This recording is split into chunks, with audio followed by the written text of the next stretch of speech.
My friends, welcome back to the game library, where we give a voice to the voiceless games. My name is Martin, and as ever, I would just like to start the stream off with a single question. Have you played any good books lately? I know today we're about to. Today we are continuing our playthrough of The Elder Scrolls No. 2, Daggerfall.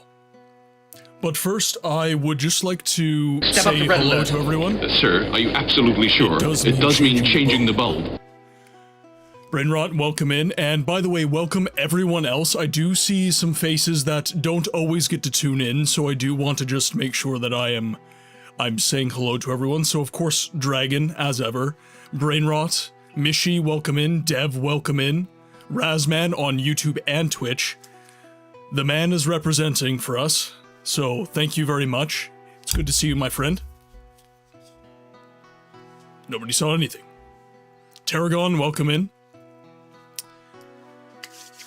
So, as I mentioned in the chat, I am curious if anyone's got any cool projects going on.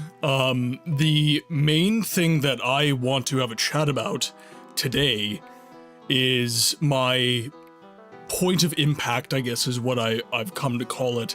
But I'm still not terribly happy with that descriptor. I was having a chat with my journeyman again today, and this particular journeyman that I work with, he and I have very good conversations. It's not like other journeymen that I work with where they're super into sports and I frankly couldn't give a rat's. So this journeyman, he's very into music, he's very into art, he's very into video games, he's very into movies. So we have extensive conversations based on this subject matter, based on all of these subjects. So something occurred to me while we were having a chat today though, because we were talking about history in particular. And this is something that I've noticed in the past, but it's the fact that the positives don't make history. Good things happening don't get talked about within the context of history. Normally when you're studying history, as I have, it's going to be there was a war, there was a war, there was a war, and then there was a great time of prosperity that we're not going to talk about at all, and then there was a war that we're going to be really specific about, followed by another war we're going to be really specific about, so on and so forth. And I'm not going to lie, guys, that kind of bothered me, as I am someone who endeavors to focus on the good in life. B, welcome in, my friend. I hope you're having a good day. I hope the work slog has kind of tapered down a little bit. I hope you are doing well. But yeah, it definitely bothered me quite a bit that we don't find as much interest in the good things in life, and we don't talk about the good things in life in detail.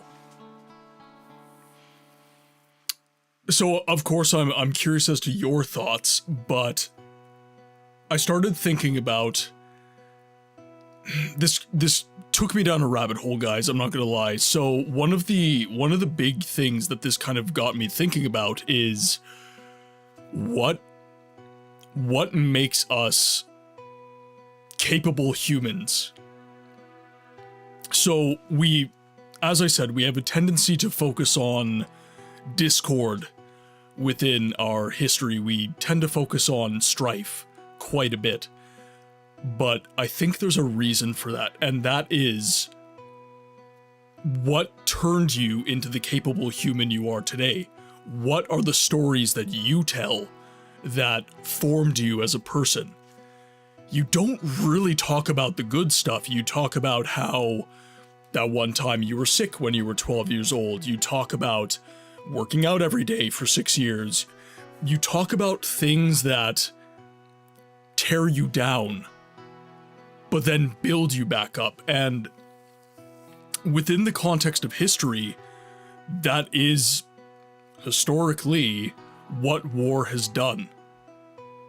When World War II ended, we had one of the most unprecedented industrial surges in human history. The world was torn down and then it was built back up again. And I think something similar happens to us humans. We undergo strife, we undergo experiences. Not necessarily wholesale negative ones, but we do undergo difficulties in life.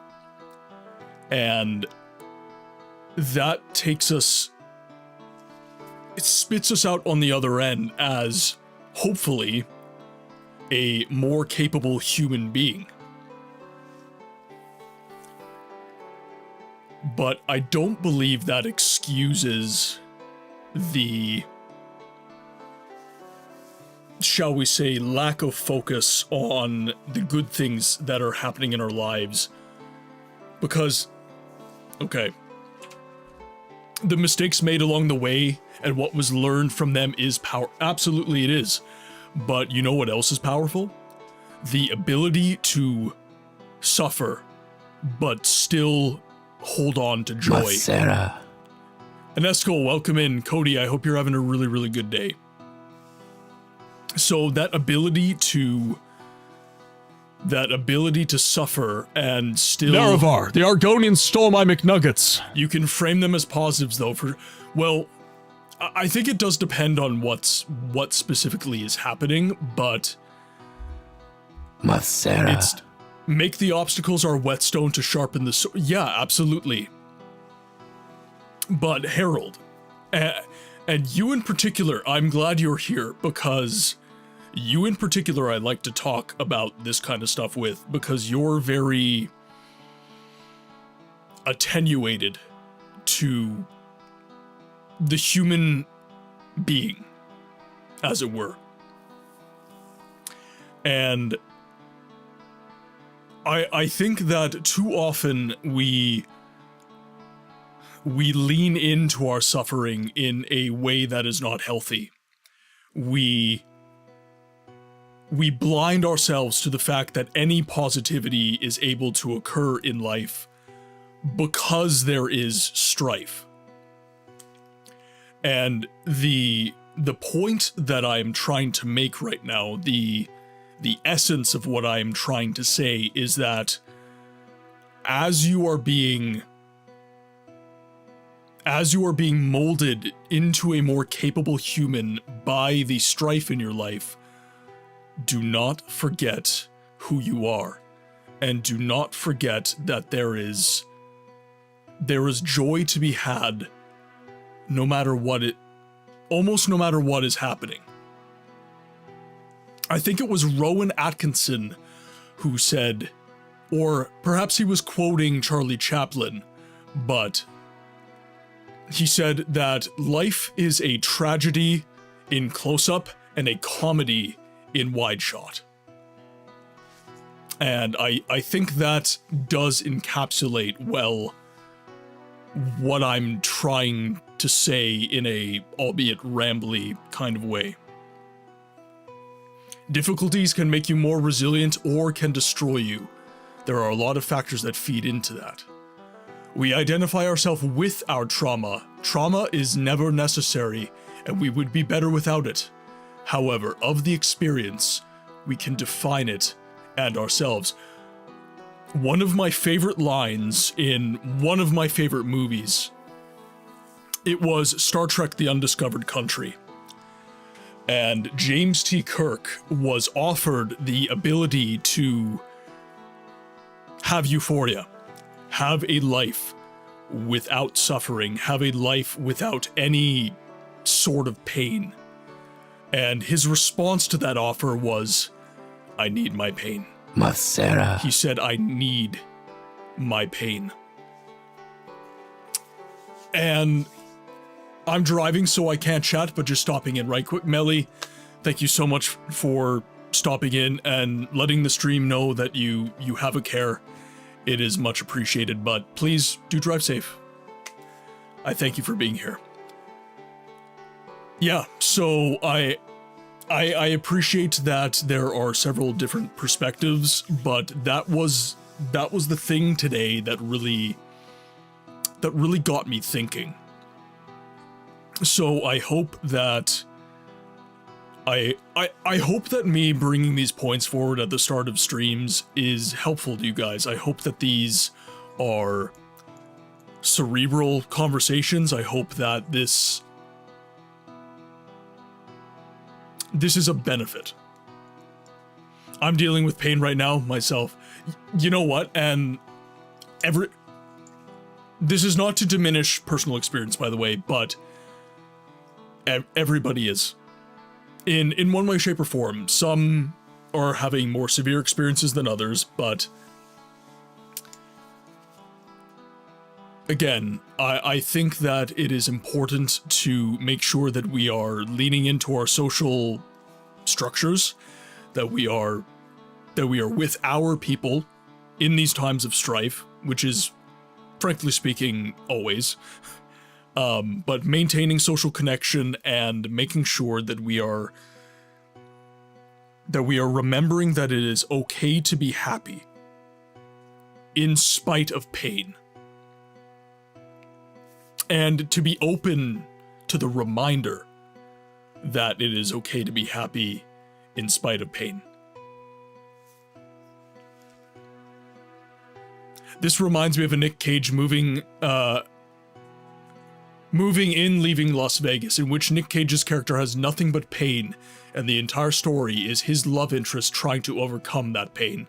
Yeah, we need our obstacles, but yes, I work with a lot of people who have a hard time defining themselves without their trauma. We are not our experiences, but our experiences have an impact on us. We get to define them.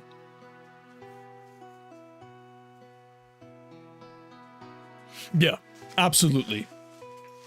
Absolutely. And I think that is perhaps that is a good exercise, Harold, is being able to define yourself by what gives you joy. Being able to define yourself by what drives you as a person. And that is that is equally important in terms of experience. Again, I don't mean to get too cerebral on you guys or anything like that, but I have had experiences in my life where I've felt incredibly alone, and I felt very unseen by even people close to me. And the reason that I felt unseen and the reason I had difficulty is because I wasn't sharing. Conversation helps.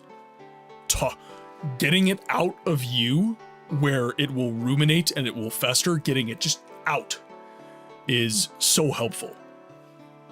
A micro lighthearted example, if I could pick up a guitar and play any song I wanted first try, it wouldn't be fun. The process pain of working through it makes it feel so much better when you get it. That's kind of how I live life. Yeah, that is a very good example, I would say. We can also be happy while experiencing our pain. I've worked with people with cancer and they find joy. I always say that our pain, chronic or whatever, but it is a reminder for us to slow down and value the moment and reset our focus. And that was... I'll get to that in a sec. Sometimes people don't feel like they are in an appropriate or safe area to let it out. I don't know, just from what and that was, at the time, that was why I didn't share. Gibby, welcome in. Thank you for your lurk, my friend.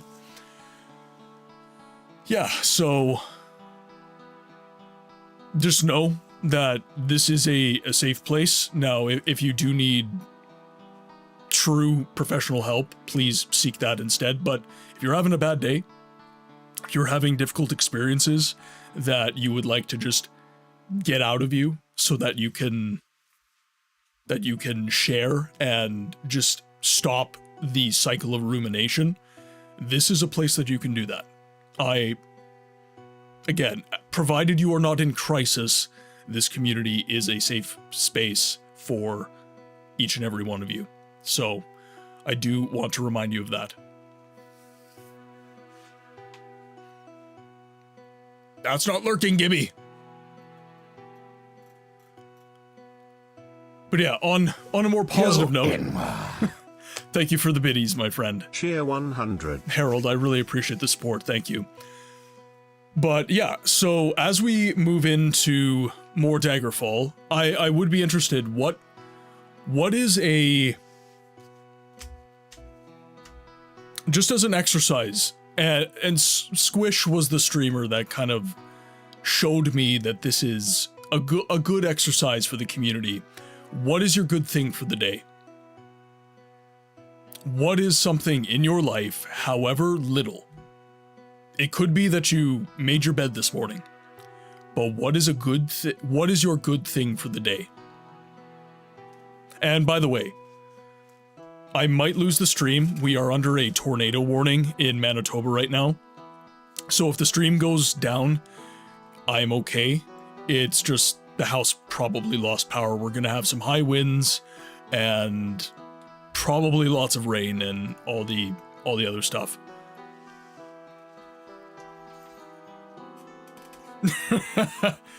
Got to feed my son grapes, and I made a homie of mine giggle with a sex joke.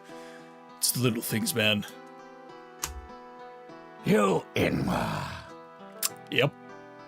She is 69. Yep, that's about right. My good thing today is that I taught my youngest how to change a doorknob. That, I love that. I remember when I started tornado in Manitoba. Now that's just, well, we are in the prairies. We are in the prairies. Something about a pizza. Hey, pizza is a very good thing. It's a very good thing. Funny thing is, since my hard drive shot the bed, I booted up my Xbox and was scrolling through the games on Game Pass. The game I decided to play was one that entirely reminded me of you, and it's providing me with quite a bit of trial. What was the game, Neil? What was the game? I think I've got something in mind, but I'm interested. I am interested. Oh, and my water bottle was dirty, so I'm now drinking out of a glass, so.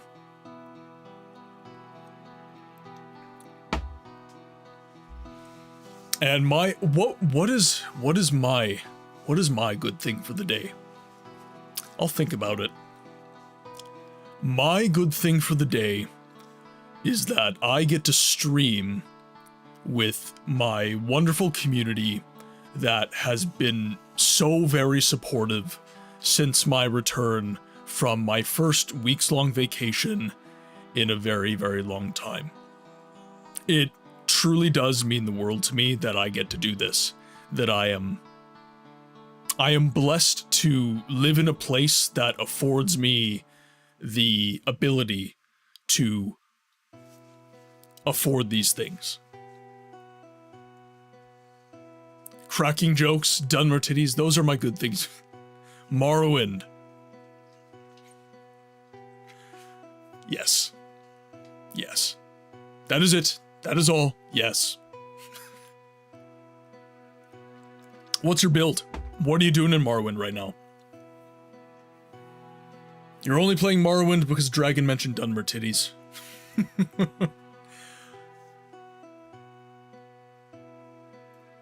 She owes me 100 and is working it off. Morrowind on console has a certain charm to it. Definitely. Well, what's your playstyle then? What are you up to? And while we talk about that, I'm gonna jump to some Daggerfall. Oh no, we're doing it again, OBS. One moment. One moment.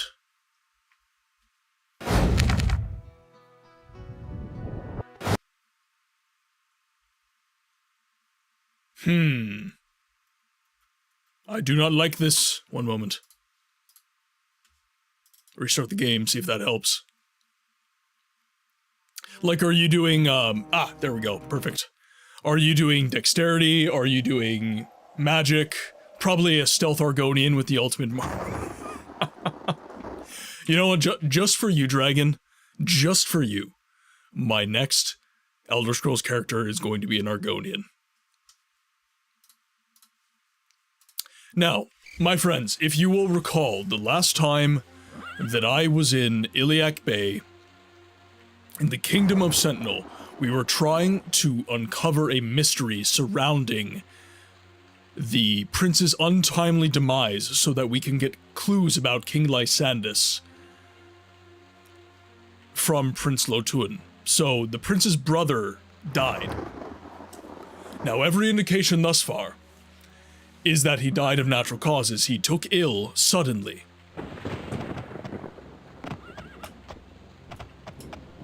I called it the Spellglaive, specializing in summoning and buffing, the end goal of acquiring glass armor and spear. Everybody loves the Spear of Bitter Mercy.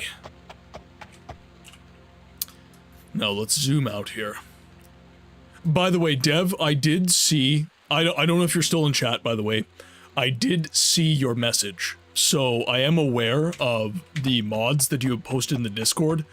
I just simply haven't really had much time. The change in schedule this week has presented quite a few difficulties, and I am not, Toglon Sting's Desert Rose. Not gonna lie, that's going over my head. I know not- ooh. It is what you get from doing Sheogorath's quest. We actually just got it recently, by the way.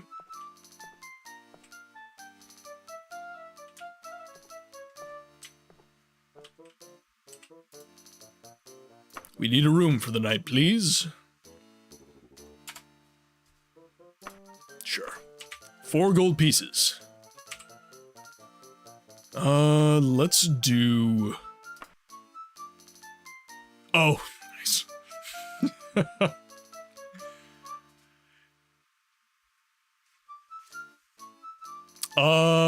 Yes.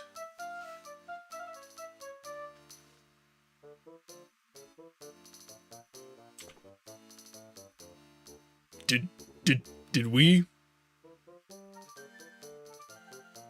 No? Clearly not.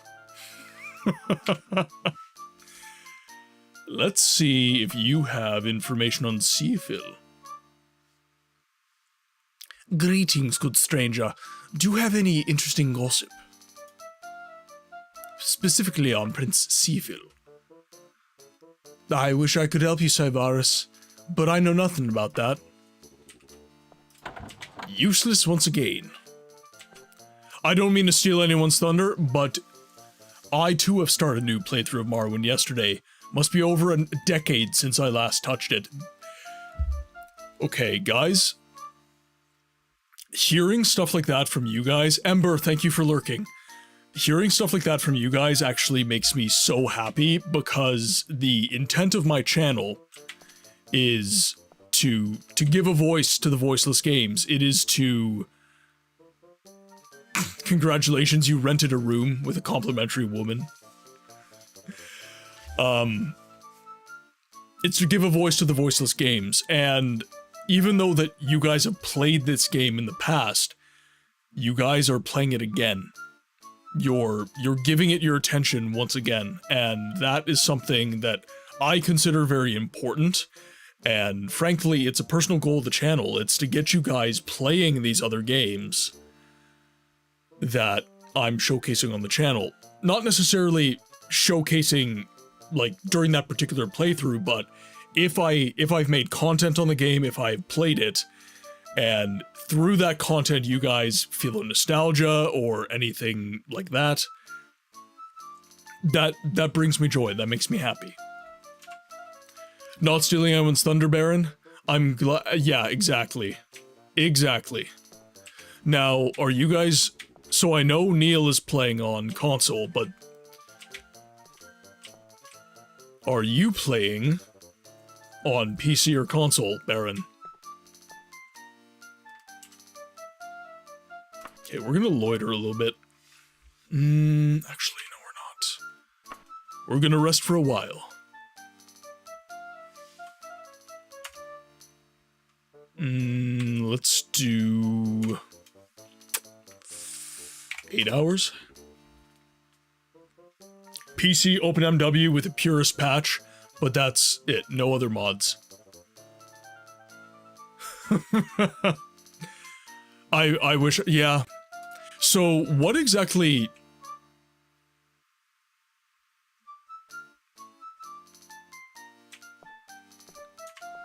What exactly happened to your PC?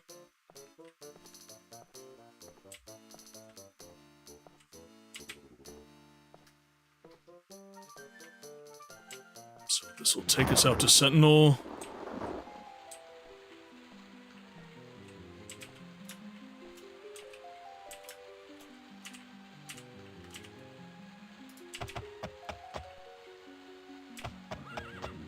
Now, I wonder how far I wonder how much I have to be running around to actually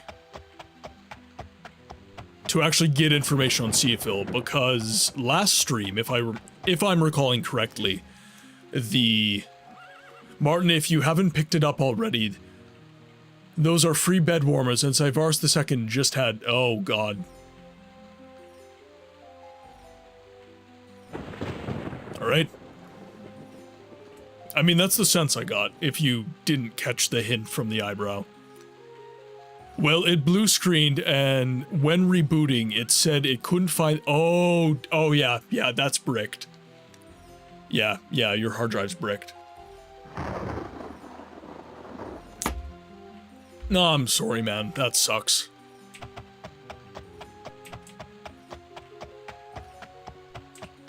I went to get a new SSD, and now Windows is telling me to F off. So, is it because you don't have a current install of Windows?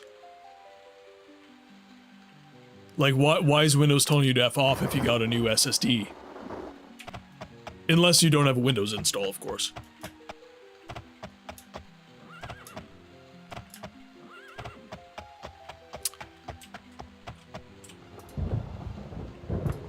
Would like to know about CFIL, please. Windows 11 is saying that I don't have enough. Oh, that happened to me on my laptop. Yes, that happened to me on my laptop. You need a...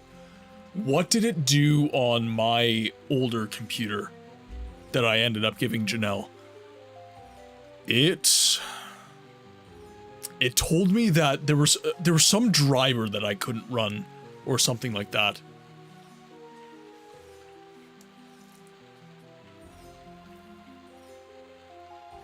I have a Ryzen CPU. What version of the Ryzen CPU? 16 gigabytes of RAM, plenty of good specs. Yes, but there's something specific that Windows 11 requires. I forget what it is off the top of my head. Necro, welcome in.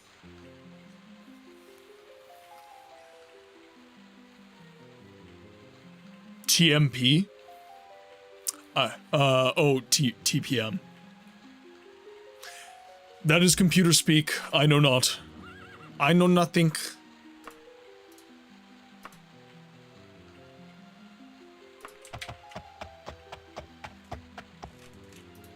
Alright, we're not gonna VA every single one of these people.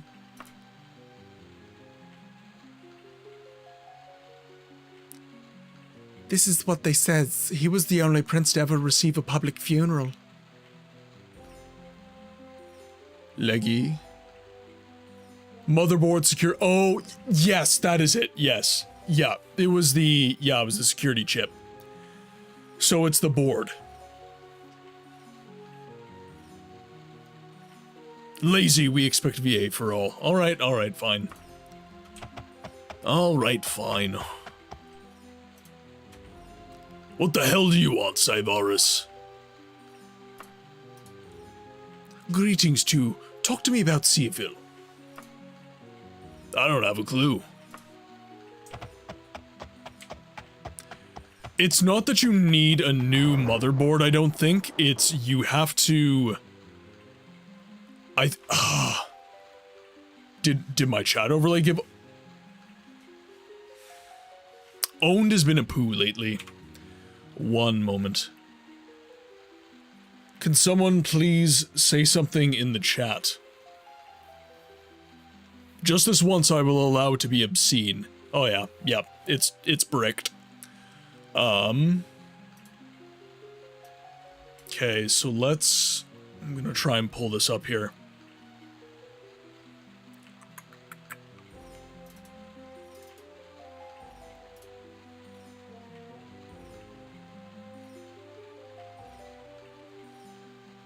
Alright, fine, just for the only bucks. For the only bucks. Okay, scenes.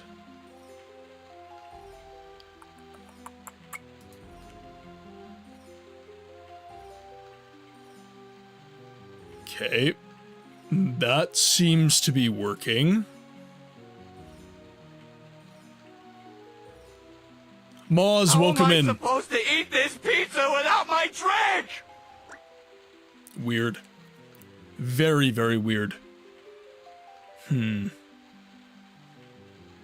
How am I supposed to eat this pizza without my drink? Okay, so that's working fine.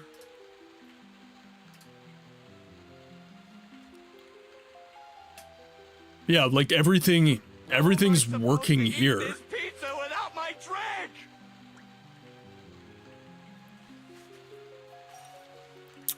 Hint received. Yeah, I don't know why that's not working. Supposed to eat this pizza without my drink?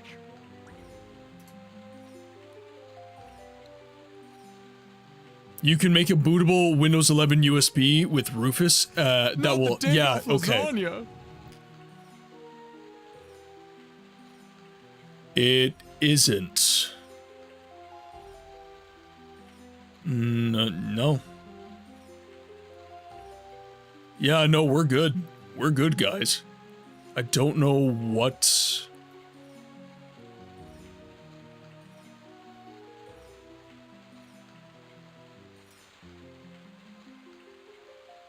Let's try and bring it to the top, I guess? See if that does anything.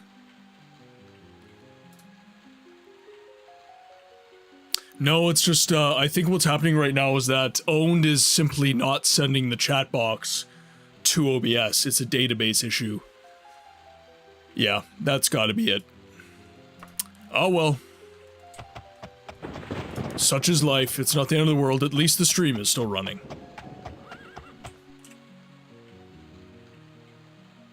No, that's all good. That is all good.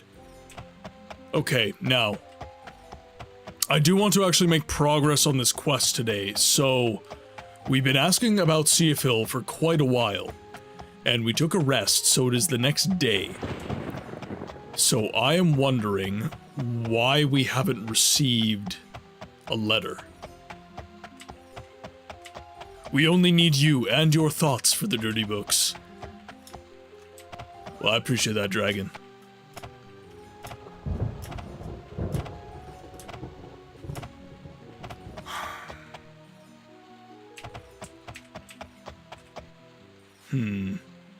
Puff the Magic Dragon came to visit my neighbors again? Uncle Caspacho who puffed the Magic Dragon. The guard by the door intones in a bored voice, "All those having business with Queen Okrithi pass through the door at the back of the hall."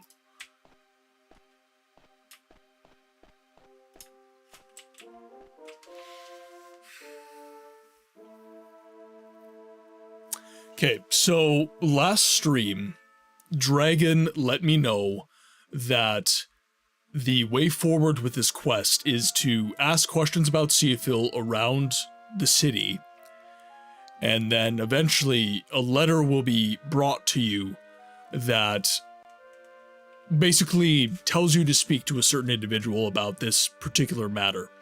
And nobody has really contacted me about this as of yet. Legit under Tornado Watch, there's a funnel cloud. Good to know. Alright, so I don't know if any of you guys heard that, but we do have funnel clouds in the sky in a township very, very close to me. So if the stream goes out, I will make sure that I'm messaging on the Discord and letting everybody know that I am okay. We are under tornado watch is basically what I'm saying. So if the stream fails, it's because my house lost power. But I will be sure to let everyone know that I'm okay and that there's no issues. Miss Books with... Well, I think she was just letting me know so that if the stream did go out, I wouldn't be sitting there having a WTF moment.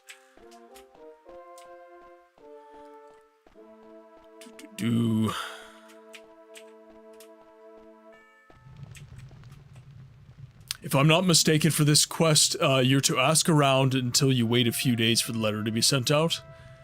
Okay, so I have to wait a few days. Well, in that case, let's go to another inn. Or, better yet,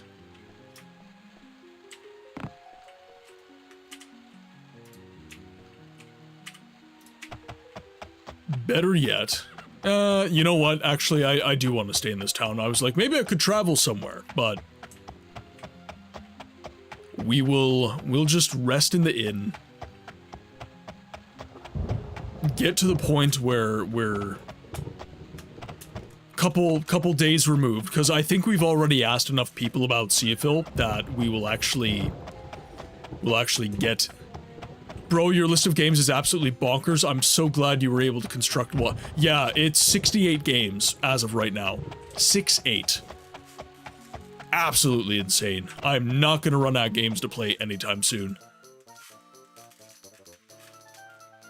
Yeah, you know what? Maybe I don't stay here. Because knowing my luck, he's gonna show up.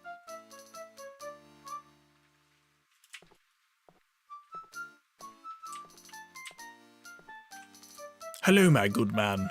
I'm here to see Gurkha once again.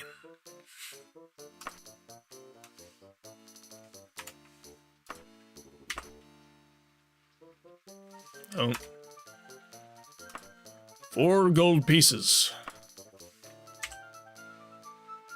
We'll do until fully healed. Ah, there's the rain. Here comes the rain again.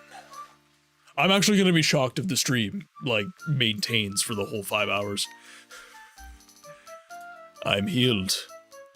Gurkha, you have healed me, sweet maiden. Okay, now... I think we will still have to rest for... Let's do until they kick us out. Let's just rest until they kick us out. Saivars II's sexual awakening was this random prostitute named Gurkha. He surely has a...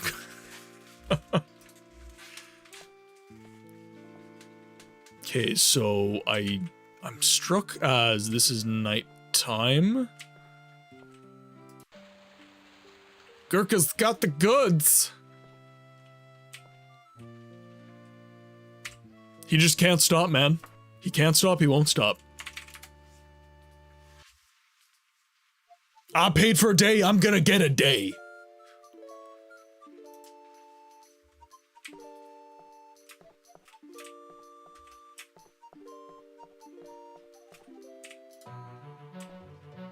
There we go. Let's go on by horse. Woo!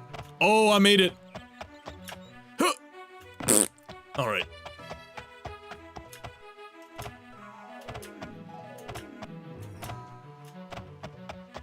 What can I say, man? I've been cooped up in those wizarding towers for too long. Gotta let my freak flag fly. Say that 3 times fast. That's a new tongue twister. Freak flag fly. Freak flag fly. Kezi, welcome in. Thank you for the lurk, my friend. I hope you're having a good day. It's been too long, my friend. And if you have some time, how are the games going? I've been insanely busy. Honestly, I need to just record, like, tonight after the stream. I'll just record something for you because I still need to get you that mocap clip. I've been backburnering the voice acting stuff way too long. I need to actually prioritize it. Freak flags are where the grenades come out of nowhere. Motion capture. Kezi is using the Unreal 5 engine, and he's experimenting, and it's so cool to watch. The stuff that he's able to do with game development is awesome.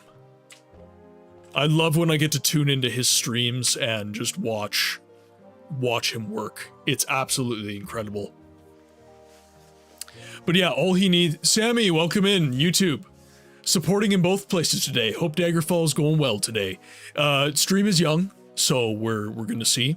But thank you for dropping in, my friend. It's good to know that you're cheering on from the sidelines. It's raining outside. I have a thermos of herbal tea by my side. I'm playing Morrowind and listening to Martin's voice in the background. We're reaching peak comfiness here. Thank you, Baron.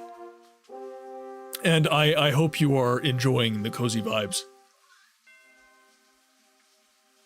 One sec.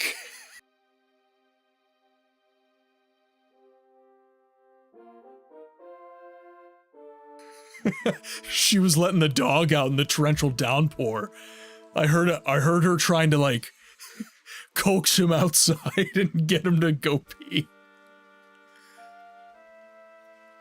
I wouldn't want to pee in that either. I'm sorry. No rush whenever you're free. I've decided to rebuild the Fable project. This time, instead of being an unofficial Fable game, problems getting it on Steam and getting players, I'm making it a heavily inspired by Fable game, and it will play very similarly, but in a different world. I'll send over some clips in the Discord shortly. That'd be awesome. And also, your writing really, really fascinates me. I really like the concepts you come up with. They're very cool. So if you don't mind, a DM about what the story is would be really excellent as well. Nothing is more satisfying than taking Prasan's breather. We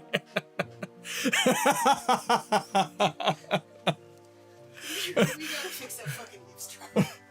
Oh, is it leaking back again? I'm checking if it's in the basement, but the dog freaking wanted out because he's an idiot. Oh no. Oh yeah. Yeah, that's backfeeding. So if we have flooding, that's... I'll have to, oh, I should actually deal with that now. Alright, chat. Husband duties have arisen. I will do a quick BRB. It's gonna be a couple minutes, and I'm just gonna go clear gunk out of an eaves. So we'll see you guys in just a sec.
Hi.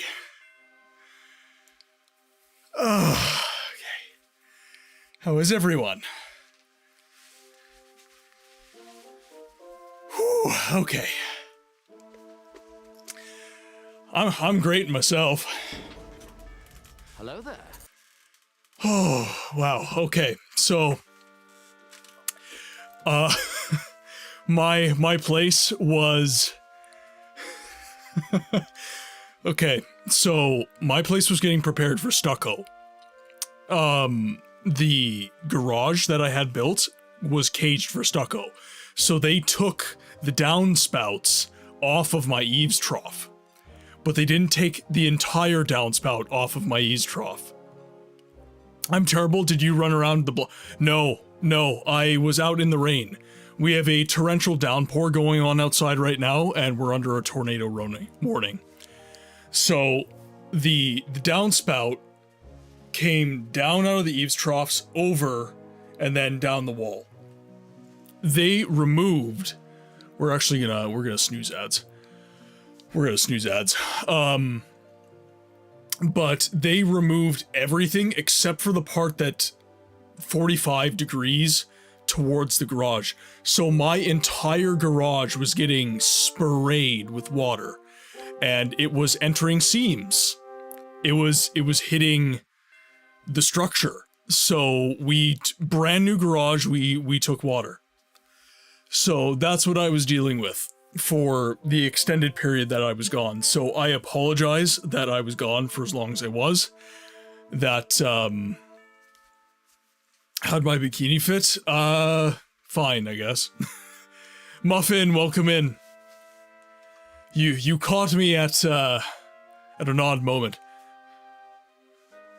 Yeah, exactly. It, yeah, very frustrating. Very, very frustrating. Yeah.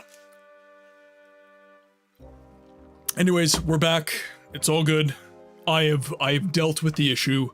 And then the eaves trough that she had called me outside for, Mrs. Books, that is, that's been dealt with. It was clogged, by the way, I was right. So, pardon the new do, but could not be helped. I wasn't gonna sit around with a blow dryer. Next stucco I call you, I will certainly do that. Yeah, no, they should have reattached them, so the head of that company is going to be receiving an email from me.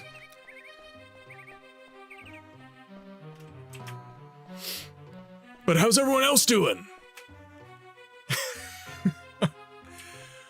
We love a moist Martin. Moister than an oyster, man. Looks like it's gonna be a wet and wild stream. You bet your ass. Okay. Yeah, someone get my hot tub.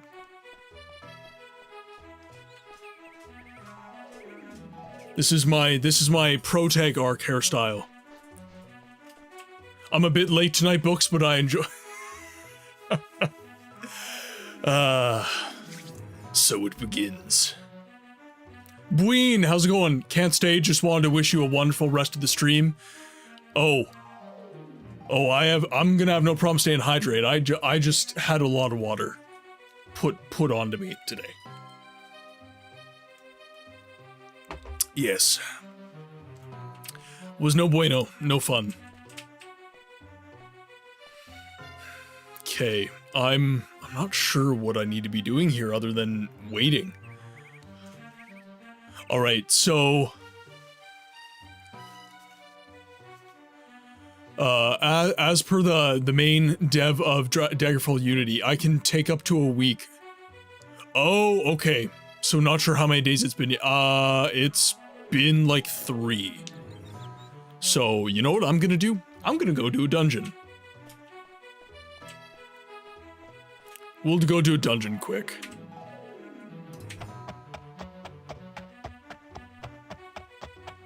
So we'll just find insert random dungeon here.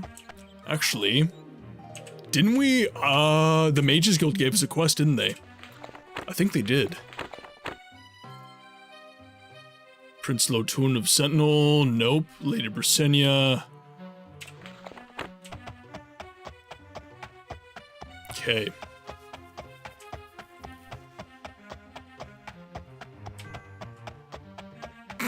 Exactly. He's a man now. He's a man with man needs. There's the Mages Guild right there. So yeah, we'll go to a dungeon, and then we'll come back to Sentinel, and we'll see where we're at then. And for anyone jumping in, the reason I have a towel around my neck right now is because I am very wet, and I'm trying to dry off. The eaves troughs to my home are currently suffering a torrential downpour right now, so I had to make sure that they were clear. Fogurka! Cybars the second. Probably. Okay, ads are going to be starting in a minute, by the way, guys, so if you are not subscribed, I do apologize. We do 3 minutes every hour. And, by the way, mods, I didn't miss anything while I was wrestling with my house, correct?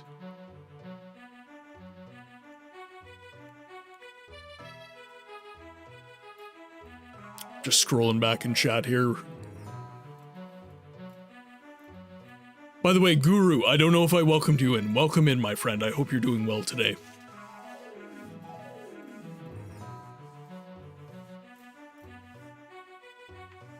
Mega. I have no idea, man. I ate the entire... Wears her handkerchief into battle like a proper gentleman. It's for Gurkha.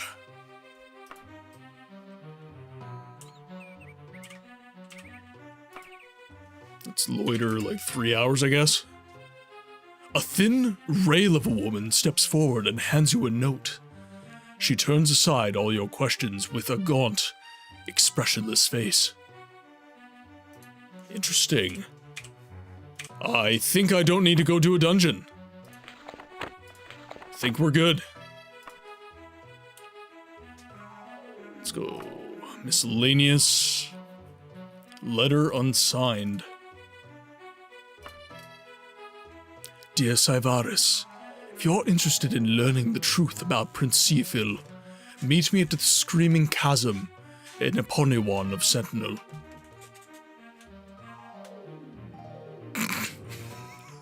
Not for long, though. The Screaming Chasm in Eponywan of Sentinel. Let's check that out then. Finds Eponywan. Alright. We're gonna go... Begin!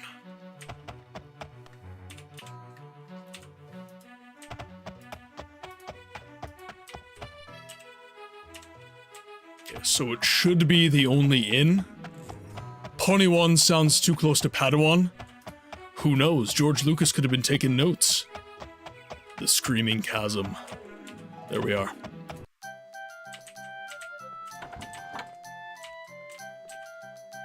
Hello?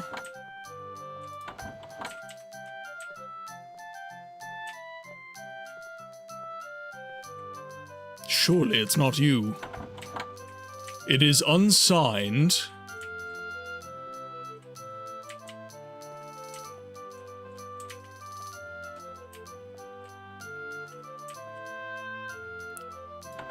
You know what, that reminds me, there's a very well done mod for Morrowind that turns Morrowind into Star Wars. I will have to check that out. Okay, let's take another look at this. Unsigned. Okay. Welcome, moon and star. Come to me through fire and... You're hitting during ads, damn it! Come and look upon my heart. Upon my heart. Oh, lay down your weapons. It is not too late for my mercy. Oh, oh. Ashley, welcome in. Upon my heart. Oh, oh, oh. I'm a god. How can you kill a god? What a grand and intoxicating innocence. I'm a god. How can you kill a god? Okay, ads. So, one sec.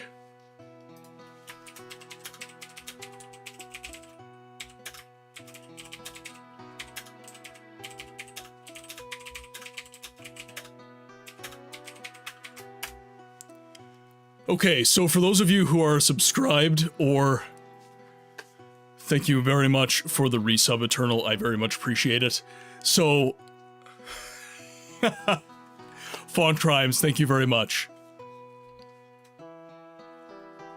Let's just make sure I'm welcoming everybody in.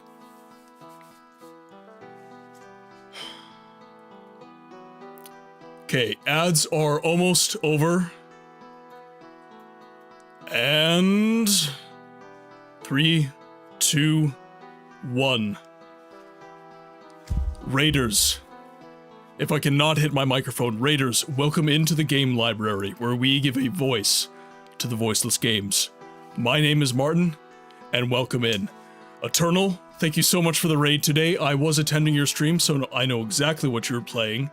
Good choice, by the way. Warhammer 40k Bolt Gun is chef's kiss. If you're wondering why I look disheveled and uncouth, it is because we are currently under our tornado watch and my eaves troughs were clogged, so I had to go on a quick BRB, I had to run outside, and I got very, very, very wet. We were talking like raining cats and dogs. So let's just make sure I'm welcoming all of the raiders in due course. Herald, welcome in. Crows, welcome in. Mooncake, welcome in. Eternal, of course. Din din din din din din din. Welcome in. I defo caught. Monkey, welcome in. Ashley, welcome in. Wonder Buoy, welcome in. Font Crimes, welcome in. And I believe that is everyone. How's the streaming? Well, I mean, the stream was going fantastic until I had to pause it and run outside and get soaking wet. So now I think I can finally get rid of this. Because I was soaked just all over. Like, I had to run outside, and I even put a jacket on. It was not fun, not fun. But Raiders, if you have to raid and run, I totally understand. You come first. A lot of you guys are from across the pond. It's very late, and you guys need your sleep. So make sure to take care of yourself. Although I do appreciate you coming in and spending a little bit of time with me here today. I did wonder why you had a towel, and then, well, chat was saying that it's time for me to start being a hot tub streamer. So, you know, that plus our conversation about doing a spicy Eternal in Books calendar during your chat, you know, I just decided, why not? Tonight is the night. I thought, is Daggerfall really getting that? It's a very stressful game. It's very stressful. The way Americans say buoy is a delight. It's just boy, but buoy. Would you like? Hey, ladies, have you seen the buoy? Is that Canadian enough for you? Is that different enough?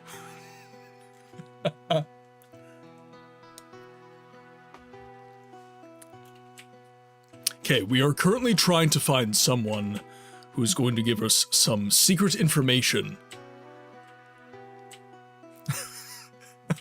Buoy, you crazy over ponders. Damn hosers. Okay, nothing here. Being Canadian, how is my French?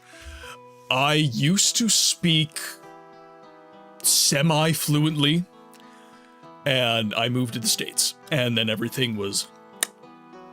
So I now know how to count to 10, and I know how to introduce myself, and I know how to ask, how are you? Very rudimentary touristy phrases for French, so bonjour, je m'appelle Martin. 1, 2, 3, 4, 5, 6, 7, 8, 9. I forget 10. I actually forget 10. 20? 20? Maybe. Oh, D's, right. Well, then we're on the same level of French, nice. I used to be very good. I used to read it all. That's about all the French I know. But do you know how to say that you need to go? No, I don't think I do.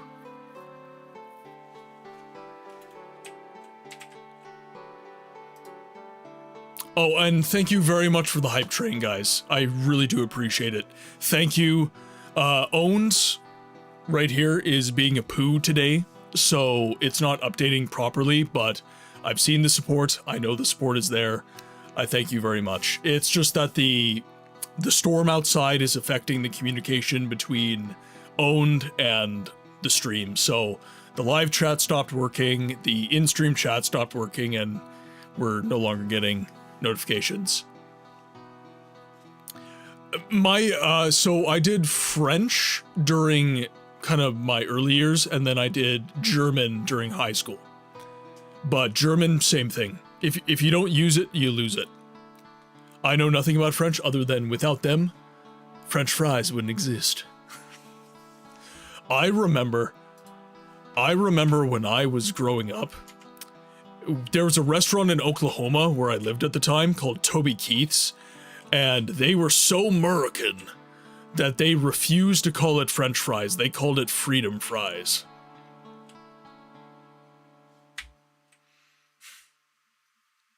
This is why we can't have nice things.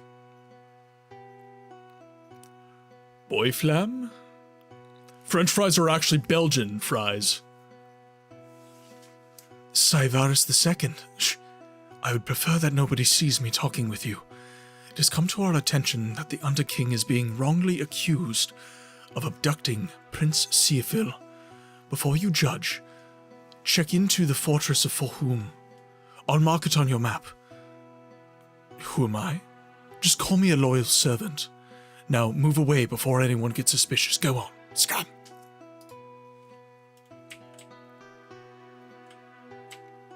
Hello there.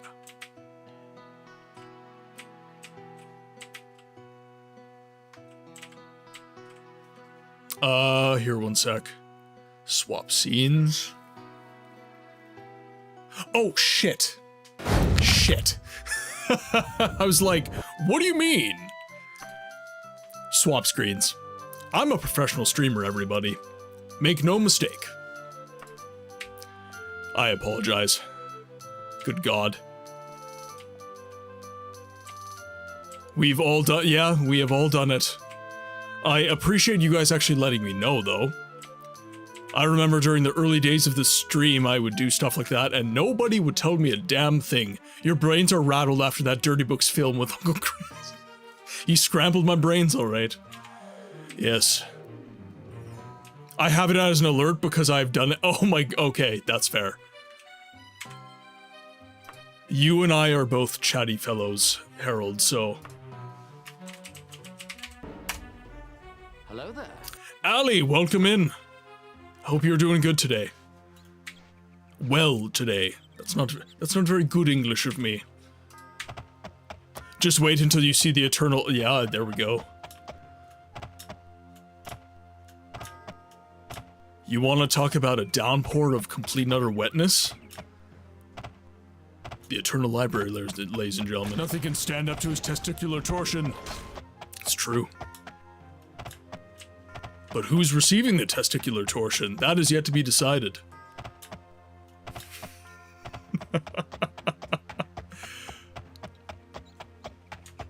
You have a button just to scream at Harold the Hatter?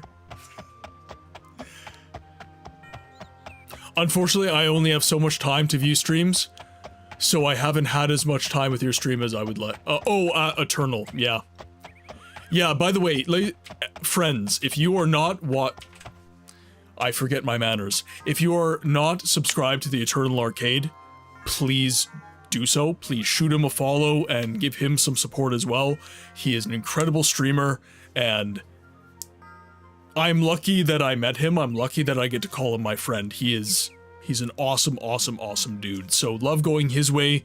You can consider that love going my way. So do with that information what you will, my friends. I know many of you have already followed him, so thank you. Have fun with the stream. Gibby, thank you so much for tuning in, even for a short while. I appreciate you hanging out, my friend. Okay, so we are back in Sentinel, and actually that's not where we need to be going now that I'm thinking of it. I got rattled by the fact I didn't go on the right screen. Okay, Fortress of Lohtun. That's where I need to go.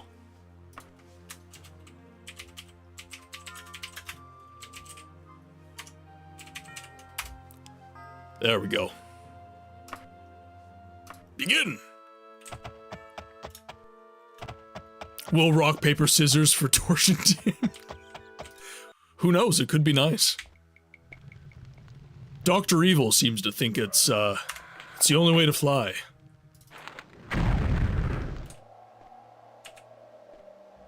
Jazz hands, baby. Ooh. You're fighting each other. Now, are you a friend or a foe? This is the question I have to ask. I didn't even know that was a thing, Harold. I'm not sure how I feel about that, knowing that information. Oh, okay. Everybody dies. Everybody dies.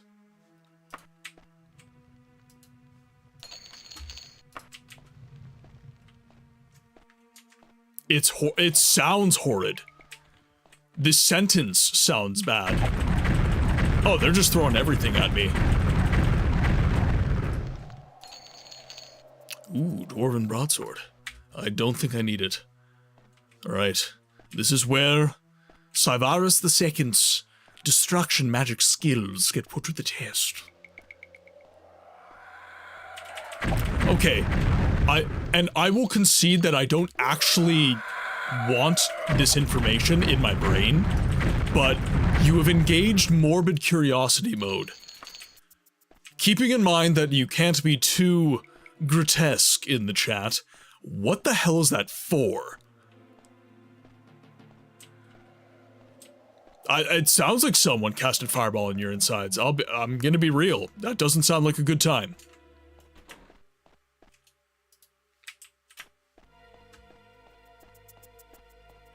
But what is that even for? Our eldest was training as a Oh, okay. Gotcha. Yeah, okay. Well, I'm glad that... And sorry, I'm gonna pronounce... It's Linja, right? Linja?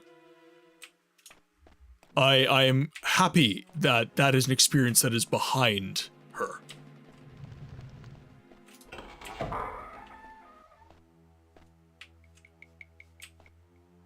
Okay, I think we're good.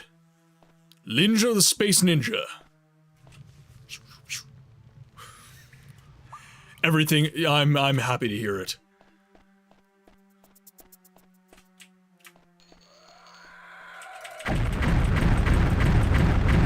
Holy crap, you take lots of hits.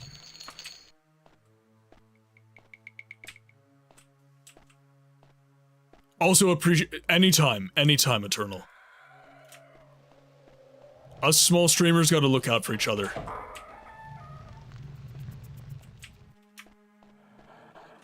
And your community has been so supportive of me. Everybody who has come in has been just an absolute amazing human. And my streams are better because your community is a part of them. So thank you for everything you do, and I'm just trying to do my part to help you out with my guys as well.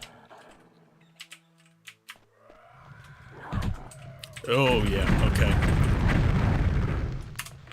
Okay, let's do a Restaruni. There are enemies nearby, but where?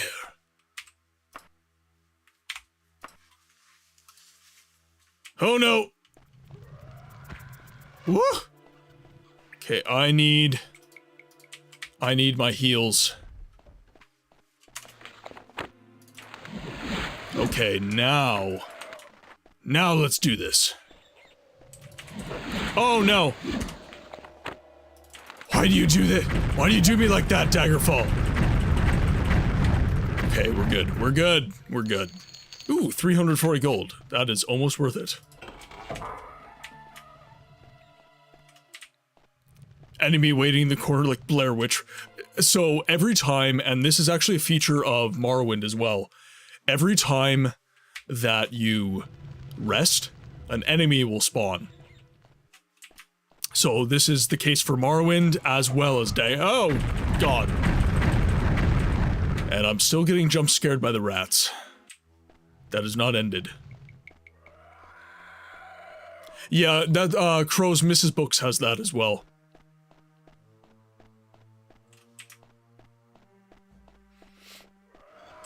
Yeah, we haven't tried for Little Books, but that is...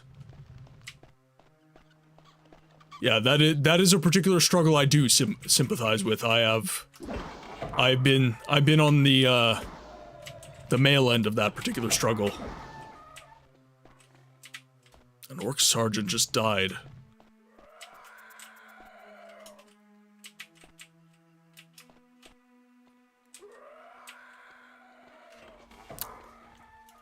Okay, nope. Sorry, I was reading chat. Oh god, so little health. I gotta rest. I totally raised some eyebrows about the whole small streamer part there for a second. I must be living the So, okay, this stream has been doing incredibly well. Sorry, I keep punching my mic today. You're not technically considered a large streamer until your viewership is in the hundreds. So we're doing very well. The stream is absolute. I love where we're at. And frankly, I wouldn't be mad if it went into the hundreds, but I love where we're at, and thank you all so much for the support. But yes, I am a small streamer until such a time as I add another digit to the view count, which I am hoping will happen, but we'll see. Who knows what the future holds? I'm just happy to be here with you all in the here and now. I did get treatment in the end. I never wanted, and it was a real fight. Yeah, it's a similar conversation with Mrs. Books, right? She had the surgery. So we did eventually win that particular conversation with the physicians because she was in such distress. But yeah, I 100% I know what you're talking about.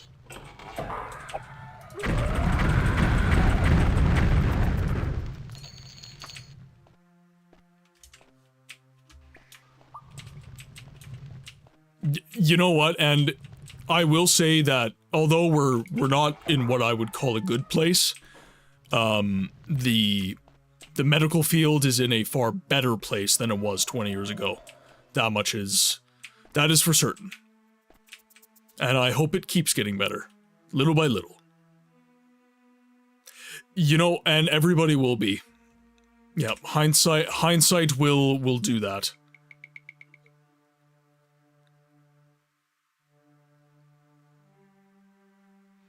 Okay, now where... I think I need to go over here.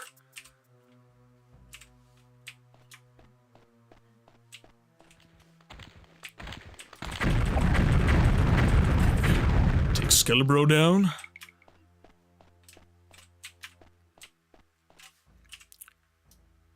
Okay, so I haven't gone down either of these paths.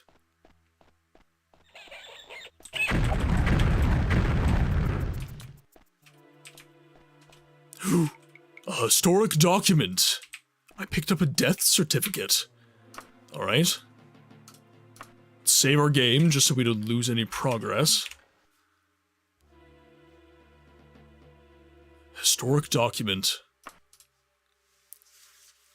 2 days I was sealed within this crypt without food or water. I don't know whether hunger or poor health or one of the creatures who share this dank hole with me will kill me first. I only know that I will soon be dead, and not even my bones will remain. My hope is that, in the years that come, this letter will be read, and the sad story of Seafil, Prince of Sentinel, will be told. I am 15 years old at the time of this writing, and I've been plagued with bad health for most of my life, to the frustration of my hearty parents. The finest healers and apothecaries in Western Tamriel have labored over my every cough and fever, but while they could save my life, time and time again, they could not improve my sickly constitution.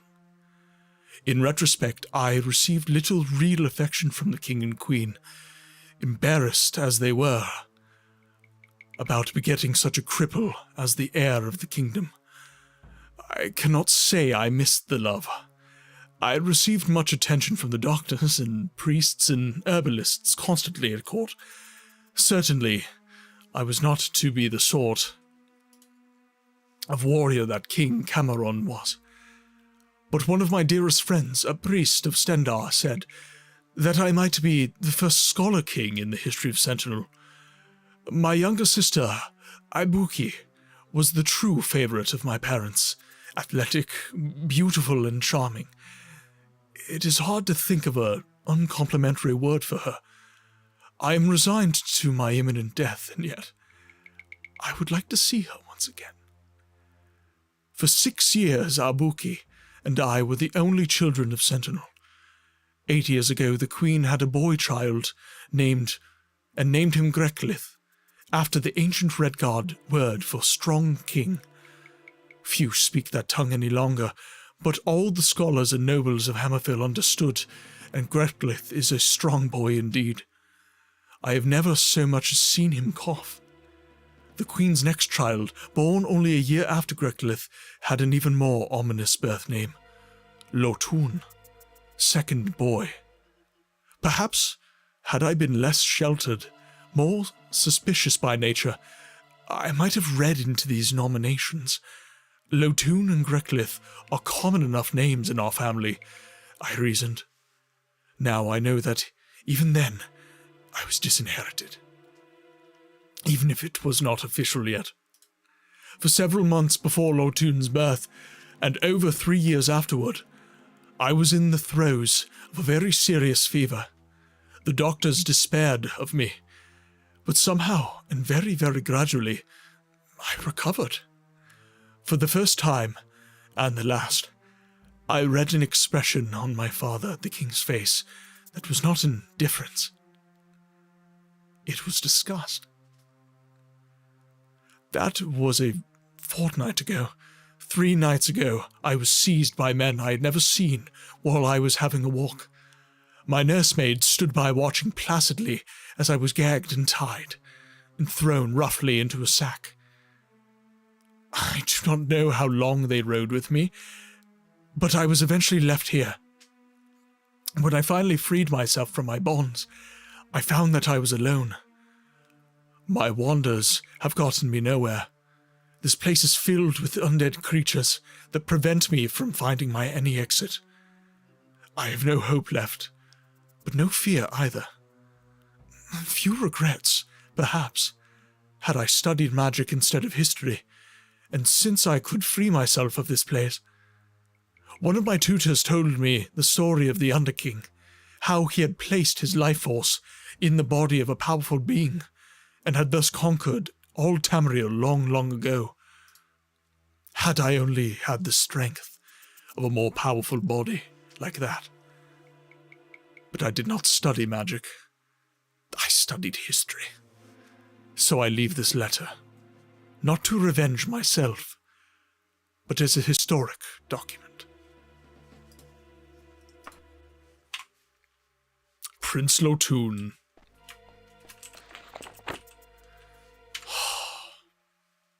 You know, and this is one thing that Daggerfall does really, really well. I really love I love the documentation in this game. The letters are really well written. Okay, so we have one more path to explore right here, and then that should be it for this dungeon.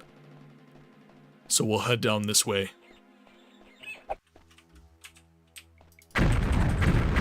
Ooh, damn.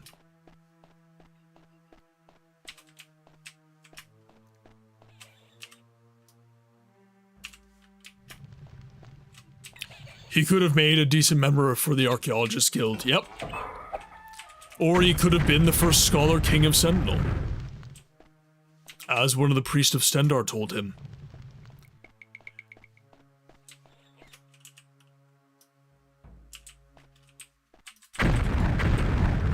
The intrigues of court. Can we get another salute for Julian Lefay?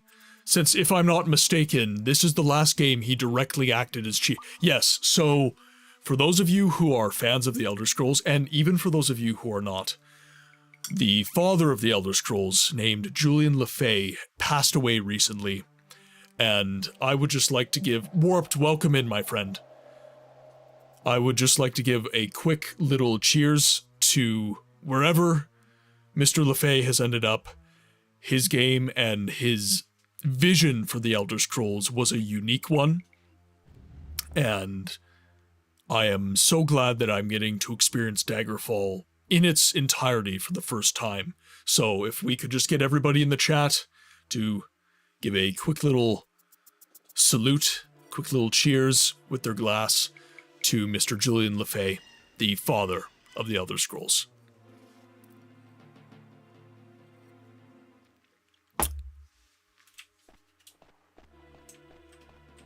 Portable Jerkops, welcome in. That is a... Oh god, hi. That is a hell of a username. I would like to know your story behind that.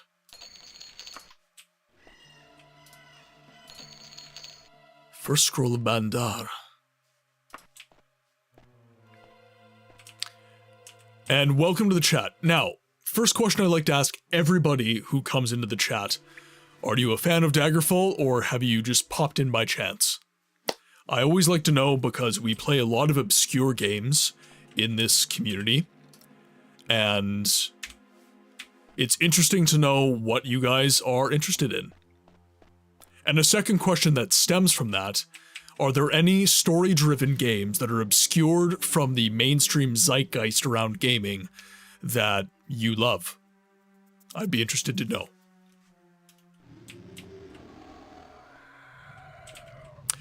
I found Portable through one of Gibby's streams, and I mentioned your name in passing as he was looking for the... I appreciate that, Dragon. And by the way, you know, for all of the stream help content that exists out there, I fundamentally disagree with a lot of their methods, because what Dragon just mentioned, that's the true way that a good stream grows. It is through word of mouth. It is through organic growth that we get where we want to be as this community. So, any of you guys that are in streams, now I don't want you guys putting me on blast or anything like that, but you know, if someone is looking for this kind of content or lamenting that this sort of content doesn't get made, point them my way. Point them towards the YouTube channel. Point them towards the stream. Because old games aren't dead. So long as creators like myself and Eternal and... God, who else? Fury, Tuna... bunch of other amazing streamers that I've been meeting along Ogre Trials. He can be counted among that as well. Jet has streamed Morrowind. It is through us small creators circling the wagons that we create bigger and better communities. Oh, did I go? No, I didn't go too far. Or did I? I might have gone a little too far. Jet, welcome in, my friend. Hey, how familiar are you with Spriggan physiology? I need to know if their sap makes for a good lubricant. Asking for a friend.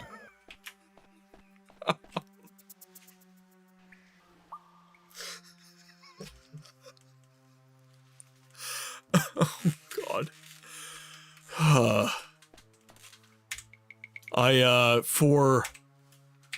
For political reasons, I'm gonna say I don't know. I have enough people hitting me up for oldie books right now. Not gonna give you guys more of a reason.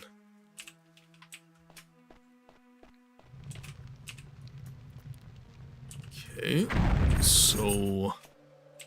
By the way, for anyone interested, a few years back, the more or less reclusively known LaFay did a fantastic 3-hour interview. It is on YouTube, and I highly recommend checking it out. That is something, as I ponder what I want to be doing for my YouTube content, something dawned on me, and it was through a conversation with one of the original devs for one of my other games, Siege of Avalon. And it occurred to me that nobody really told the story of that game. Nobody gave the development story. There's a limited number of reviews online that cover the, I guess, gameplay and the fact that it is a worthwhile game to play, but nobody spoke to the developer. Nobody talked about the journey. And that is one, through his name's Alan, through my conversations with Alan. Speaking of Spriggan sap, This friend has a problem with a cylinder stuck inside of a slightly smaller cylinder, and he can't figure out how to get them separated. Have you consulted the dwarf lexicon? I hear that has all the solutions. Yes, we would. We shall begin.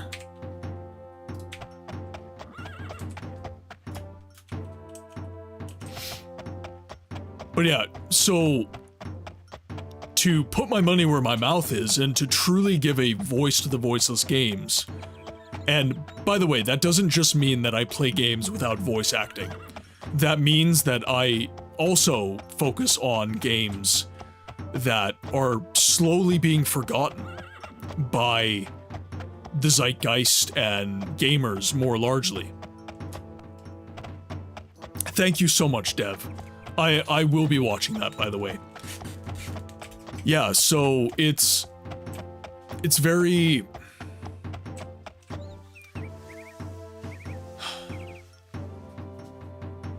It's something that I want to put out into the world. I want to put out content and I want to put stuff out into the world that nobody has really done yet. And nobody has talked about the development of Siege of Avalon, so I feel like that's something special that I can do. Sorry. Hey, you're on a horse. I am on a horse. How are you? I was just checking to see if you want me to do anything. Uh-huh. The garage right now. Also, I messaged that lady about that shelf. Are you doing anything tomorrow, or am I picking it up? Be nice if you could. Okay. Have a haircut after work. Garage. No, nothing. Can you just check it? Yeah. There's a puddle in the back, just make sure it's not too bad. Yes, it is. Yum Bums and Cranberry. Don't disrespect his name. Yes, for those of you who are new to the Daggerfall stream, chat has named our horse Yam Bam St. Cranberry.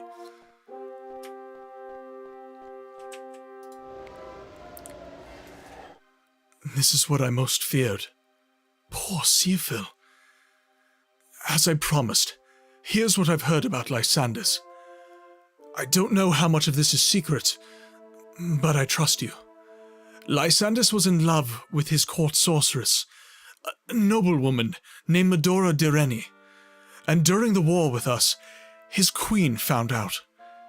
They say that while her husband was gone, Queen Menisra banished Medora from court. My sister, Abuki, is queen now, part of the treaty to ensure peace, but Menisra still resides at Castle Daggerfall as the Dowager Queen Mother. I don't know where Medora went, but I know she has an enormous castle somewhere on the Isle of Balfira. But I also heard there is some kind of curse on her, and she can never leave. I don't know if that helps you, but that's all I know. Again, thank you for Seafill's letter. Just knowing what happened, it will ease my heart somewhat.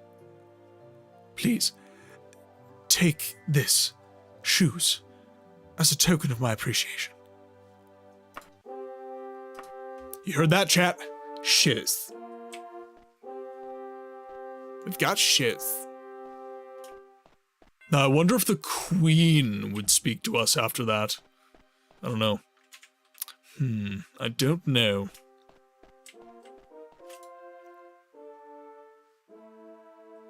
No. Alright. Back to Castle Daggerfall. Or actually, we should check. Check our journal first. Let's see. Okay, so we have nothing there. Interesting. Here, you can have my old Crocs, I guess. Actually, I'm curious what the enchantment on that is.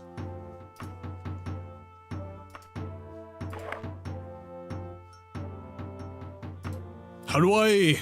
Info, there we go. That doesn't tell me anything, though. Powers unknown. Item powers unknown. Okay. Powers unknown. I wonder how the powers become known. Oh, wagon.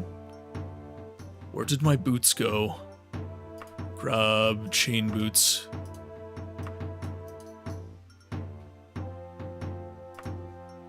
There we go.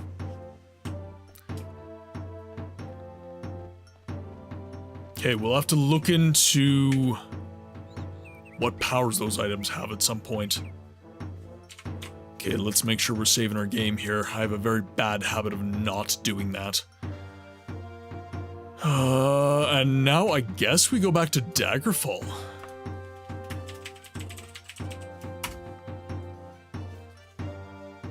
We'll head over there.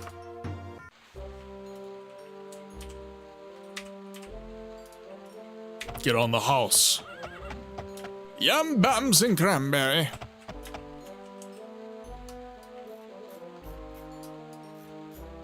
Okay, make our way up to Castle Daggerfall.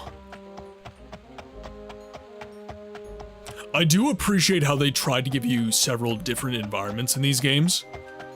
It's nice how you get a little bit of Hammerfell and you get a little bit of High Rock, I should say. We've been lousy about reminding you today. Hey, it's all good. I have been remembering. Okay, almost there. And then perhaps we do the Mage's Guild quest. Because I have ranked up. I'm now, I think, a journeyman in the Mage's Guild.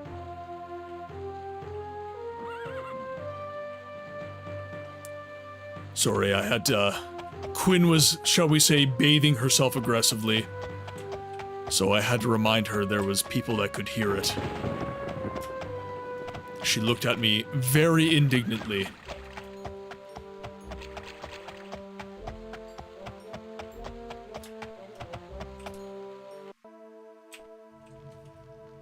And actually, I want to make sure that I didn't miss anything. I also found Gibby on her own because she's been playing OG Oblivion for the first time and was having a hard time with it. So I jumped in and gave her some tips. The rest is history. Then I, of course, mentioned you in passing.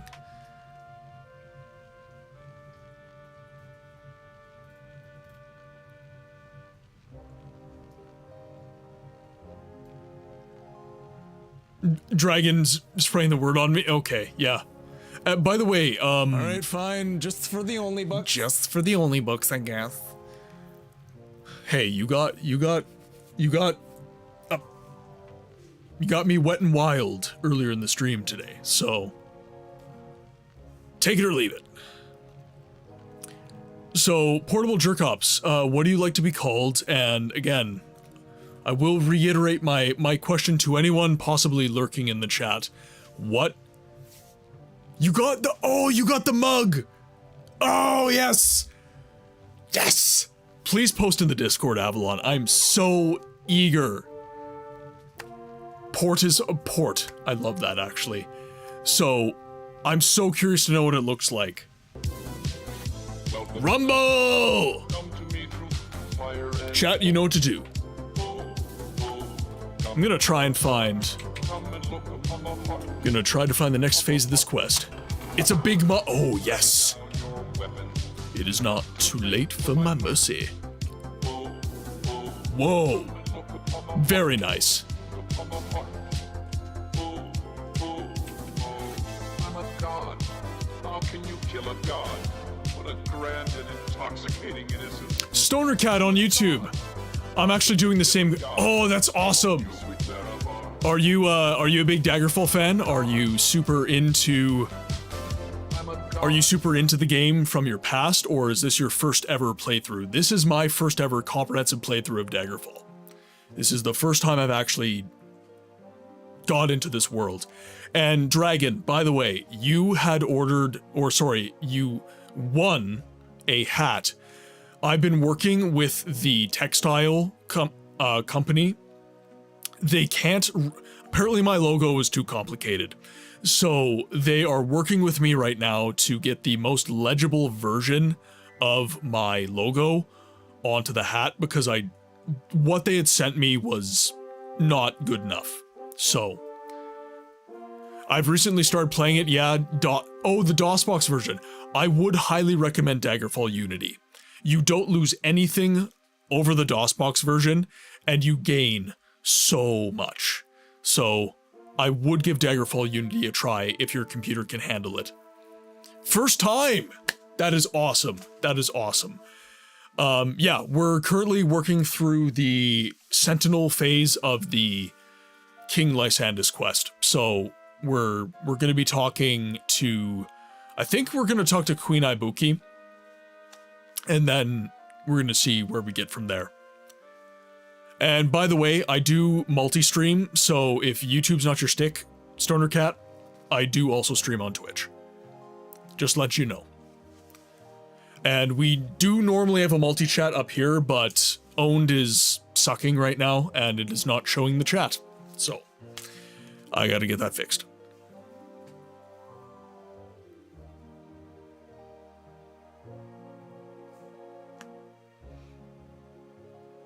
I understand. Yeah. No, it would have gotten to you a lot sooner had that not happened.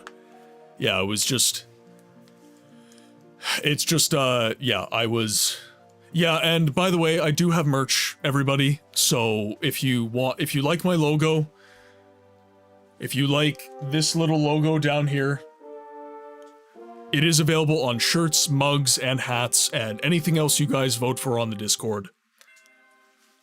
But such things take time. And, yeah, I'm just trying to get the best product for Dragon, because the hat, again, my logo was apparently too complex for them.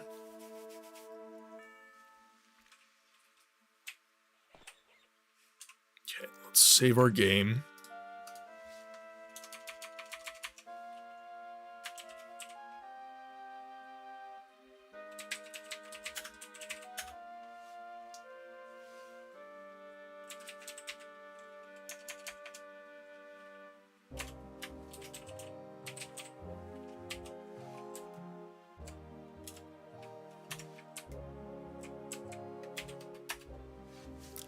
It is 1 a.m. and it is time for bed. Enjoy the stream, sir. Could I get another shout out for the Eternal Arcade? My friend, thank you so much for the raid today, and thank you so much for everything that you do to keep me motivated as a streamer, and thank you for your friendship. Everybody, if you are not following the Eternal Arcade, again, love going his way, that's love going my way. Please, if you haven't already, give him a follow. He is an awesome, awesome dude. Have a good night, Eternal. So, Ibuki won't speak to me now. Interesting. Why won't you speak to me?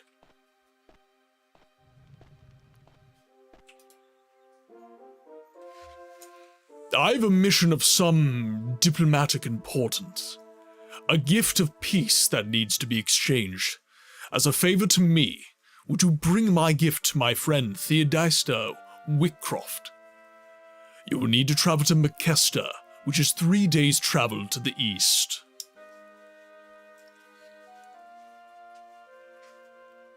Thank you for the friendship. It's been a pleasure getting to know you this year. Can't wait to see what comes next for you. Yeah, I mean, this has been an incredible ride. Again, if you had asked me in January of this year if I'd be streaming, I would have told you you're crazy. We've only been streaming for 7 months. Yeah. Never say no to your dreams, guys. I had always wanted to do something like this. Never ever say no to your dreams. Always try. Just try. And you never know. You might just make a difference in the world. And I hope I am. I hope that this content for, you know, as small of a community as we've developed and everything, I hope that it's having a positive effect.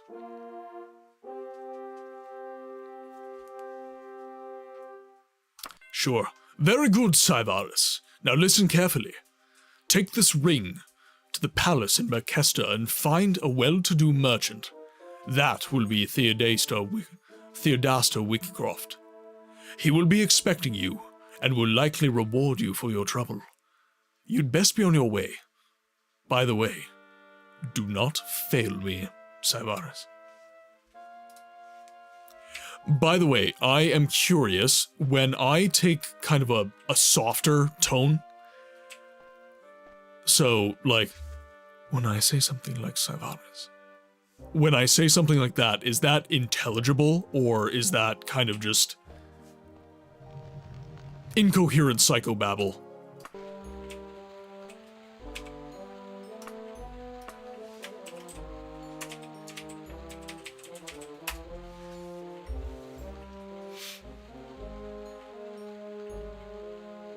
Absolutely, Dragon, absolutely. And by the way, big shout out, big hype, big love emotes. Yes, I'm playing on Daggerfall Unity, Stoner Cat. This is only possible because of the contribution. It's intelligible? Okay, perfect. I hope that picture, yeah, okay. I'm gonna take a look at the picture right now, actually.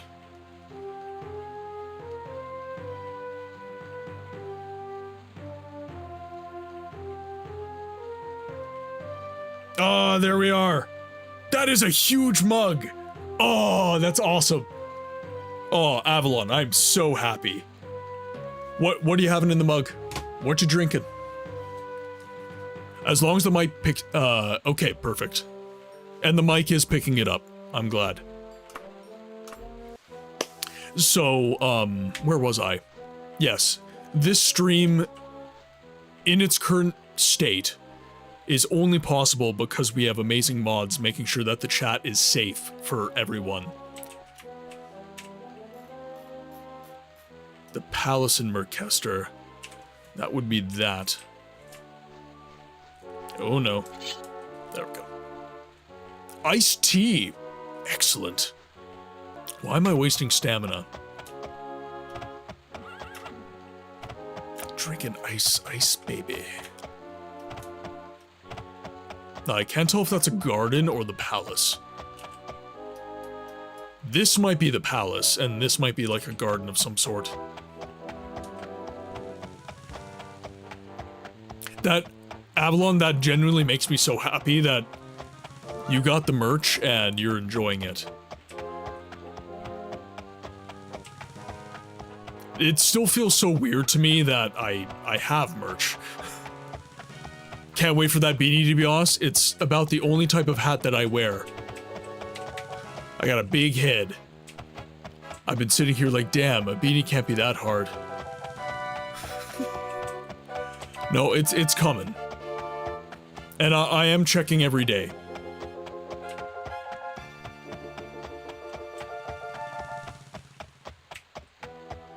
I'm glad it's a large mug, too. I'm very happy about that.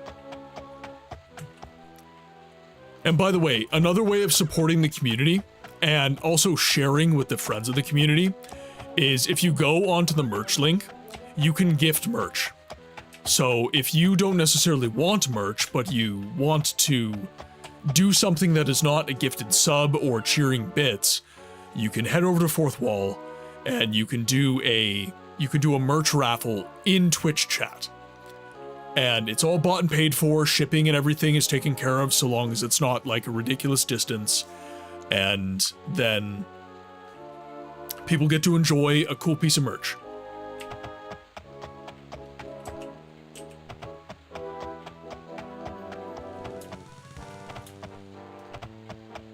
I'm pretty sure I provided every possible way to support the community that exists. Okay, so we're looking for Theodaster Wickcroft. Oh, what a lovely ring. Is this from King Gothrid? Well, perhaps this was just a misunderstanding after all. Here's 455 gold for your good services, Cyvaris. Don't mind if I do.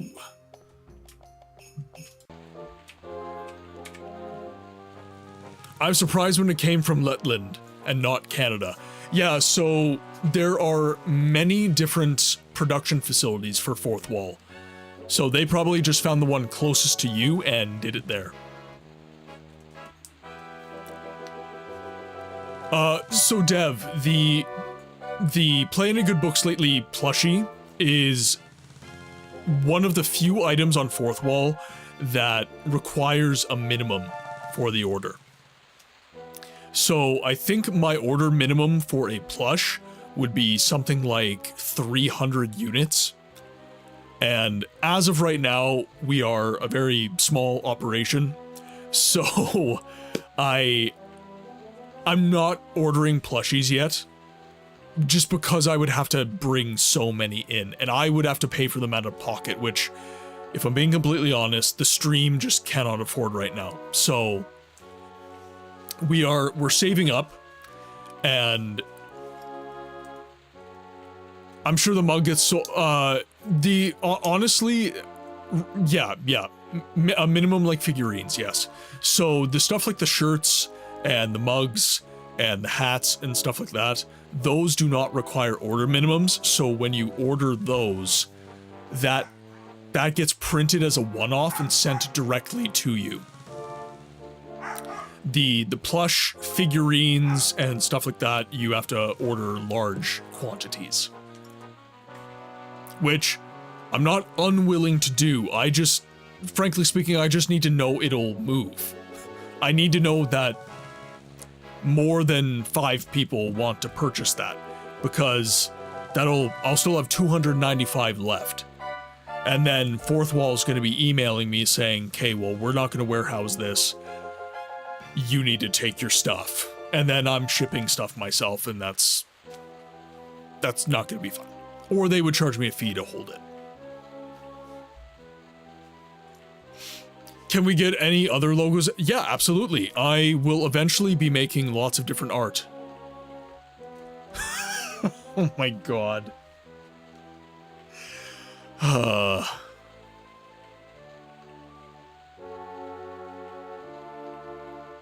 I appreciate that, York. I appreciate that very much.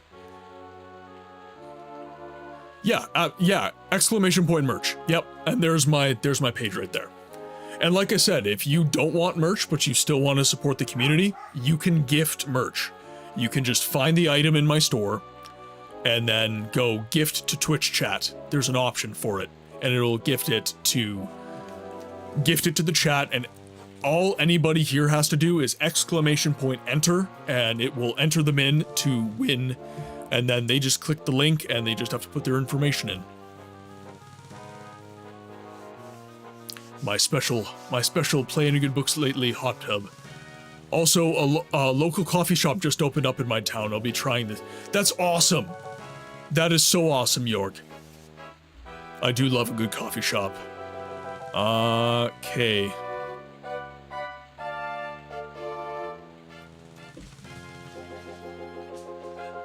Oh, the dogs are playing upstairs.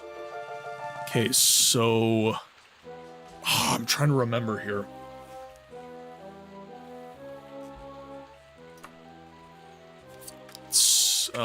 Let's see.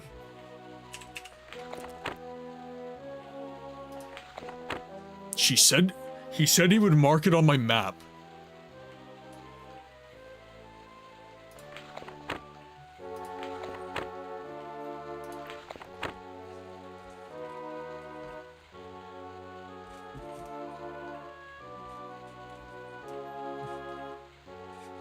Princess of Wayrest. Okay, nothing there.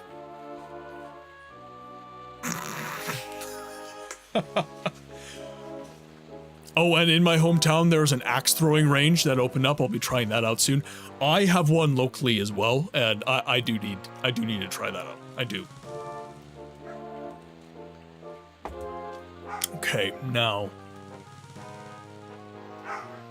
we don't have anything. We don't have anything here for my dialogue notes, and I don't have any notes for that.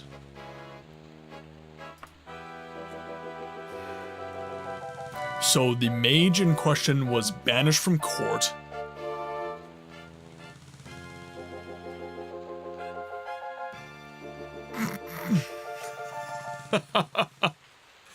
By the way, ads are dropping soon, guys. I will be taking a short break just to kind of make myself a little less disheveled, and I still haven't eaten as well, so I'm gonna have a little bit of food as well. So you guys, you should grab some water, grab some snacks, hit the loo if you have to, and we will reconvene in 3 minutes once I have confirmation that ads are running. And then I need to remember where I need to be going. Because my notes aren't showing it. He said he would mark it on my map.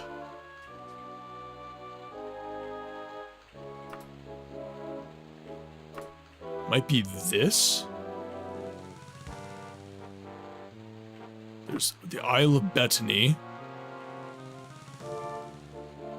Okay, ads are running, so I will see you guys in just a sec.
All right. I've shoved some food in my face and we are good to go.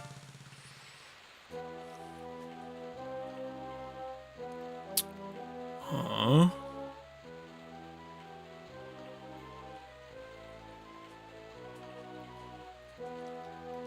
nothing on Bethany by the looks of it. So let's travel back to Daggerfall. We'll report back to the king. And then I need to figure out where the hell I'm... No! No. I feel like I started some sort of rebellion of weirdos. Welcome to the chat.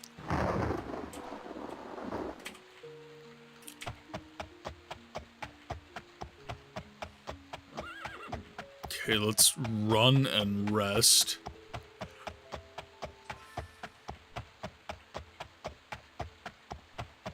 So I don't want to get attacked.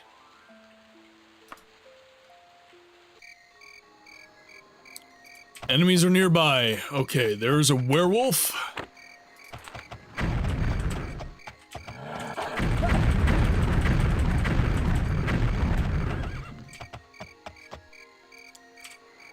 Okay, let's do fully healed. And I still need to rest more. Okay, so we're fully healed, so let's just loiter for like 4 hours. Fine, 3 hours. Masera. York, thank you for the check-in.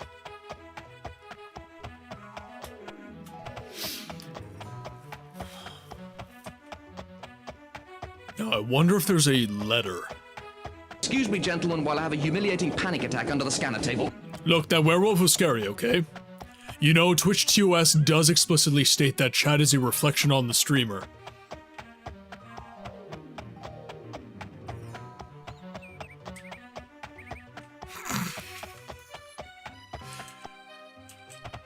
Well, you are awesome, guys, so just make sure we keep it that way. Any unawesome people... Nothing can stand up to his testicular torsion. Martin gives me too much power. I mean, to be frank, Dragon, you actually haven't been terribly unhinged with it. You have yet to make me regret the decision. You merely woke up the sleeping beast. No, that was that lady earlier. What was her name? Grekla? Welcome, moon and star.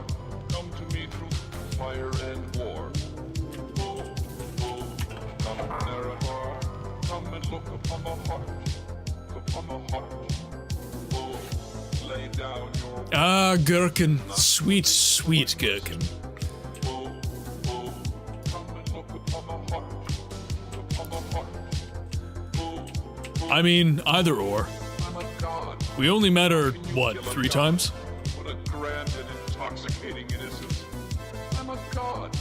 How can you kill a god? Shame on you, sweet Nerevar. I'm a god. I'm a god. Okay. Ah, I should have taken notes. I can't trust the game to do the notes for me.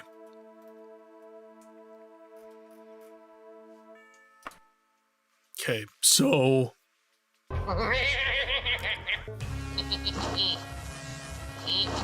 Gurka, you already forgot her name after a 3-day Vivek-esque fuck.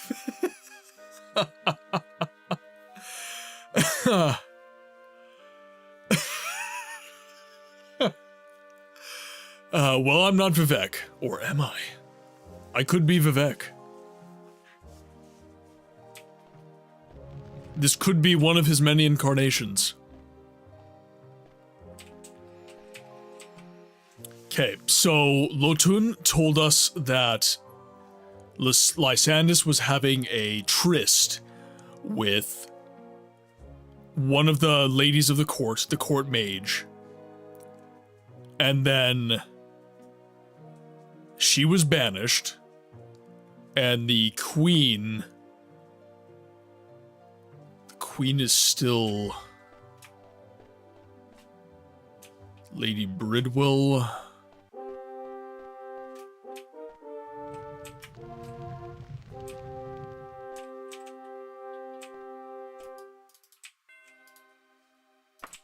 So she won't speak to us either, because she's a member.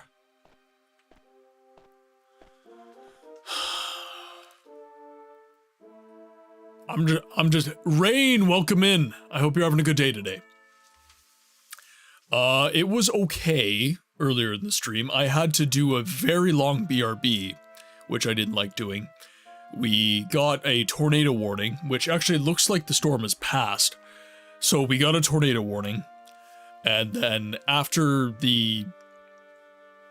during the storm, our eaves troughs were backing up, so I had to go out there as it was raining, cats and dogs, and empty out my eaves troughs, and it was a thing. I came back, I was soaking wet. It was not fun.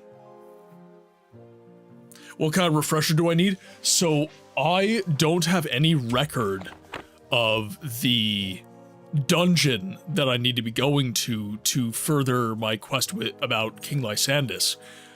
I remember the content in terms of spark notes, but I don't remember the specific name of the place. I even remember Lohtun said he would mark it on our map.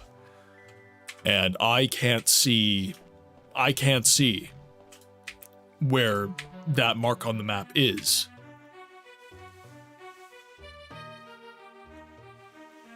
Blackout, become reincarnated as Vivek. Whiteout, which I didn't even know you could do, and reincarnate as a Dwemer and fly into the sun. Yeah, no, it's all good.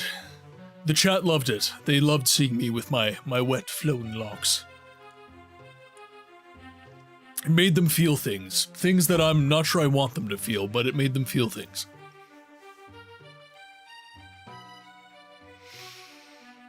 Okay, now... I just need to know where to go, Dev. And I don't know why the game isn't keeping a record of important information like that.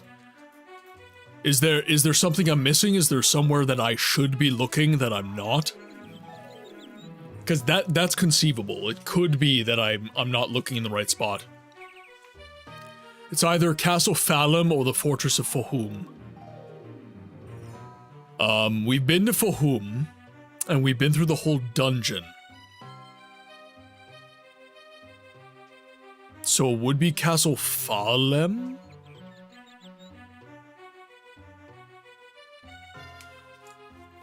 I don't know where Medora went.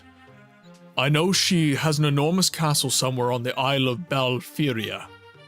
Or Balfira. But I also heard that there's some kind of curse on her and she can never leave. I don't know if that helps you, but that's all I know.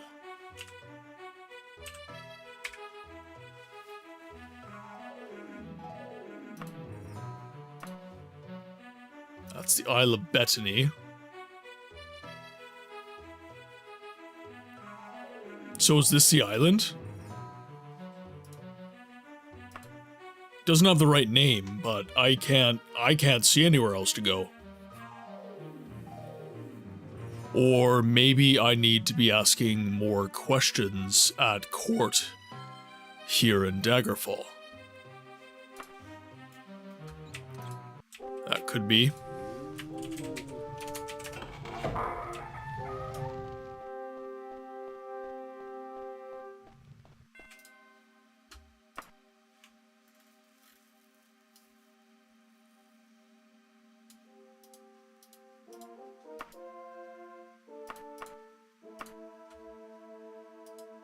And she won't speak to me.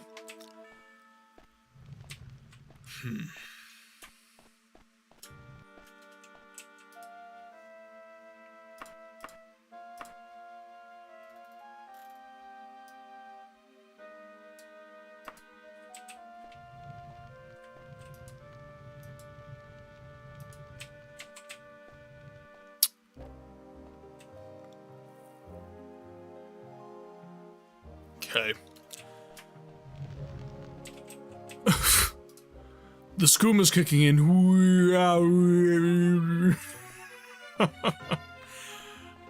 Castle Falem?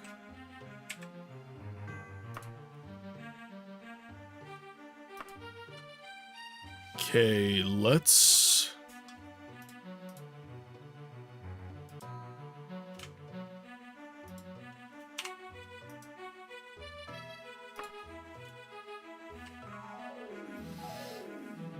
Balthiria, the Isle of Balthiria.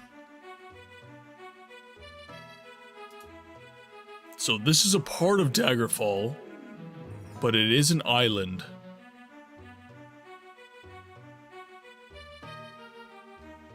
Let's just look.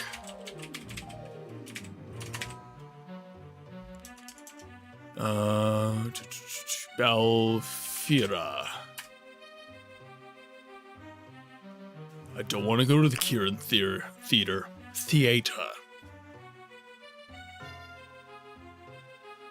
Tulun region, Glen Point region.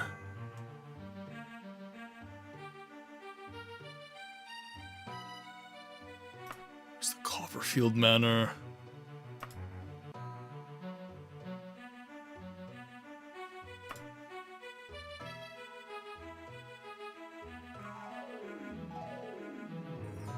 Movie theater.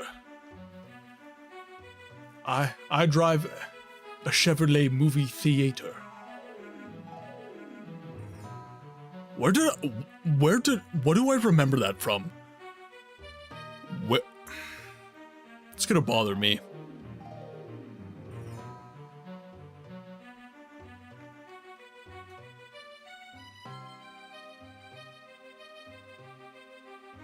Yeah, it's something crocodile alligator. Interior crocodile alligator. Song by King Chip 20. I see. I think I remember it from Solo Renekton only. When I used to consume a lot of League of Legends content, I think I remember it from him.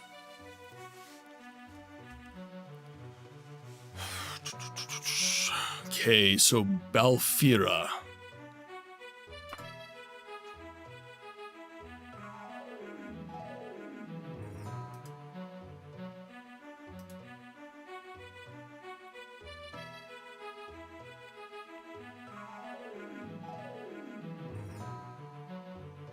Eldingshire. Okay, so there's an island there. The Isle Balfira is its own zone, if I'm not mistaken. And it was supposed to be marked on my map, so I don't know why I'm not seeing it.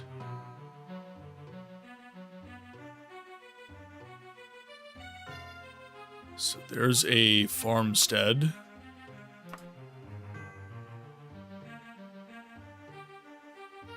Nothing there.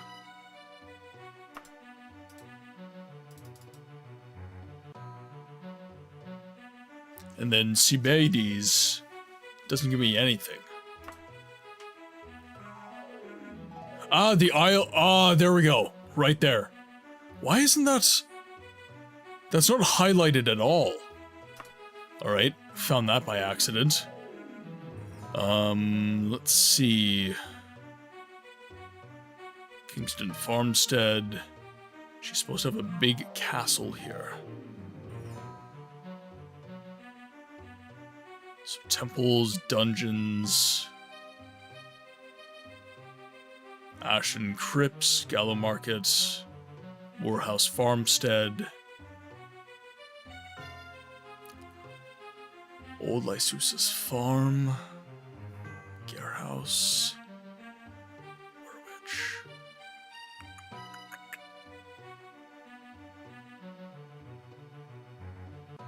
Singsburg? Okay, that might be...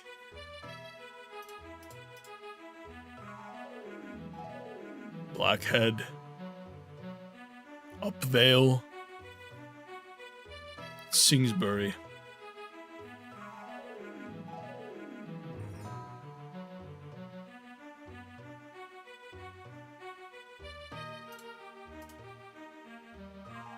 The Crypts of Kingham. Dureni Tower. That sounds promising. Oh, I've leveled up. Excellent. My intelligence is maxed out. So let's put some stats into... Let's just go all in on willpower.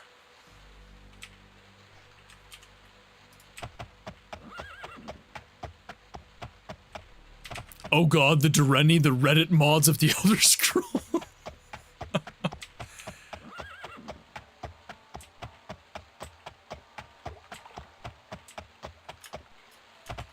Okay.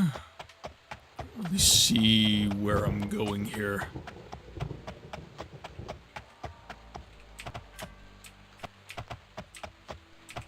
Alright. Let's go in. Oh, hi. I'm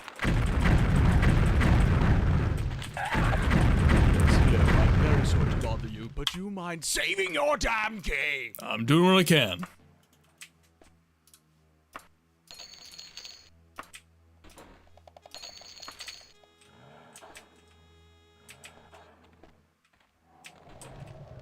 What the? To you, I say no, sir. You're already dead. Oh, hi. What are you? Okay, come at me.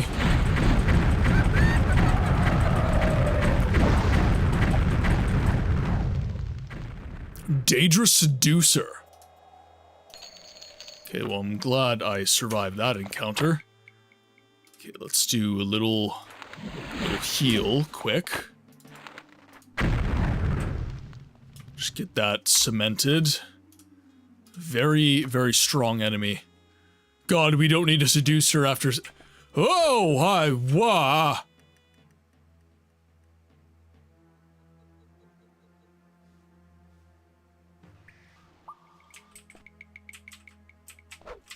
Ah! Oh, I'm so dead. Wait, am I? Is there a way out of this? Twould appear not.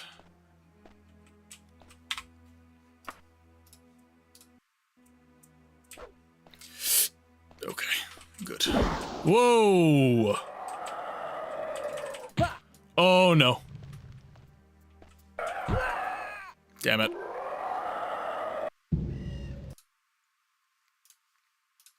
Damn it!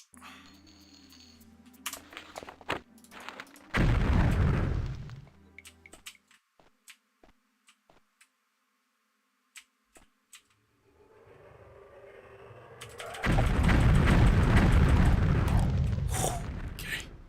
Body has no treasure. The lock on the door is no fear from me. We'll see about that. Well, in this alternate timeline, Savar starved to death because he made a check. Says who?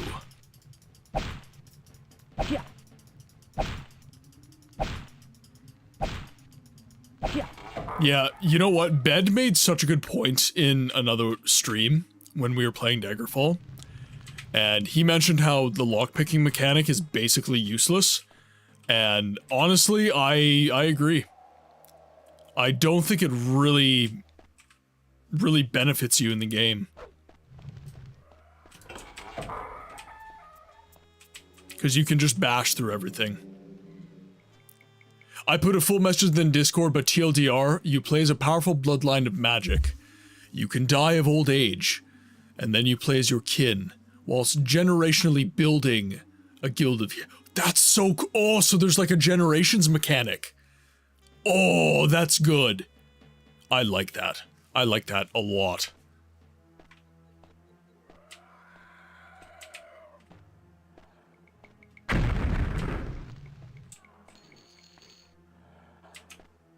Okay, who's shooting at me? Okay, make my way down. Oh, double vampire. Please die. Please die. Thank you. I love how I one-shot one of them. Alright, fine, just for the only bucks. I've committed to nothing, Melly. For Galka!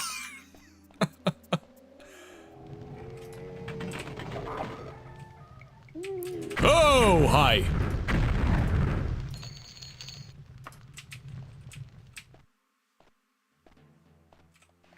You could skip years of life by studying, however, you will age. And magic takes years to master. Do you want to be a skilled young warrior or a powerful old Merlin? Or do you have to choose? That's almost like kind of a strategy game on as well, because you have to like strategize. Do I want to be powerful on this particular generation of my gameplay, or do I want to be powerful kind of closer to endgame as like my young posterity? Someone seriously yell at me, I need to finish. Yeah, seriously. Pack woman. Oh, also. QuakeCon, right? And if so, definitely frickin' pack, because so many of us are jealous of you. QuakeCon would be so dope.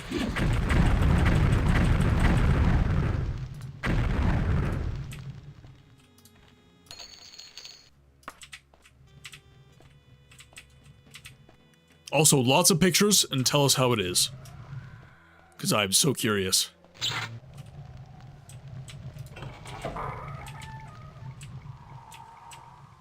Yeah, Kezi, I think you've got something really, really cool lined up with that. Now, what I am most interested by is how much you're gonna lean into that generations mechanic.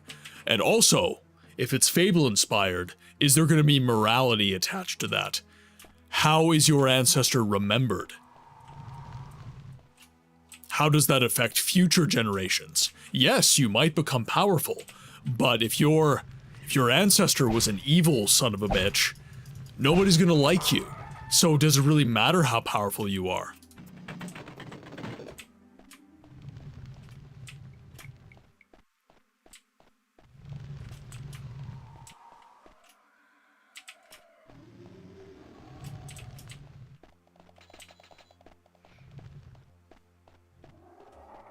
Also, that did come off as overly aggressive, Melly. I do apologize, but it would be really interesting to have that stuff shared.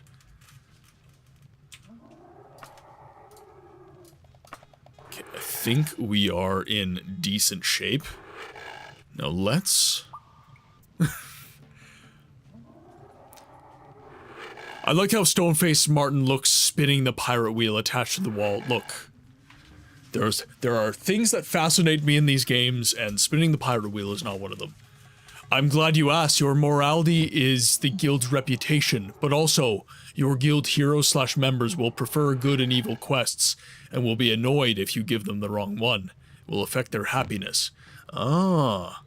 So it's almost not... It is almost a strategy, RPG, adventure hybrid. You're almost making a new genre right now, Kezi. That is so cool.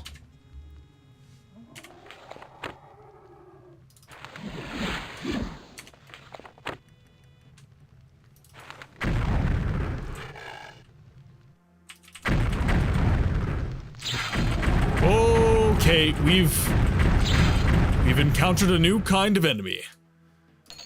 We have fought our first Lich, everybody.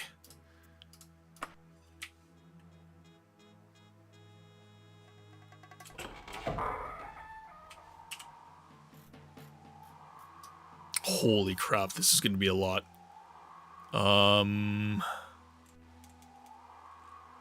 So we didn't fully explore that area. Okay, let's see where this goes.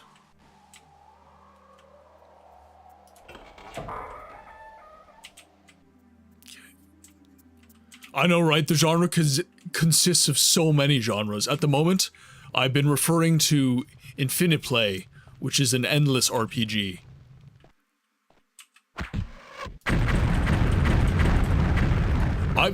You know, that's an interesting concept for me. How do I feel about an endless RPG? Something with no end game.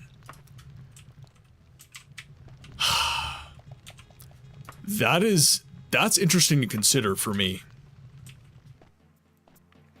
I think the whole reason that I love RPGs is because they end. I think that I appreciate the choices I have in game more because of the fact that they... I mean, it's kind of a similar conversation to what is the meaning of life. It's more meaningful when it ends. But, you know, some people would argue it's meaningless because it ends, but I'm of the camp that says because we have an end point, it is more meaningful.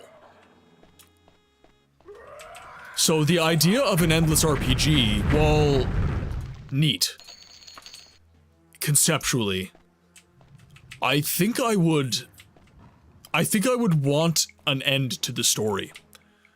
I think I would eventually end up at the point where I end up in a state of yearning for another existential question that stems from that. Immortality. Who wants to live forever? Do you want to live forever? Do you want to endlessly be in a situation of, you know, making choices? It's interesting to ponder. I'm interested in the chat. What are your thoughts on this? Do you like the idea of an endless RPG? Or are you in the same camp that I'm in? Do you want a story that eventually ends? Because that ultimately has a little bit more stakes. Let me know.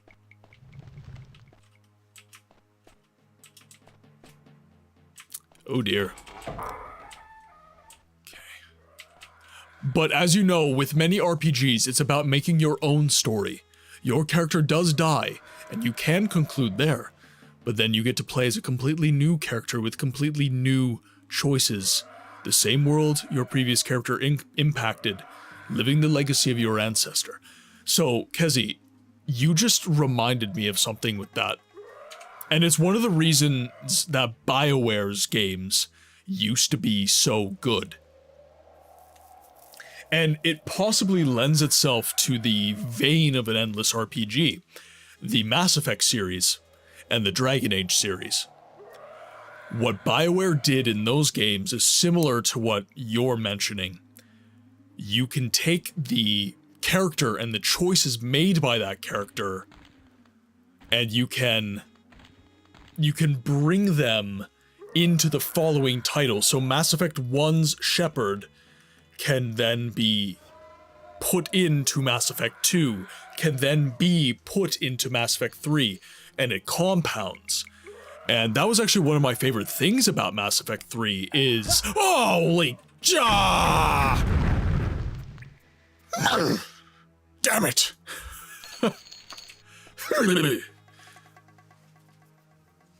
Uncool. I almost lost my cool there, guys. Luckily for you all, I'm a stone cold professional and I kept my composure.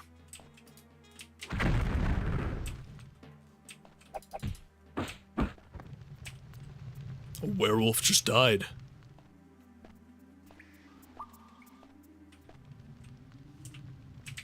But yeah, you totally just reminded me of Mass Effect 3 with that.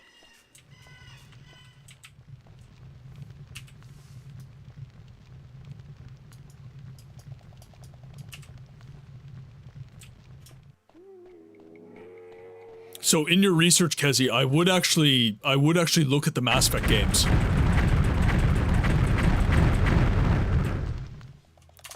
I think that would be a good shout.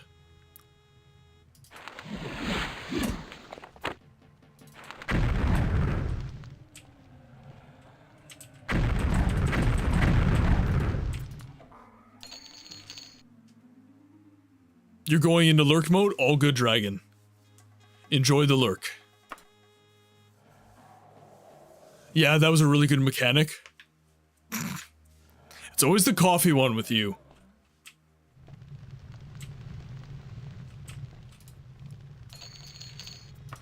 Okay, not much in terms of loot there.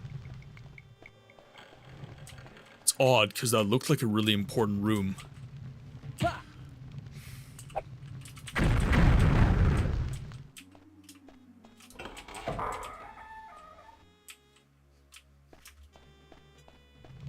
Interesting, okay. So that looks like the end of that.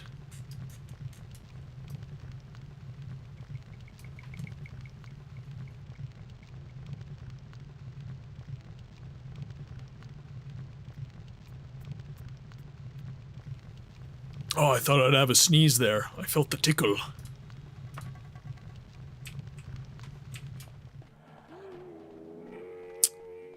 Okay. Oh, okay, I haven't gone this way. Ooh. Alright. I thought I came to the end of this area. Not at all. Not even close.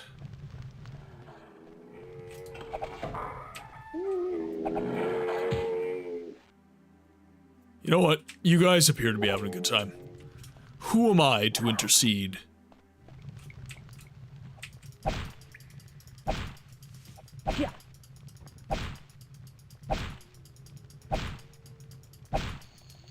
The crazy thing is I'm not even sure I'm supposed to be here. I'm not even sure if this is the fortress I need to be. I guess we'll soon find out.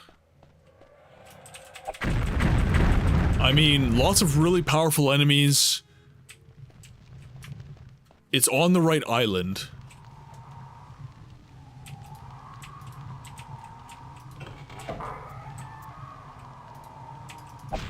I think the best part about RPGs, more specifically silent protagonists, they can develop their own story. For example, did your first character die young? If so, has your son, the new character, got a heavy burden at a young age? Or maybe your first character died old. A master. Now you have heavy boots to fill. Or maybe seeing how long you can take your bloodline. Maybe your previous ancestor was evil, and you have to live in the consequence of their actions.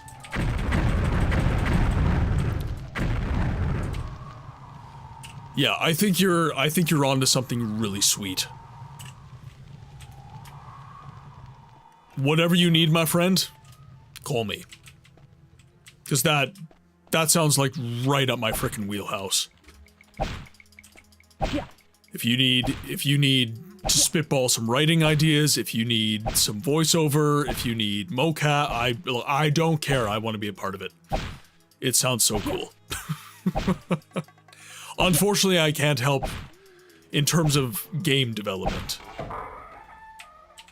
That is one particular talent I do not possess.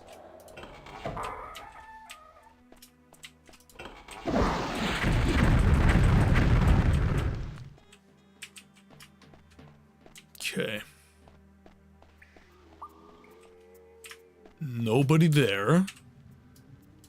Have I gone down yet? Okay, so I've been down that road before. So I need to keep going this way. So that was out of a secret area.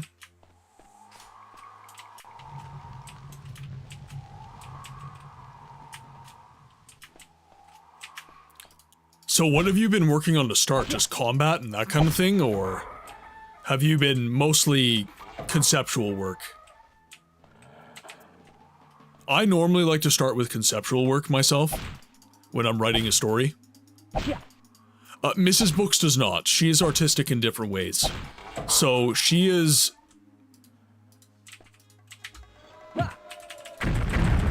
Just make sure I don't get killed here. So Mrs. Books is an artist. She does models.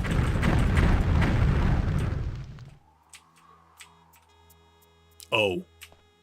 Well, we're really painting the walls, guys. So, Mrs. Books, she paints, she draws, she does model horses. She's an equestrian, so she's very passionate about, equines. So, she's got model horses that she paints and sells. And she's got a good mind for practical applications of creative stuff.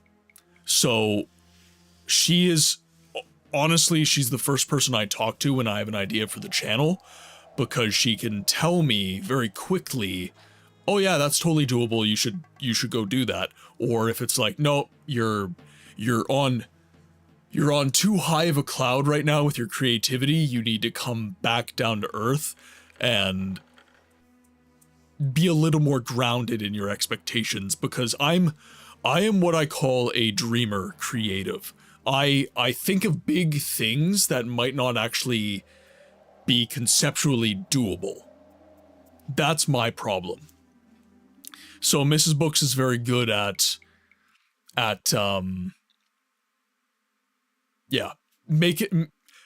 taking me off my cloud and bringing me back down to earth. When she pops up on stream, she seems to be very expressive for one who would have an interest in or talent for it. And you know what? She may very well eventually want to get into something like that. I'm not going to say she doesn't, but that's part of why I like her and why she likes me, is we're both very expressive, very emotional people. We're able to intone our feelings quite well.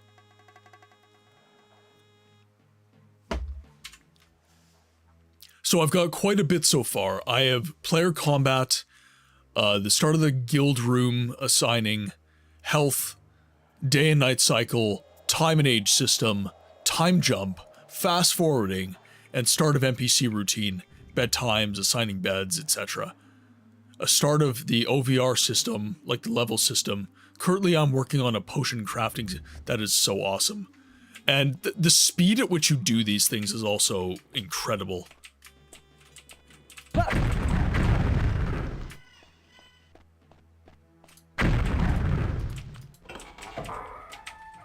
And she's actually been really supportive of, you know, sometimes we have spouses that are not the most supportive of our creative endeavors. And in particular, you know, when I talk about being interested in voiceover, that's a very competitive industry. It's very difficult to get into. It's very difficult to get work that pays. And she's been nothing but supportive of my want to explore that world. And I'm super, super grateful for it. I wake up, game dev, go to bed for 6 hours, and rinse repeat most days. I've gotten to the point where I enjoy game dev more than gaming. It's like the Thanos thing. Fine. I'll do it myself. And you missed, well, maybe you didn't. Maybe you watched the VODs. I don't know how deep into the weeds of my content you are, Kezi, but I actually had a conversation with Chad about this during the Saturday Siege of Avalon stream, which is, I believe indie development is going to save gaming. I believe the only way out of the current conundrum that we find ourselves in, with several disappointing titles from AAA devs. Just, it seems like every title coming out, there's something vacuous about it. It doesn't fill the void the same way that these older games did. And I believe that, well, first of all the games that I enjoy, they're indie. It's very seldom now that a AAA development comes out and I enjoy it more than an indie offering.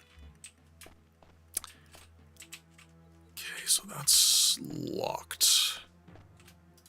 But I definitely feel that the only way out is through, and indie developers need to be more creative than ever, and they need to be putting out better games than ever, at a better price than ever in order to beat out what is coming out from AAA, so that EA, Ubisoft, Bethesda, Microsoft, and all these other companies really sharpen their fucking pencils, man. Because they're not... They don't care about the game, and they don't care about the consumer. And that's a huge problem. You need to care about the art that you're putting into the world. You need to care about the content that you're creating.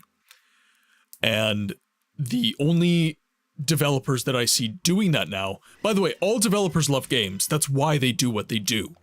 That's why they do what they do.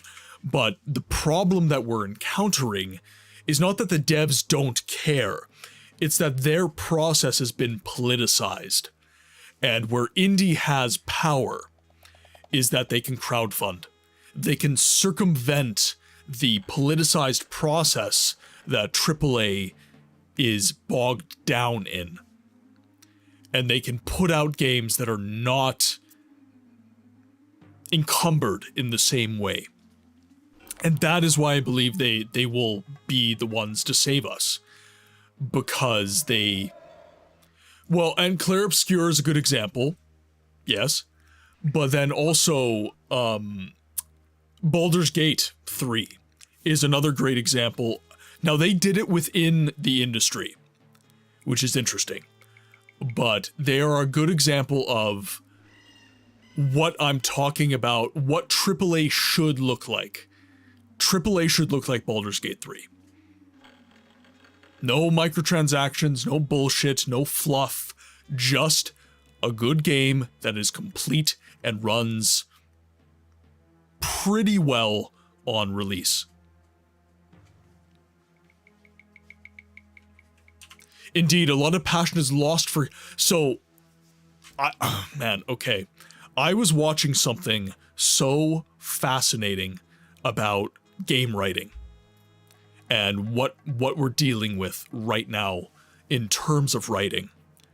And again, it's a politicized process. The writers will make their story, and then they'll put it to the storyboard people or another department within the studio. And they'll say, okay, this is my story. And then the powers that be will say, okay, we can't do that, we can't do that, we can't do that, we can't do that, we can't do that. Back to the drawing board.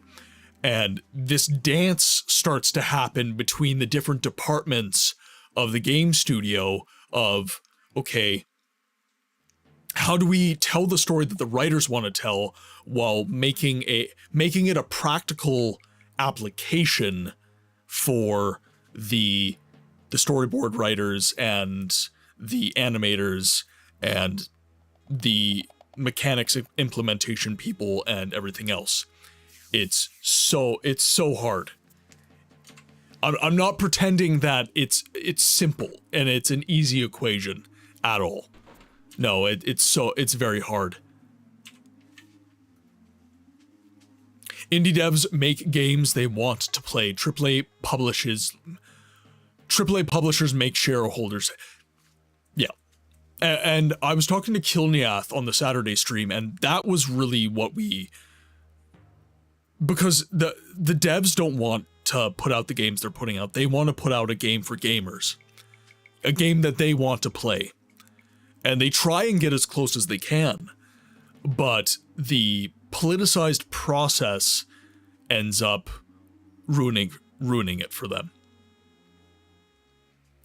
Expedition 33 is a perfect example of revolution in the industry. It's a bunch of Ubisoft devs that got dropped like they were nothing, who teamed up and made an amazing game with a small team.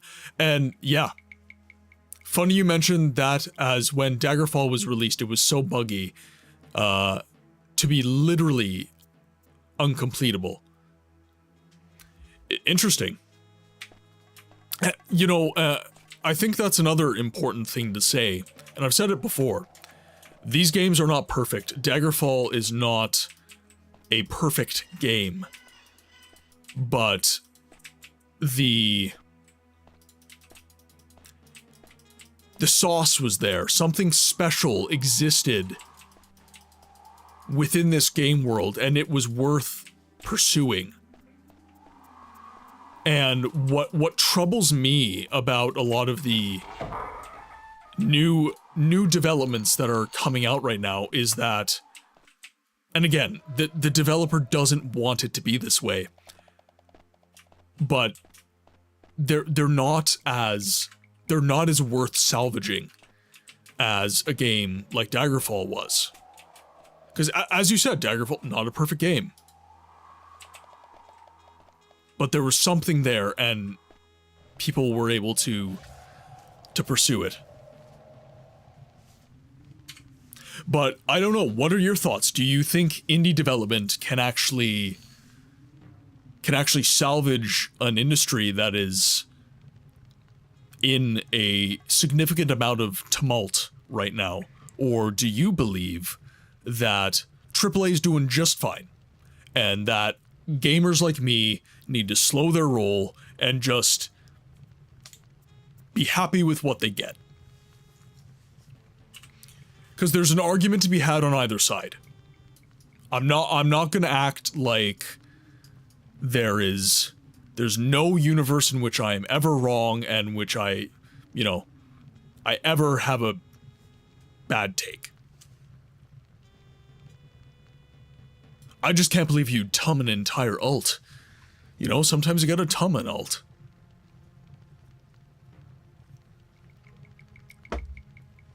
And for those of you not phonetically gifted, tumult is short for tumultuous, which means a time of strife.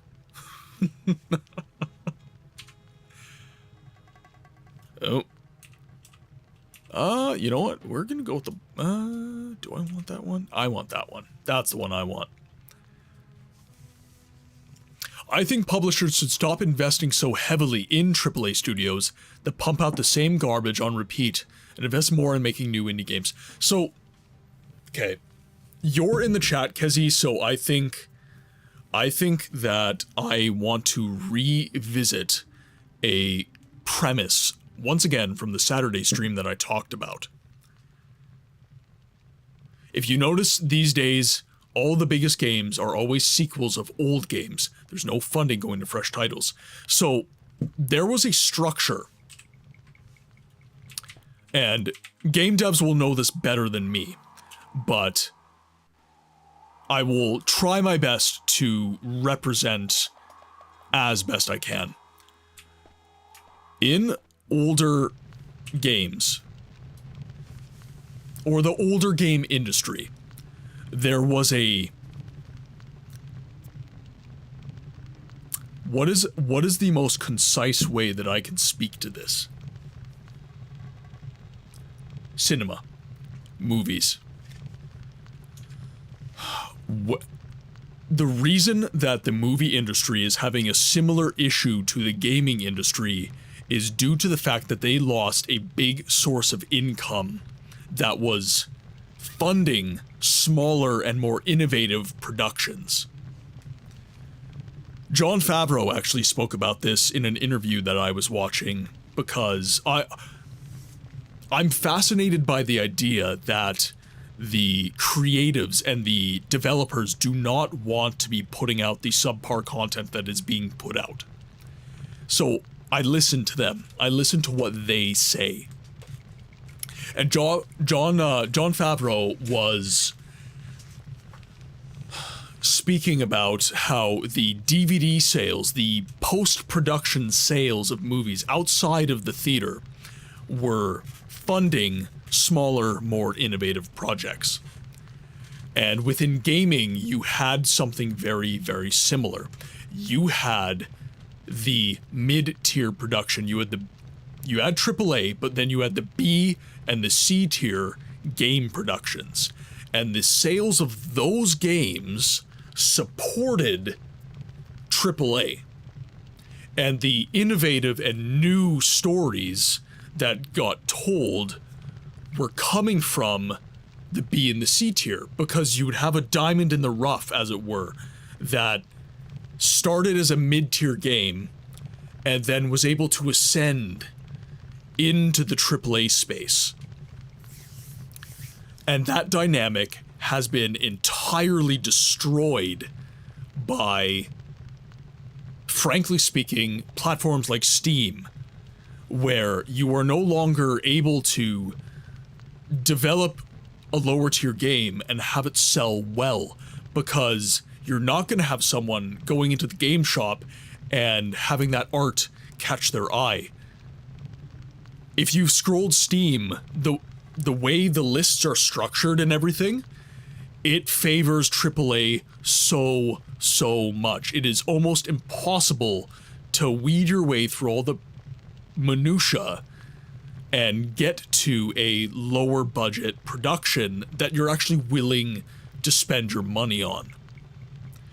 But back in the day, you had productions like Kingdoms of Amalur, Bound by Flame, Hunted. Dare I say, even productions like Fable started from small beginnings and were able to get funding to become a AAA title. And that supportive structure has died, and now that has given way to things like microtransactions because the money has to come from somewhere. You can't make a AAA production unless you have funding. So, obviously the game developers in the chat will know more than I do to that end. However,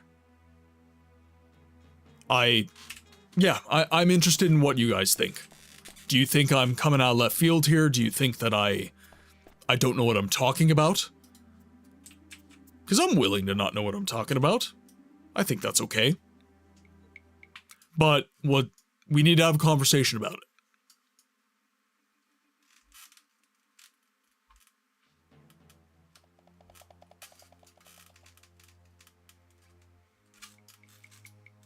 Okay, so I need to come up in this path up here, so...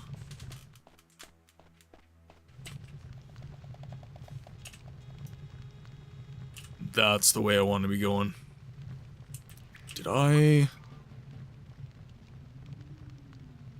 Okay, I did make it all the way down there. Okay, so we're going this way. We are going this way. Ew. Perhaps not. Okay,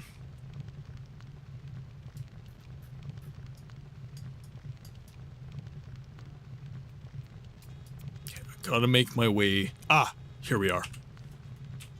I need to levitate. The more big budget games that don't do well and get cancelled before or shortly after release may help AAA publishers realize many gamers have had enough of the course they have been heading down. Yeah.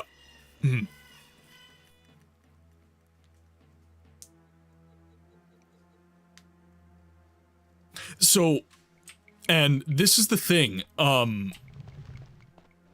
because, again, the point remains, the money has to come from somewhere.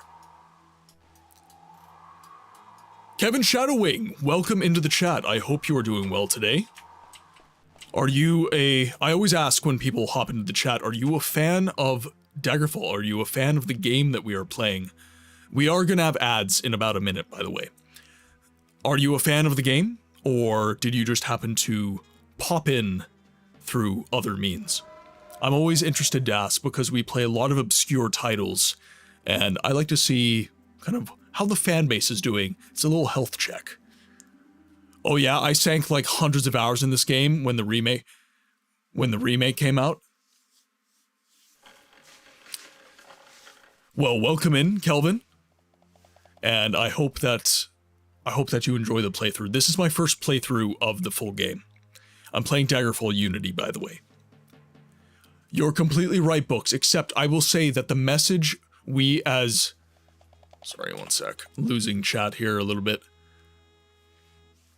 The messaging we as a AAA studio receive from leadership is always that we're all about the players, giving them what they want, so it's weird to hear the other side. They're clearly failing to do so. Because the money-making apparatus So the point I'm trying to make right now is that the money-making apparatus is what has changed. The developers still want to make good games. The game publisher still wants to make money.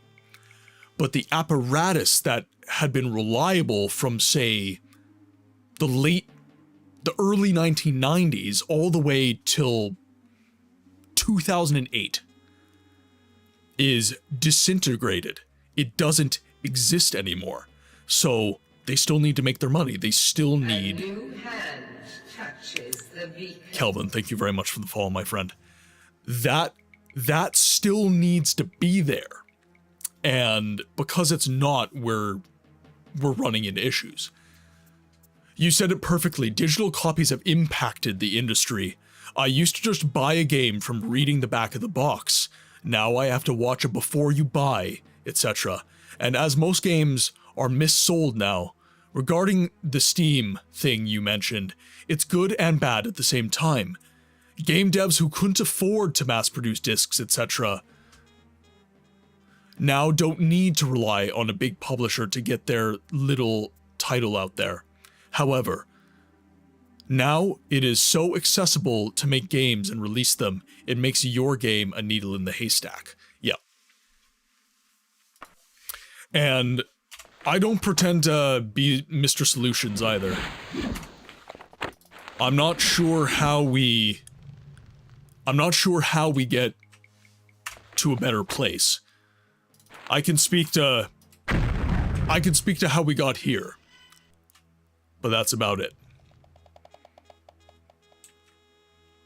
I think that saying that we need to go back to basics, we need to go back to the old way of doing things, is naive. I think that there's no way that we can backtrack from where we've come from, or to where we've come from, I should say. Okay, so I think this is a completed dungeon, honestly. Have you heard of the Stop Killing Games movement? It's a good start. So, okay. I want to wait for ads to cease before I start talking about this, due specifically to the fact that this is such an important movement to me personally. So, we have about a minute left on ads, so I'm gonna just hold off on that point, and then we're gonna talk about my thoughts on that.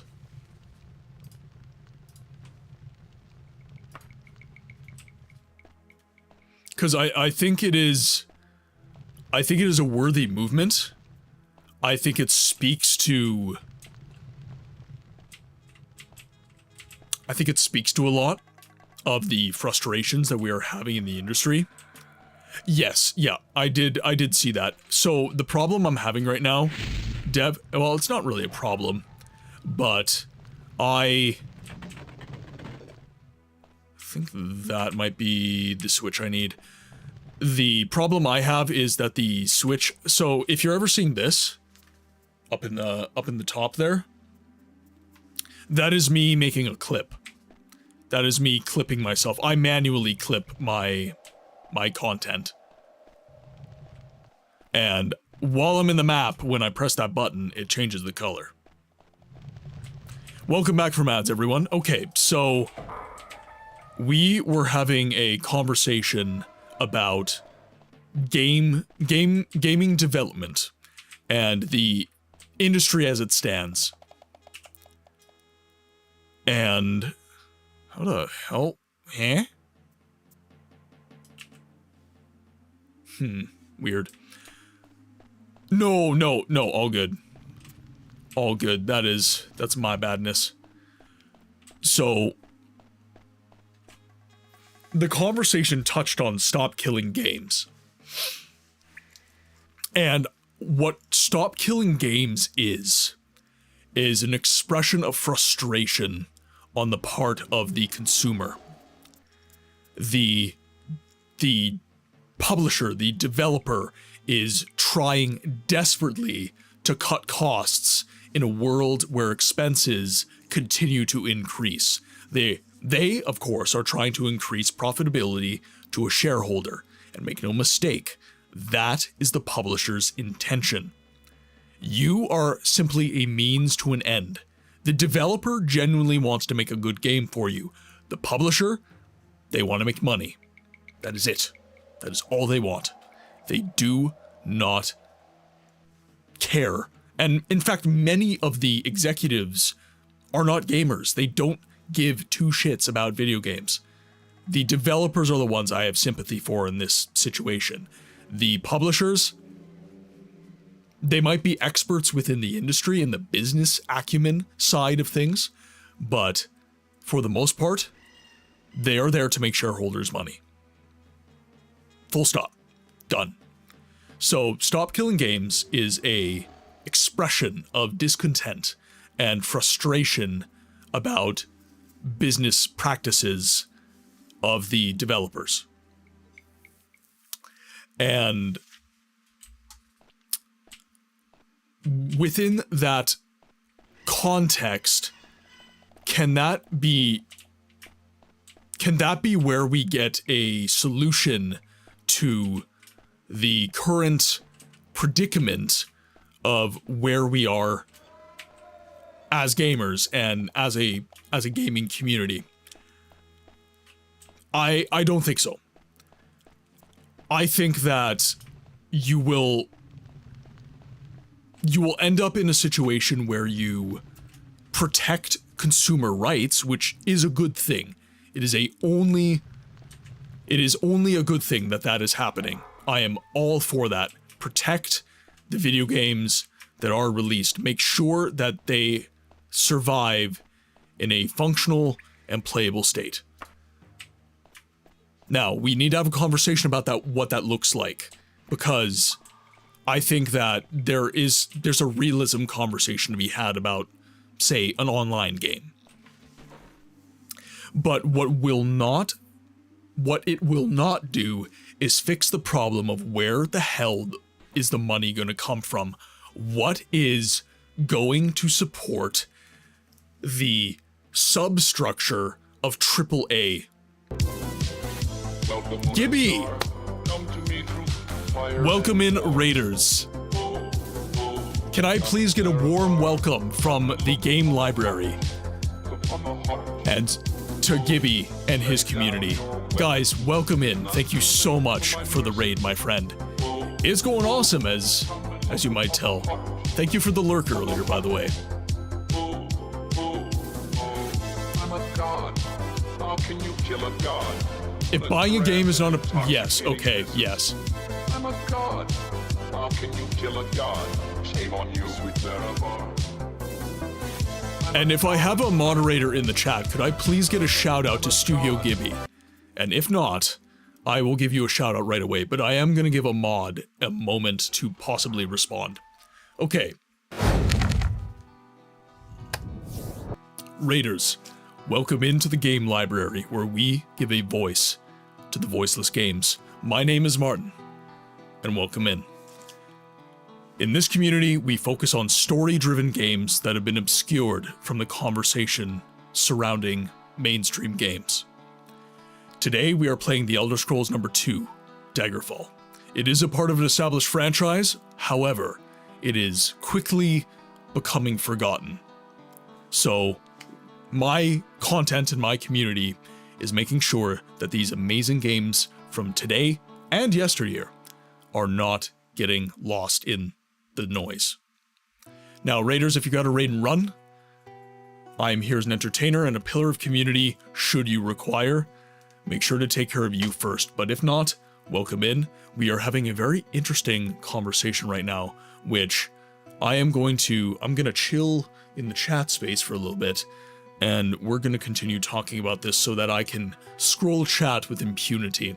So the conversation that we are having is about the games industry and the discontent of consumers and what has changed about the games industry and the monetary support structure that it used to have. I think subscription services like Game Pass will eventually take over. The developer and publisher get a steady stream of money, and you don't own anything. I hope I'm wrong, because it makes me sad as someone who really enjoys physical media. You're not wrong. I think that is totally the next stage. I think Notch said it best. If buying a game is not a purchase, then pirating them is not theft. True. Where's the line, right? We are currently... Stop Killing Games is a representation of a renegotiation of the rules that surround purchasing. What is ownership? We rent everything now. We rent our cars, we rent our shows, vis-a-vis Netflix and Amazon Prime. We have traded away rights as consumers for variety, for selection. And we will reap what we sow. Because I'm gonna say this, and it might be a little unpopular, but consumers have to shoulder some of the blame here. We paid for these products, and we showed these developers that these business practices make money. They would not do it if it did not make money. So we do have to shoulder some of the blame in these situations. We did not put our money where our mouth is. We said we want to own what we buy. Well, we continue to buy things that are effectively rentals. And everyone's like, well, I want to buy this new game. It looks cool. There are so many games out there that are worth your time, that are worth a play, that, in my mind, you have no excuse. You could have been content with what you had, and you could have shown these developers with consumer values what you value, and you did not do it. And I'm guilty of this too, by the way. We are all culpable in this full circle. I will need to lurk for a bit post-stream, but I'm enjoying listening. All good, all good. I'm a dev myself. I can say that releasing server binaries, even if they need to strip out certain libraries and middleware, would be all they need to do if the law supports reverse engineering for the community to re-implement those missing features needed to run the server. The thing is, they could just as easily make it so that the game can be hosted client-side, just like servers such as Gmod, The Forest, and Minecraft. I don't think your live chat on screen, it's not, it broke. Like, shortly after the stream started, it stopped working. So I need to switch to StreamerBot. I need to just finally take the plunge and switch to StreamerBot, because Owned has been very unreliable. If they're building from the ground up, true, but the game is, a game that's mostly made or released that would require putting server functionality into the game, which can be a ton of work. I get what you're saying, but when making a live service game, that option should definitely be considered. Yeah. Melly, thank you so much for the gifted sub. Kelvin, please give a thank you to Melly for the gifted sub. Enjoy the 30 days of ad-free viewing. Enjoy the 30 days of custom channel emotes. It is much appreciated. Thank you so much for your support of the community. And I wish my stuff was updating. I have my principles, Lister. All right, back into the game. Me with promises of power and glory? Do you really think? Okay, I'll do it. Yeah, so there's many aspects to this conversation, definitely, but oh, so there's a teleporter. Oh, that's a new mechanic for me. I've never encountered a teleporter before. Interesting. Very interesting. Okay, now.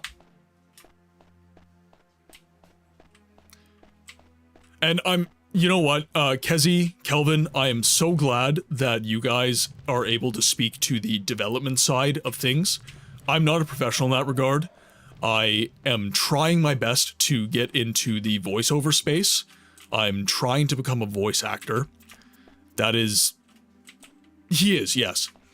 That's actually what prompted the conversation. We were discussing a game that he was making, and it kind of just naturally turned into that. But I'm trying to get into the voiceover space. And that part of things, the creative side, the writing side, is the side that I can kind of speak a little bit to. Not at length, though. I'm not in the industry, but as someone who is studying the industry and really trying his best to make space for himself in the industry, that is what I can speak to. But having the development side able to talk about it is really important, because you have a lot of, I don't want to name names, but there is a certain individual that has been giving a very bad take on the Stop Killing Games movement. And I would ask, most of you probably know who I'm speaking about, keep it cordial in the chat. I know a lot of people have, shall we say, fiery emotions about this figure, but let's just, let's keep it nice. Yeah, exactly. Yeah, but let's keep it cordial, let's keep it nice. I myself have contested the take. Okay, so provided people will behave, I will say who it is. It's Pirate Software, Thor. And he came out as, I guess, he said, or basically tried to show that he was representing the developer side of the equation. And he really misrepresented what Stop Killing Games was about and what it was doing. And that ended up causing a lot of very fiery emotions. And by the way, Stop Killing Games, while it is a worthy movement, your movement being worthy is not an excuse for you to be a bad human being to someone who disagrees with you. Primogen and one other dev had the same misconceptions, but were at least polite about right. And by the way, if Stop Killing Games is going to be a serious movement that actually affects legislation, we have to be willing to have very uncomfortable and difficult but cordial and nuanced conversations about what the future is going to look like. Because if we're unable to have those conversations, it's not going to go well for Stop Killing Games. It's not, because everybody's going to say, those guys are batshit crazy, we don't want to give crazy people what they want. Oh, do we have Avalon in the chat? I saw a reply to Avalon. Yeah, exactly. Thank you, Avalon. Thank you. I can't remember the other guy's name, but I remember getting so frustrated because he read aloud, devs won't need to support games forever, and kept acting like that's what the movement was about. Yeah, so this is a human tendency, by the way, because I did 8 years of post-secondary education. I debated a lot. And by the way, if you guys want, I didn't give a shout out to Gibby, so I guess we did not have any devs or any mods in the chat, so we are going to make sure that Gibby gets a shout out.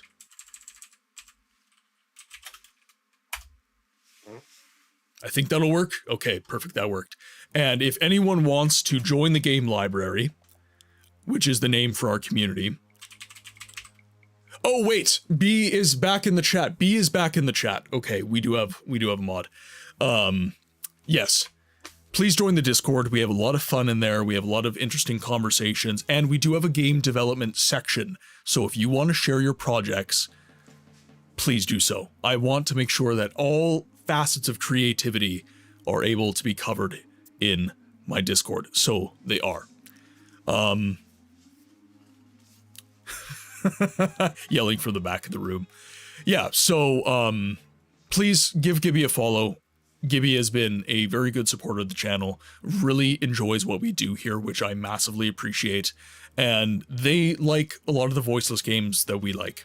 So they're helping keep some of these older cool games from being forgotten. So please give them a follow. It is much appreciated. Let's see. Yeah, so as I was saying, I did 8 years of post-secondary education. I was going to be a teacher.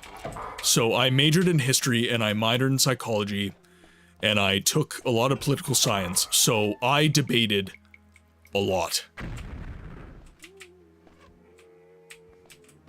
Ooh, I like. Excellent. So I did a lot of debates.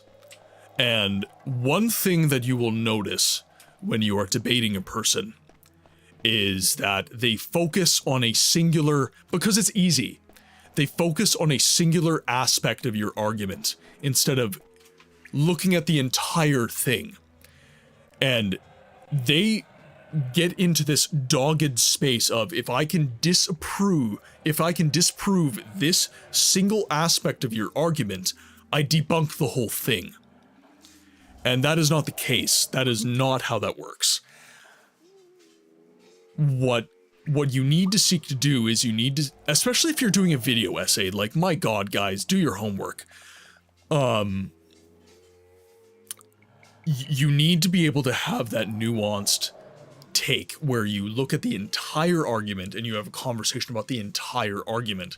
Now, you can have sections of conversation and debate about specific parts, but that is not an all-encompassing thing at all. If at any point you want to try and do an Unreal Game Engine dev stream, I can teach you to make a game using blueprints. It's a lot easier than you think you have. Or even off-stream. Off-stream, I'd be willing to do it. Streaming, I don't think that is my purpose. It's definitely cool. I would love to look into it for sure. But the purpose of this particular channel and this stream is to give a voice to the voiceless games that already exist. And that can be new or old. But off stream, I would definitely be willing to have a conversation and learn. Interesting, okay. It's a big fight going on down here.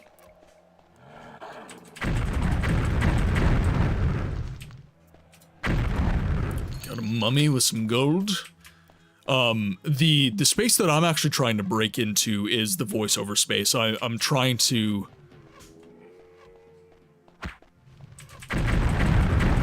Splash damage for the win!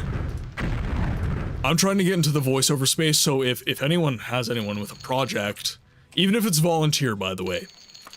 I know some of you in the chat have asked me to be a part of projects, but, yeah, the more things I can be a part of, seriously, I feel the better for me. It's more practice, and I just have fun doing it. Yes, I am. Yes, I am. Ah, a fellow man of culture who understands the infinite mana method. Yes, I am playing as an Ultimer, and let's see if I can pull up my character. So, Mage is these are my stats. I'm not a good Daggerfall player, by the way. This is just what I'm doing. Custom class, primary skills of Destruction, Restoration, and Mysticism, minor skills of Daedric, Dragonish, Etiquette, Medical, Orcish, and Running, and miscellaneous of course, everything else. Major skills of illusion, thaumaturgy, and short blade. You're already getting work? Well, it's, you know, work in the sense that I actually have to, like, you know, do something, but it's not paid. But I don't think I would be okay with it being paid because I don't consider myself good right now. I consider myself a novice in the ways of voice acting. I definitely don't want people to be paying for my services because I struggle. And I want there to be that leeway of, okay, well, we're not paying him. So, same reason why my game runs on donation. Yeah. Yeah, no, for sure. I definitely... Yeah, no, like, right now I'm trying to just get my voice out into the sphere, so if someone publishes their game, they'll be like, hey, who did the voiceover on that particular character? Say I did a good job. It'd be like, who did the voiceover on that guy? And then that game developer would be like, oh, hey, this guy, he streams. And I just asked him if he'd be willing to be a part of my project. And then word of mouth happens, and all of a sudden I've got maybe a paid job. And I'm getting better and better and better, right? So there was one project, Virtual Bread in the chat. He is writing a music album, and the music album starts with a narrated story. And he is, oh, hi, oh, no, wrong button. I need to focus more. He asked me to narrate the story. So that is one, and then I kind of talked about it a little bit. Kezi asked if I would have some time to just, you know, play around with some motion capture and stuff like that. And, of course, why not? So yeah, I'm definitely enjoying the process.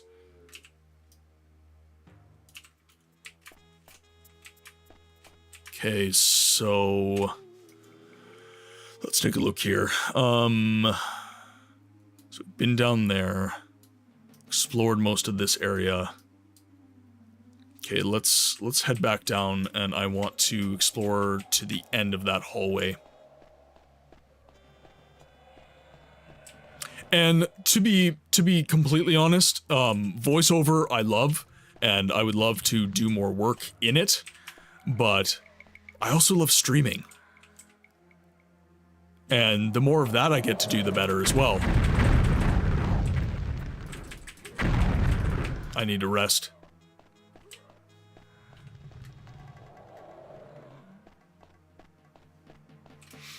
Well, and I'm still kind of laughing right now because my shorts, like my socials are doing oh no. Oh, I have a little bit of mana. I can fight him. There we go. My shorts are starting to do really well as well. One of my reels on TikTok got picked up again, and I think it did like 30,000 views, which for me is a lot.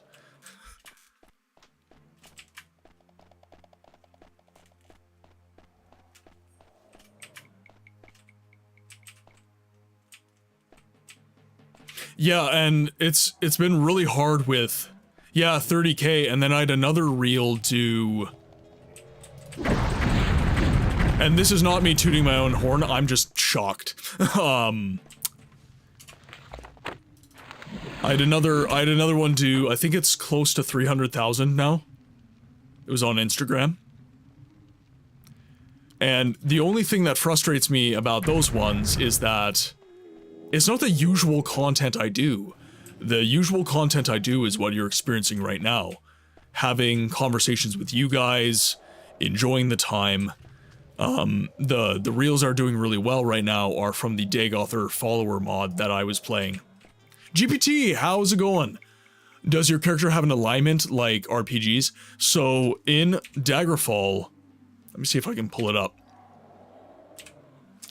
So in Daggerfall, you do have, I guess, something akin to alignment. Essentially, I don't think I can show it. So it's in the beginning of the game. So basically, you have reputation with different classes of people. So you have the underworld, you have the commoners, you have the scholars, and you have the nobles. And at the start of the game, you get a dial that essentially allows you to play around with that. And as people can attest to, as I've played the game, I have ended up in many situations where a lot of NPCs don't want to talk to me because I am not their kind of person.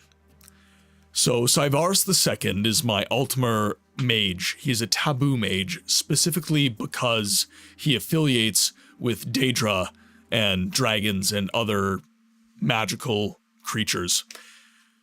He has spent his entire life, which has been considerable, in scholarly towers throughout Tamriel. Hello there. Hello there. What do you mean by holy? Sheo, welcome in. Ooh, Jorg. That sounds really tasty. Thank you for checking in.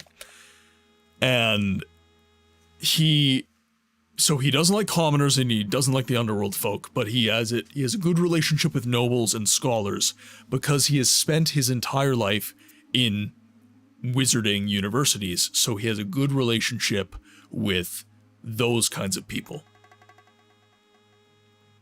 Taco fried rice is really, really good as well. Oh, that is a go-to for me. Taco pasta is, and I can't have dairy, so Mrs. Books found a really, really good vegan cheese, which still sounds, but it's actually quite good. Essentially what they do is they take the oat slurry used for making oat milk and they put the bacteria culture that is used to make cheese. And that culture is what gives it the cheese flavor. It's what gives cheese its flavor as well, by the way. So it tastes just like sharp cheddar cheese. It is so good and it melts really nicely too. So I can now once again enjoy taco pasta as God intended. But yeah, that is, the roleplay is partly from me, and it's partly from the game, to answer your question, GPT. And by the way, for those of you on Twitch who are not sure who I'm talking to, I multi-stream. I'm streaming on YouTube as well as Twitch right now. Did I ever try buffalo? Of course I did. Of course. It's delicious. I really like buffalo wings as well. That's really yummy. I was an absolute slut for buffalo wings when I could have ranch.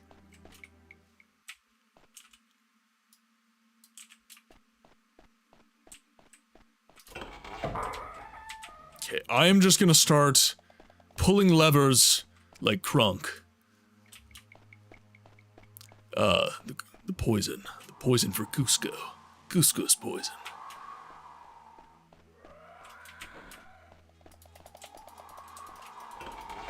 Aha! They are way better than normal mozzarella. Anything buffalo is honestly amazing.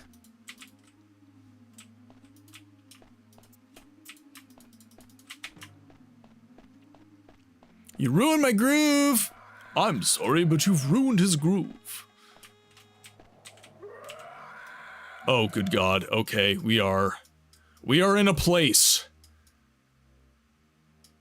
That is... Hold up, buffalo mozzarella actually made from buffalo milk? Oh, no. No. It's like, think buffalo wings, but it's like mozzarella sticks. That's the way I took it, and yes, I added something like that.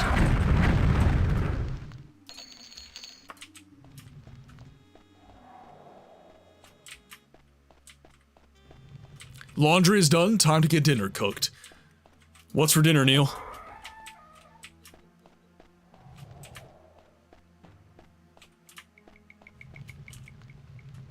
I did a very simple, fast dinner today. Google. Oh, well, that's your problem, Ellie. You Googled it. Never Google.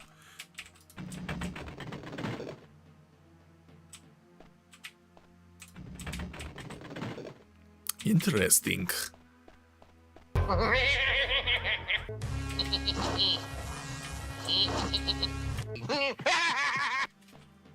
Ah, there we are.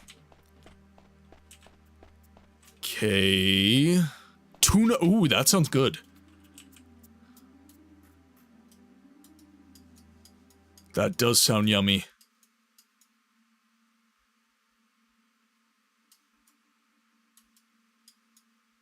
Okay, so that'll get me up here. Oh, you're making a really big one. Good call. I always like doing meal prep as well. Makes life so much easier. Talking about Googling, the potion mixing system I'm working on for Bloodline randomizes the recipes for each new game. So no Google what recipes do. You must mix and find out yourself what recipes make in your specific game. Interesting.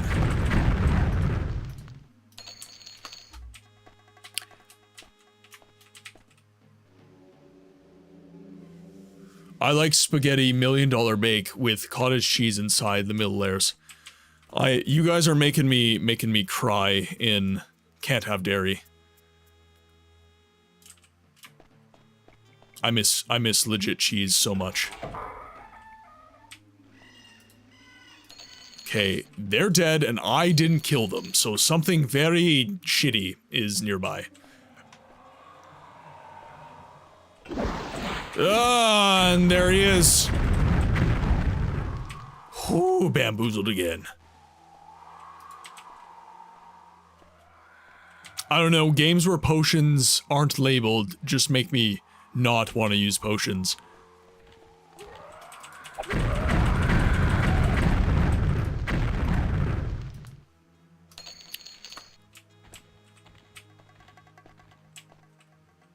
Oh, I warped. I definitely do have to play the Wayward Realms.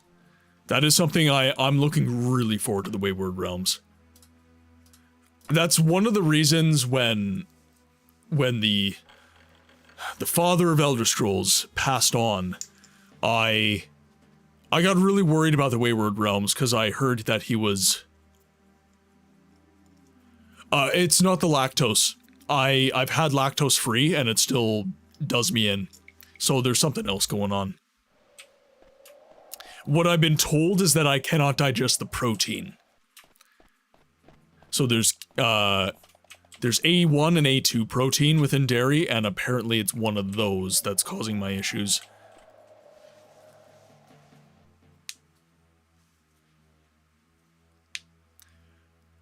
There's a company in Germany that sold spaghetti with cheese, but now not anymore, since customers don't like cheese with spaghetti. Seriously, who can't like spaghetti with Parmesan? Hello? Huh? That's like spaghetti 101. Throw Parmesan on that shit. What are you talking about, what are the Germans doing, Avalon?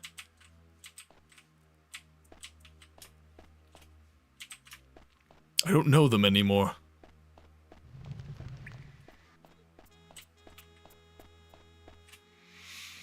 Okay, so there's the stairwell up.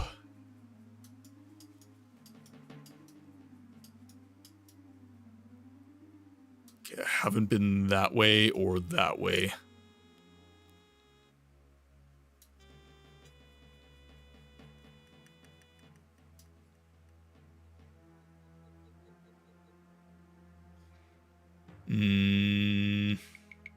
Yeah, okay. Wrong way. That's the right way. This is the way I want to go. And that'll spit me out in here. Which I think I'm okay with. I've been over to that side. Yeah, I'm okay with that. Yeah, cool. Ricotta cheese, yes.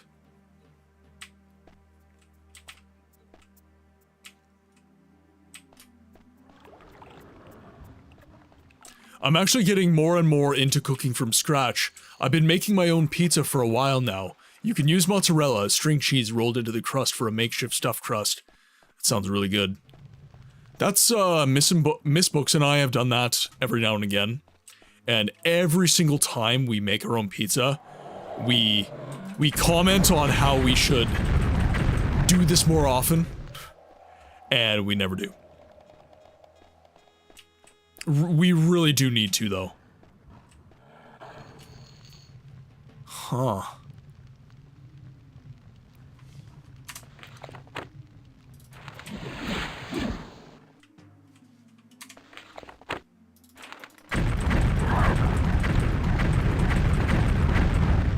Okay, I'll need to rest after that, because I got nailed pretty good. By the way, need to be saving my game. I'm going to have to head off to bed now, 3 a.m. Here I have to be up pretty, and I have to put up, and I have to be up pretty early. See you guys. Thanks for the stream. And Melly, thanks for the gifted sub. Kezi, it's always a pleasure having you in the chat, so thank you for being here, and thank you for the very stimulating conversation that you contributed to earlier. I am very appreciative, so thank you, my friend. Have a good sleep. Hopefully, it's a restful day. Can you please play Spider-Man 64 for the Nintendo 64 and its sequel Spider-Man 2 Enter Electro for a future livestream? Since in your channel name, which would include comic books, video games as well, and the fantasy and sci-fi games, because you are playing any good books lately, so I knew you can play comic book video games. Can you please play some comic book video games, please, and thank you. That is something I'm gonna have to think about. We're mostly into RPGs in this channel, if I'm being completely real. And I've never thought of playing a game like Spider-Man 64 or Enter Electro or anything like that. It'd be interesting. They are definitely games that are getting somewhat forgotten in the current nomenclature of games.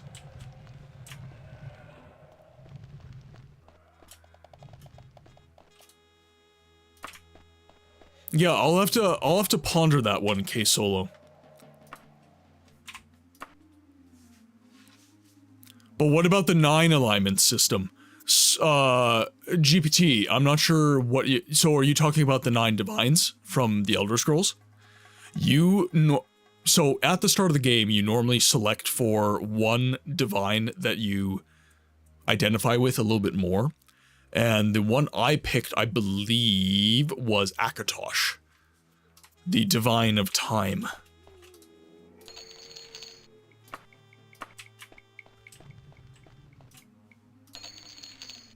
What is my favorite non-RPG?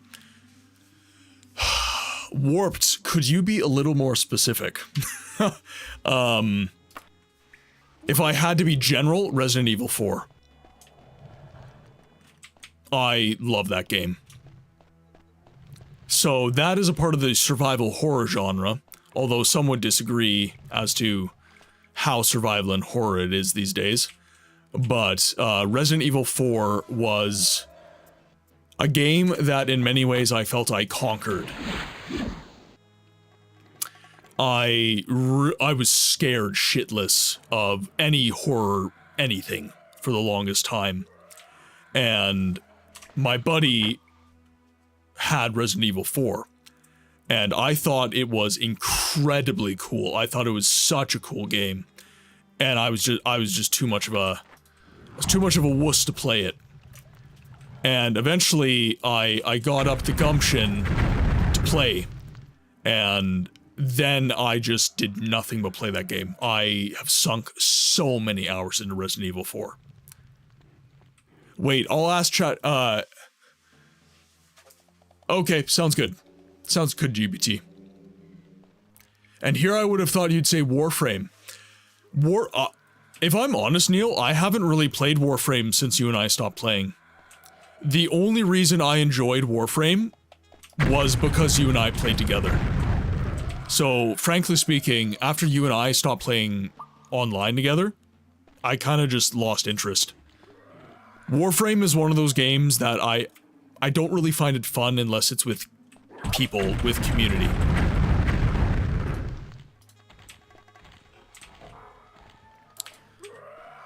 So, K-Solo, those, I think you misunderstood the question. What is your favorite non-RPG? So, not an RPG. That is your favorite RPG.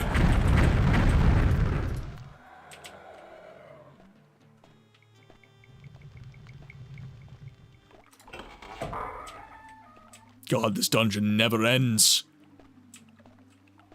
Okay, I'm just gonna keep trucking. Just gonna keep going forward. We're gonna see how this goes. I was thirsty for a dungeon earlier, and boy, did I get one. This is a dungeon and a half. Oh, there's an enemy.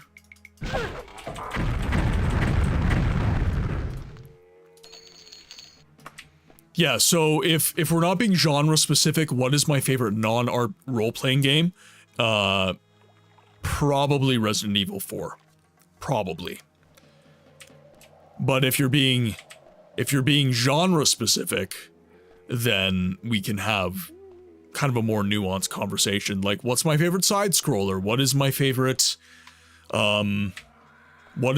survival game? What is my favorite RPG? What is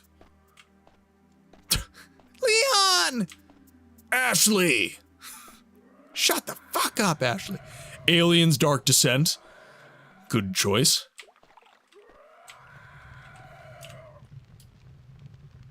Yeah, Ashley was they could have gotten rid of her in the remake. I'm not gonna lie. I would have been cool with that.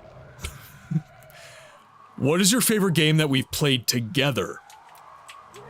Oh shit, that we played together.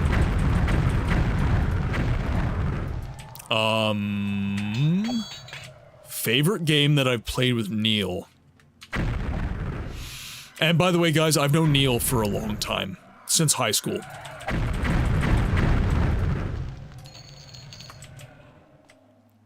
So at this point, oh god, I feel old.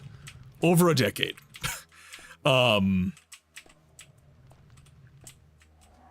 So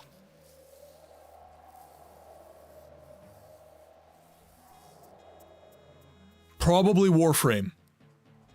Probably Warframe. I really enjoyed, Neil was very good at Warframe. Probably still is. But we sunk a lot of hours into early Warframe. He got me into that. And I would just play endless survival rounds with him, and it was so fun.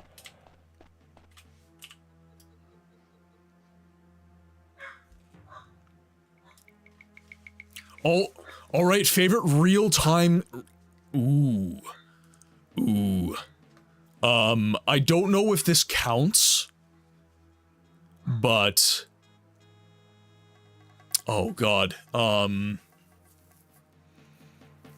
So I'll give you my running, and I'll give you a top 3, and you guys will let me know if those are actually RTS games. So, Civilization 6. Love that game. Actually, I probably prefer Civ 5 over 6. It's close. But Civilization, 5 or 6. Stronghold Crusader. I love Stronghold Crusader. And... Total War Warhammer 2. Or just Total War Warhammer in general. Because I'm a 40k lover.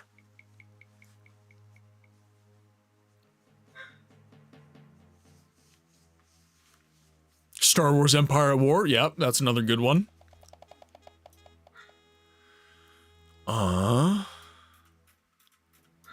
Is there anywhere else to... That looks like I have a path that I can take.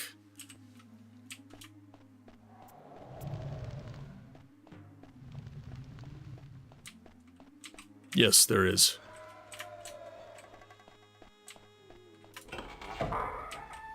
Oh, God.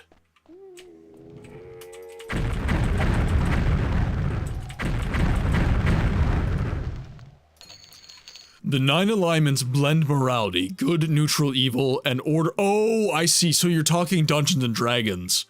I would say that I am lawful. Syvaris is definitely lawful.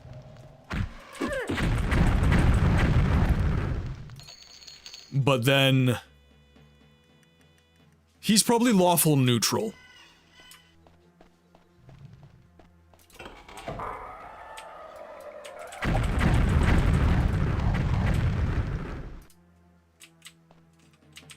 New units for DE version of Stronghold Crusader. You love 40k? The best 40k RTS is getting a remaster, Dawn of War. Lawful Gurkha.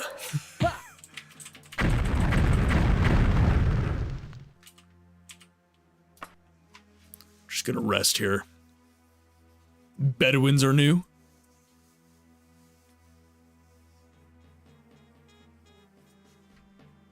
I'm definitely gonna look into that. I'm currently in a playthrough of the campaign of Stronghold Crusader. I've been enjoying that in my off time. Oh god, this place is a maze. Okay, so there's a path down there I haven't been through.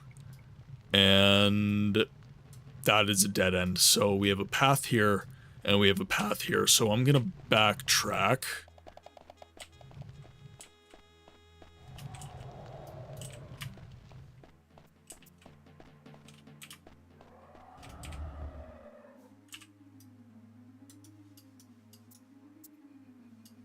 That is a pretty good drop, so we'll have to use levitate to go down there.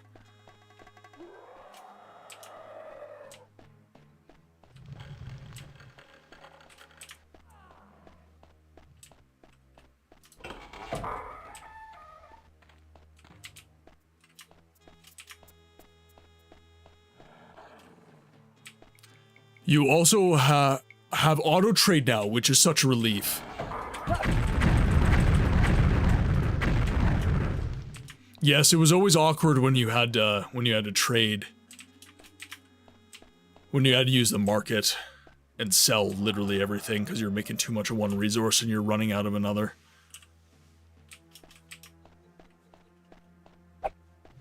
Oh.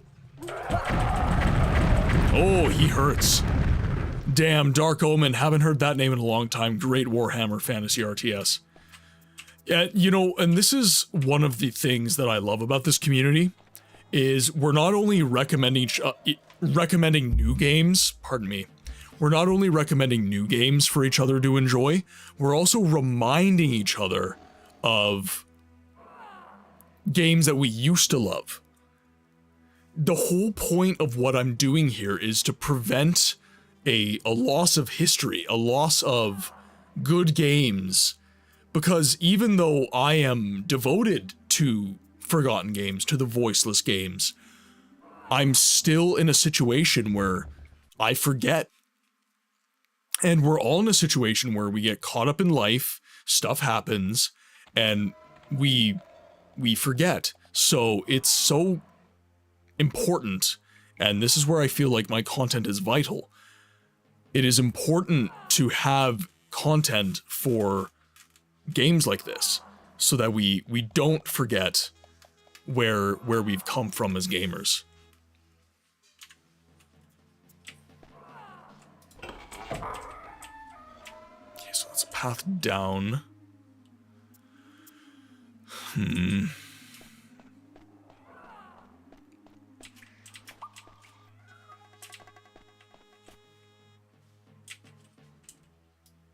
Interesting. Okay.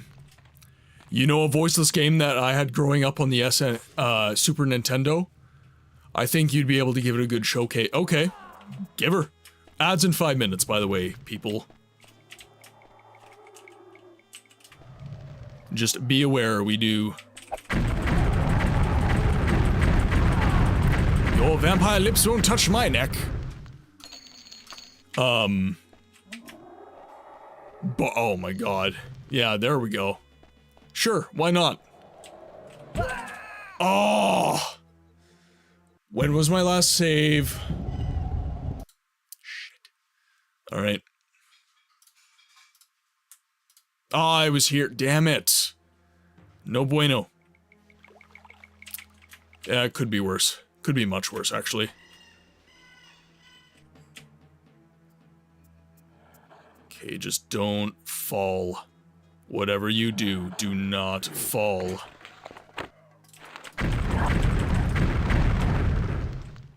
Okay, we're good. Favorite childhood game? Mine has to be Heroes of Might and Magic. Pokemon. Childhood game? Pokemon. Specifically Pokemon Silver. Gen 2 is my my favorite. Crusader, lawful and good then? I'm joking. Okay, let's give our game a good old save. Let's rest until fully healed. Yeah, my favorite childhood game, hands down, Pokemon Silver. That is the game that introduced me to console gaming. I have to give it my pick. I would not be the gamer I am today without that. Minecraft, okay. Minecraft is a good shout. I think that a lot of people disregard Minecraft in kind of an offhand way. But Minecraft is an amazing game. It's a very good game.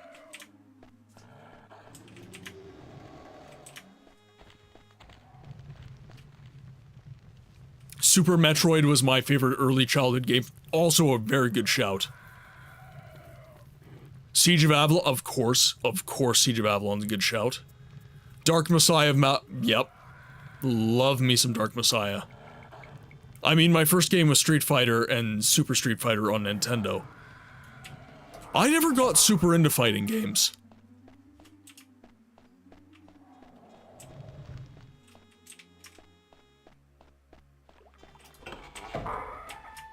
Yoda's Challenge.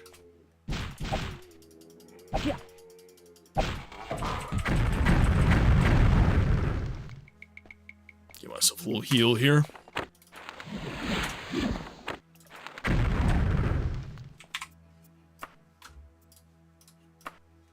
There we are. Tainted Grail Fall of Avalon has been such a fun playthrough for me so far. That is... I'm gonna ask, because everybody is talking about the Scrolls-like right now, so the attempt at creating an Elder Scrolls alternative. And everybody said Tainted Grail is the Scrolls-like. It is the game that shows that Elder Scrolls is not top dog anymore. And honestly, after playing so much Elder Scrolls, it misses a piece. So Tainted Grail, is it alike to Elder Scrolls? In gameplay, perhaps, but in the method of storytelling, it falls short for me. And honestly, like the feeling in Tainted Grail is different from Elder Scrolls as well. And that, I would say, is down to the music. The score in Elder Scrolls is a big part of what makes it feel so special. And the fact that Tainted Grail is missing that, through no fault of its own, causes it to feel different.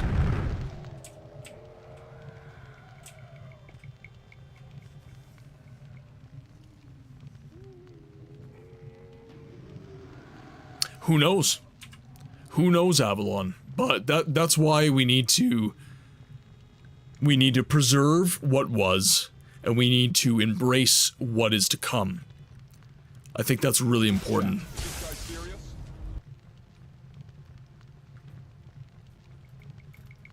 Good questions, by the way, Warped. Very good questions today. Keep them coming. I love questions like this. Okay, so it loops. So we have a little loop-de-loop here.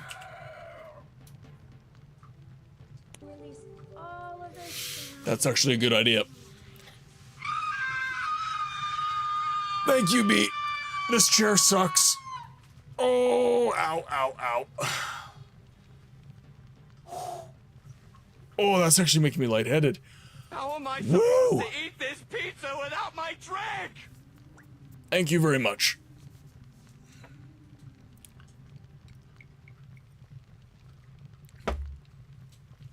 Books, why don't we make a community let's play in multiplayer? I'm sorry to bother you, but do you mind saving your damn king? I will do so, thank you. I just found my... Oh, no way. That is awesome. I actually found a complete Game of the Year edition copy of Morrowind for the Xbox. And I bought it. And guess what? It had the map. It had the map. So now I have a map of Vardenfell that I can frame. Super excited for that.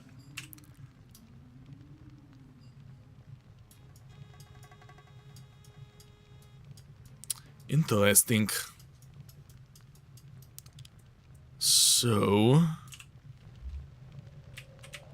we have another area here. What is this?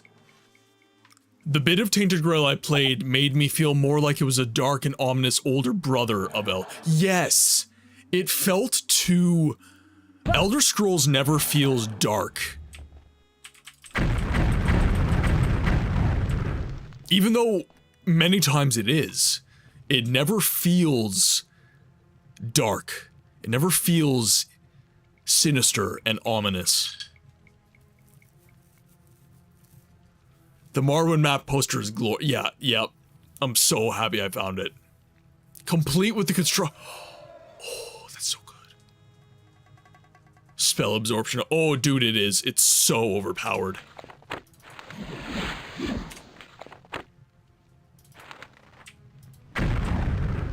Yeah, this is like...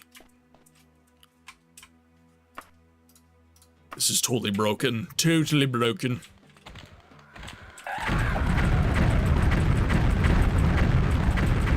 Because I'm basically just endless spells. Like this. Nothing can kill me. I'm invincible. Interesting. Is there any RPG that has multiplayer with more than 2 players? Yeah, Baldur's Gate 3 and Avalon. By the way, I'm open to the idea. I am. But one thing that I run into often is that my time is very strained of late. And I do not want to get people's hopes up that we're going to be able to have a community game night unless I can 100% deliver 100% of the time. Welcome back from ads, by the way, everybody. Thank you for your patience. Yeah, it's definitely something that and even if it's not an RPG, you know, I've talked with Jet Black Sheep about doing Mass Effect 3 as a community game. Mass Effect 3 multiplayer, which is so fun, by the way. You should definitely play it.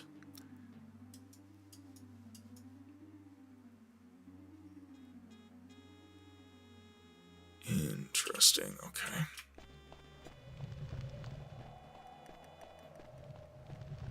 But yeah, I do digress. But I don't want to disappoint people. That's the biggest thing with the community games.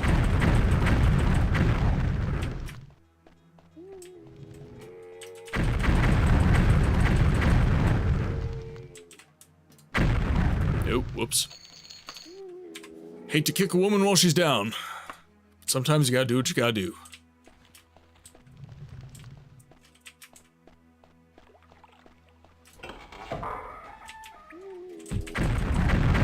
Oh, you hurt.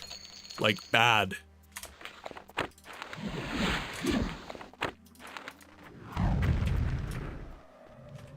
I tried Mass Effect 3 last night, man. I just learned a lot again. It was so hard on multiplayer. Yes. That's why Jet and I have been loving it, because it's so challenging. And really rewarding as well. The loot pack mechanic in that game, which you're able to earn with in-game credits, is actually really addictive and fun.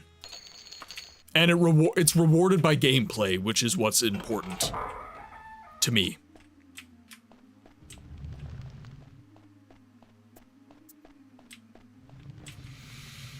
Okay. So make our way back up, and then we will head back over here, which is where we died last time.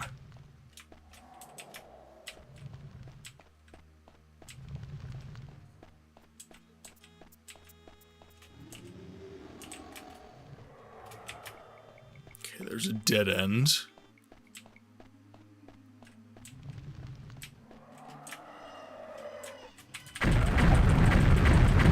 Dead end there. Okay, good. So that's a never a no. It's really what the community, as far as community games want, community games, it's really what the community wants. So if you guys agree as a community on what games we're going to be playing as a community, or even like movies, we could do a community movie. That I could probably commit to before a game, because a movie is less of a time investment, but... Well, and it didn't help that you were playing solos for a while there, Jet. Definitely play Publix if you're gonna play. Only game that looks like Elder Scrolls that I know of is one that's in development, where there's... Yeah, that's fair. Yeah. And actually, speaking of which, for the YouTube chat, oh shit, I don't want to do that.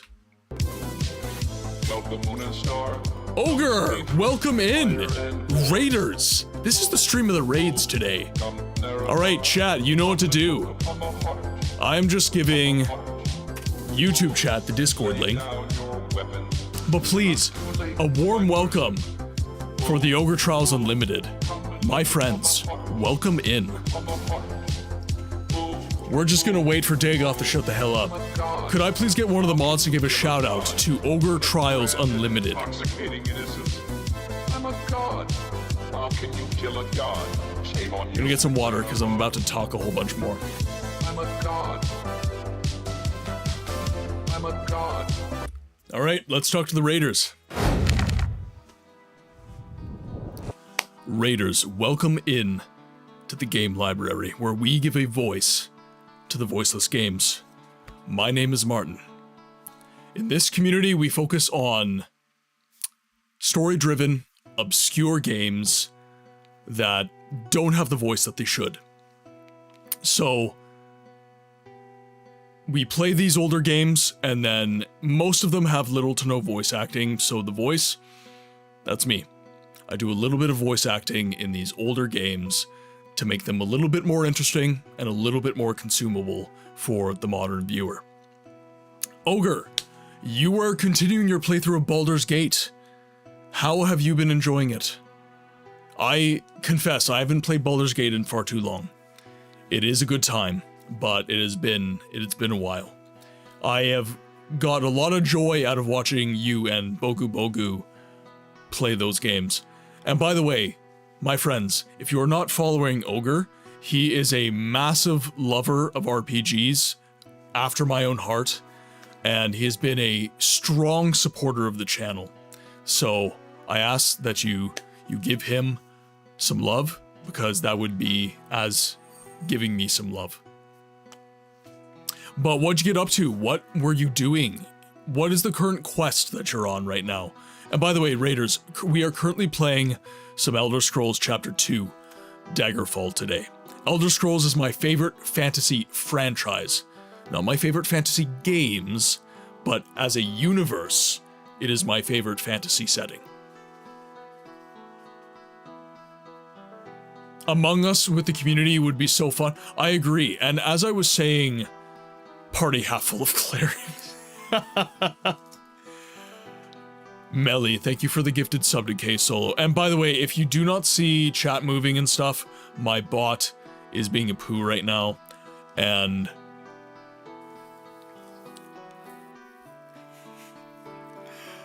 my bot is being a poo right now, so chat is not updating, your subs and your bits, they're not updating, it's a thing. So I've got work to do. It crashed pretty much a third of the way into the stream.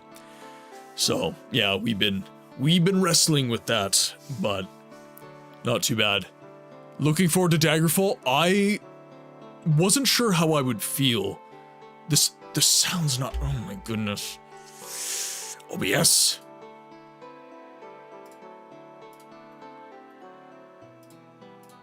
One second, we're going to fix that right now. Okay, sound is once again working. We are good. But let's see, party half full of so have you needed lots of heals? That supports people. have you needed lots of heals? Because you're playing a dwarf warrior, if I'm not mistaken. I only have 2 more subs to give to your books before reaching my self-imposed limits. Well, you just gave a gifted sub to K Solo, which is my brother. He is my brother IRL. So that is, I would say that is a worthy use. So thank you. Now, you are all not here to see my face. Ogre brought you here to see some games. So let's hop back in to the Elder Scrolls 2 Daggerfall.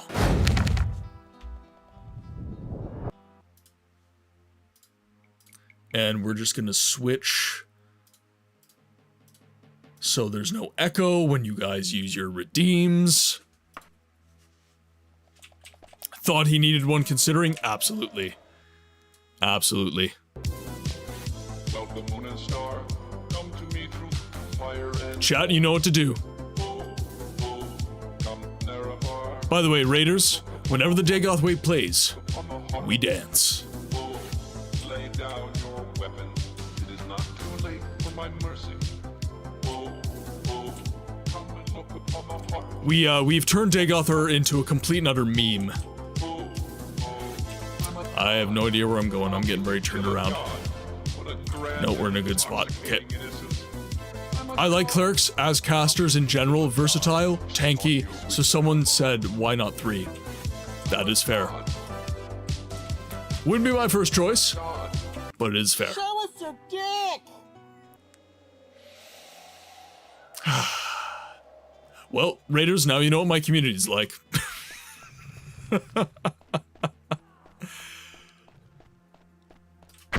Oh, shit.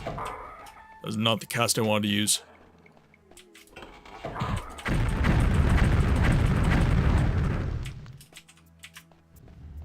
No. So, interesting conversation.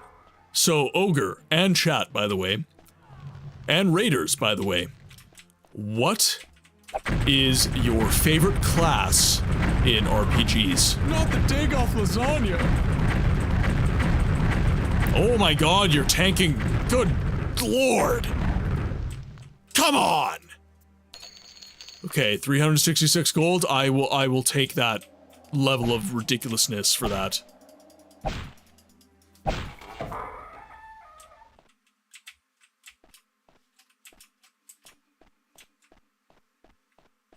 Bard for you? Okay.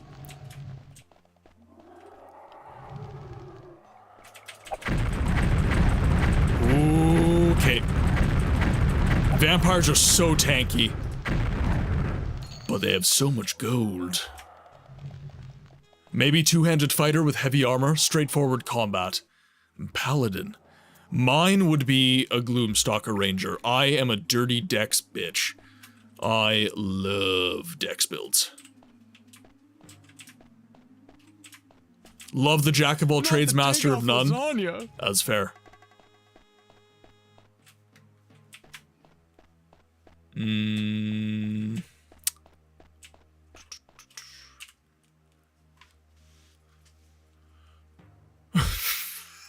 Your name, man. Fartside Phil.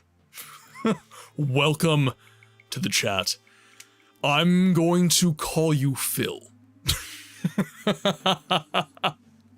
Daggerfall is the best Elder Scrolls for us fappers. I am not exactly sure what you mean. If my understanding of words is correct, I'm wondering why you're doing that to Elder Scrolls as pixels. Does the shape of the map just do something for you? You like that? And I got to say, that's what I appreciate. You like the various shapes and sizes that are available? I will say I'm having a very good time in Daggerfall. 50 Shades of Gurk. 50 Shades of Gurkha. Okay, let's make sure our game is saved, speaking of which. Alright, fine. Just for the only buck. Just for the only bucks. We got with Gurkha, just for the only bucks.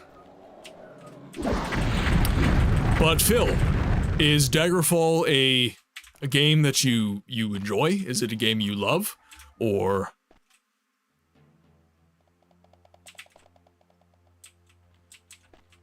I'm Phil Burnell, inventor of Bernoullian theory of begativity. That sounds fancy, so I'm gonna say congratulations. Ooh, there's a lever. Levers do good things. Hold the lever, Kronk! Humans, it's me, your boy. Can you explain to me the Bernoullian theory of begativity?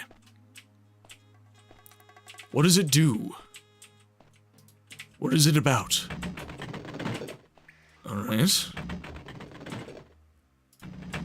Okay, so there were 4 of them. It's kind of funny that the dungeon map looks in-game like it would look in the construction set for 3 or 4. That's true. That is true.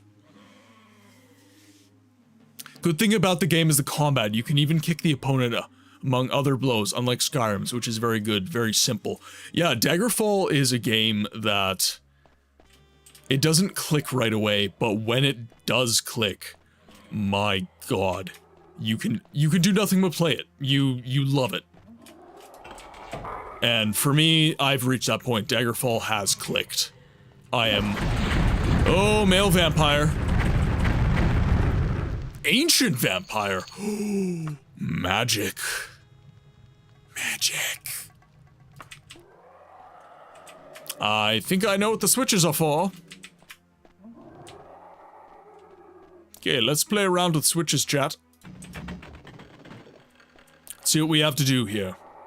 Yes, hello. I'm very sorry to bother you, but do you mind saving your damn king? Yes, sir.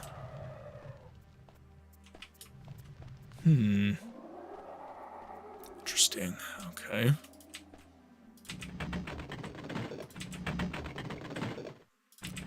Lots of vampires.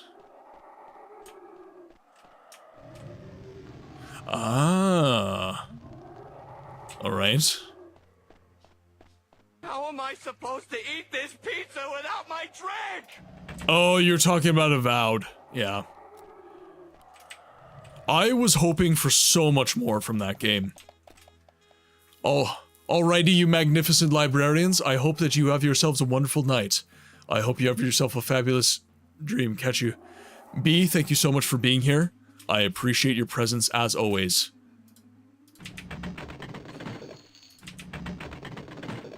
It is massively appreciated when you get to hang out. We don't get to see you enough, B.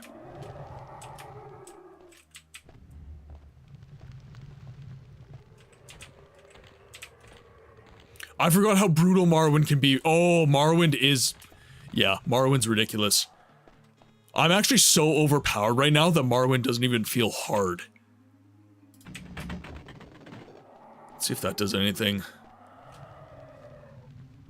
Okay, so that did that one and that one.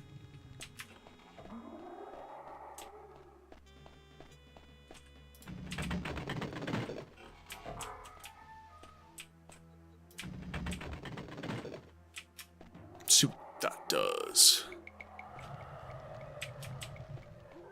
Ooh, okay. Alright. We've made some positive progress. Okay, so switched, switched, not switched, switched.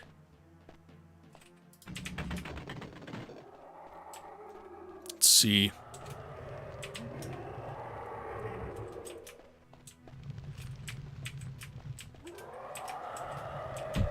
Oh, whoa, don't kill me, please.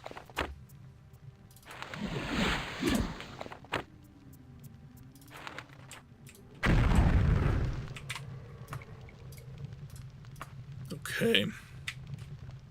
I feel like that solved the puzzle.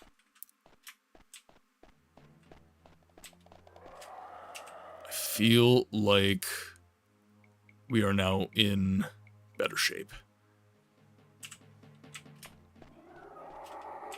Oh, boy.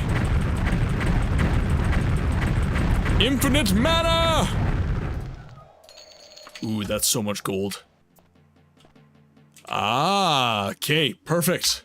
This is the end of the dungeon. It was the right dungeon. I am so happy, okay. So, this is the witch Medora, the lover of King Lysandus before she was banished from court by the queen, his wife. So she can elucidate some of the mystery about King Lysandus' death. Let us speak to her. You are trustworthy. That I know. However, to be blunt, you're unskilled. Should you gain greater skill and become a deadlier opponent, I think I could give you some very interesting work. So we need to level up. Damn it! She said no scrubs, guys. Is there some kind of story in the— yeah, absolutely there is. So, the story of this game, Guru, starts with the Emperor of Tamriel. Cyrodiil, he's an Imperial. Uriel Septim. And he gives us a— I can't do a convincing female voice, I'm sorry. I try my best, but all I can do is really, like, change my inflection and stuff like that. It would sound absolutely ridiculous if I tried to do a female voice, and I don't think you'd enjoy it.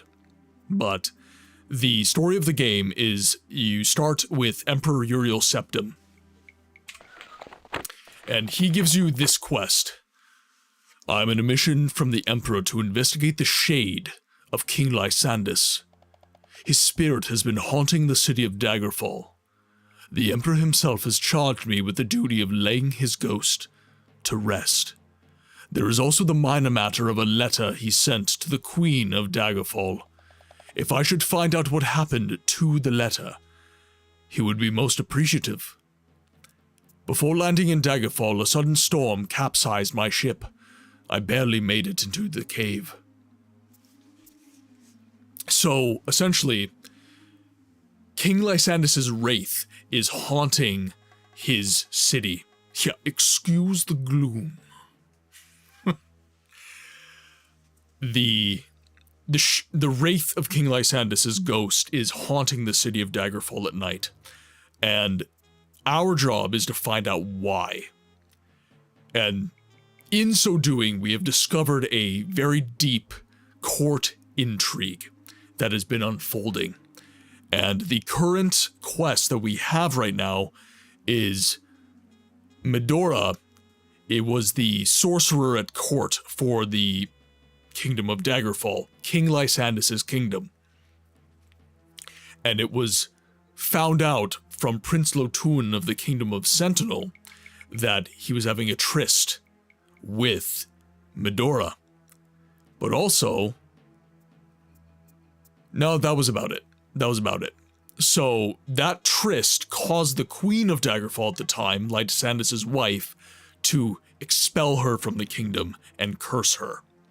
And we have found her in her tower, where she has been hiding, banished from the kingdom of Daggerfall. And she is hopefully going to kind of blow this case wide open. So, in essence, the story of Daggerfall is one big mystery story, which I've been enjoying quite a bit. Excuse the gloom. Oh my god, I don't know if you guys were watching my Instagram, but there was a clip of, it was the start of Daggerfall, and it was like, excuse the gloom. And then it was Gloom from Pokemon, and like,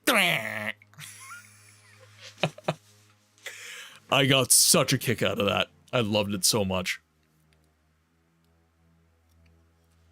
But where the stories of Morrowind and Oblivion and Skyrim are exercises in high fantasy, the main story of Daggerfall is much, much more grounded in a Game of Thrones style court intrigue.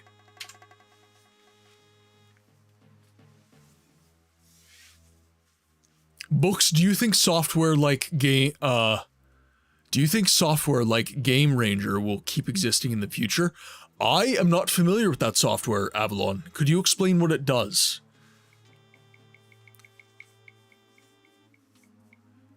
I thought Daggerfall is a kingdom. It is a city-state within High Rock, which is the Breton province of Tamriel. Sentinel. So the game Daggerfall does not actually occur in a specific province, unlike Oblivion, Morrowind, and Skyrim. The game takes place in an area called Iliac Bay, and Iliac Bay is shared between the provinces of High Rock, where the Bretons exist, and Hammerfell, which is where the Red Guards come from. So it is an area embroiled in political intrigue, and that causes this game to be far, far more grounded and far less high fantasy, shall we say. It still has fantasy elements, which I enjoy, but it's very Game of Thronesy in terms of the politics that is occurring within the story. Game Ranger is a free software for Windows and Mac OS that allows you to play over 700 games online with friends and other players, if the original multiplayer servers of the games are no longer active. Yes, I think that if there's a will, there is a way, and you cannot take away games from devoted fans. It's just not a thing. So, as long as there's a devoted fan base for a particular game, that game will survive. Even if it's an abandonware, by the way. Let's see. Progress made to the next level. We're level 6, and we are 26%. I thought Iliac... Nope. Iliac... like my balls in my Iliac Bay is in Daggerfall. There might be an Iliac... actually, I don't remember. I don't think there is. I know there's the Azure Coast. But no, Iliac Bay I don't believe is in Morrowind or Vardenfell. It is... I know for a fact that Daggerfall takes place in Iliac Bay, though.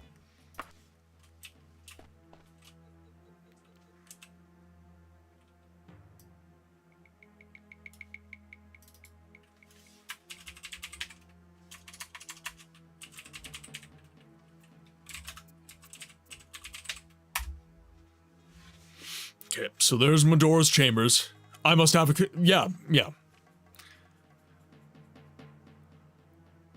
Like the Seven Kingdoms in Game of Thrones, that is true. That is true.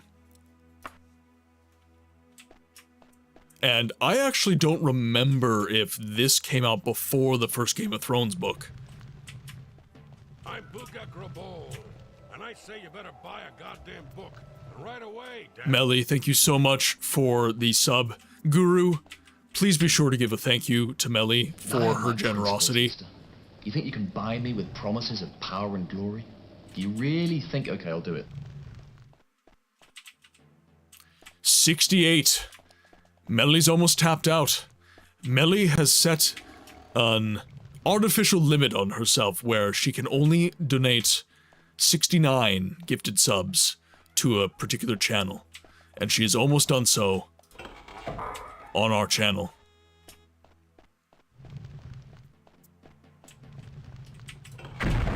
Oh, hi. So, whoever receives the last gifted sub is going to be a very lucky person indeed.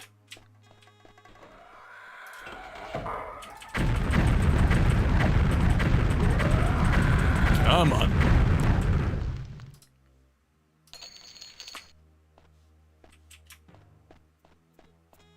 Both Daggerfall and Song of Fire and Ice are 96ers, yeah, so same time. Okay, let's get our game saved here. Okay, so what is there left to do? I think we've defeated all of the enemies in the dungeon. My surname's not Septum, no.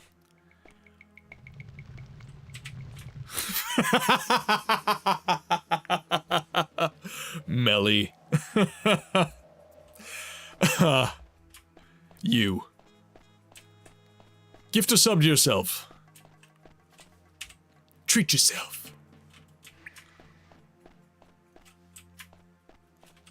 I wish my surname was Septum, that'd be way cooler.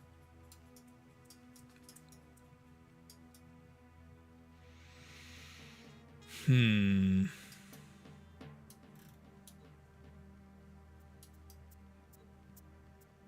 so we've been through this area. Now, we haven't swam. There is a pool in here. So, let's think about this. We'll make our way down the stairs.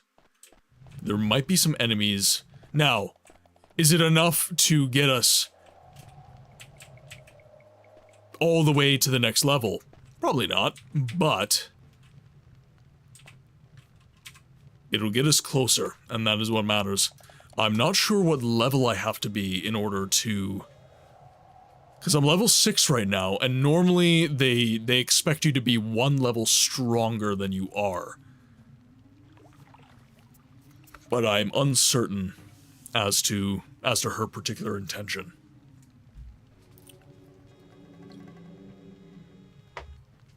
Okay. Let us cast Levitate. And we need to cast Water Breathing. Then we'll cast Fireball. Because there's probably going to be some enemies down here. Oh, hi.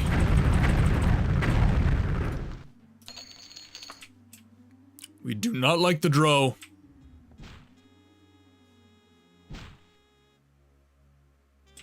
Something's trying to get to me. 128 for that lock. My word, okay.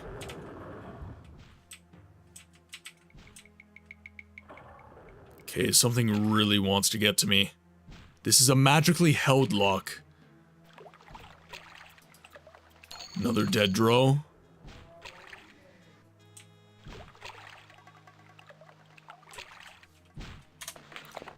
Okay, so let's levitate out of here.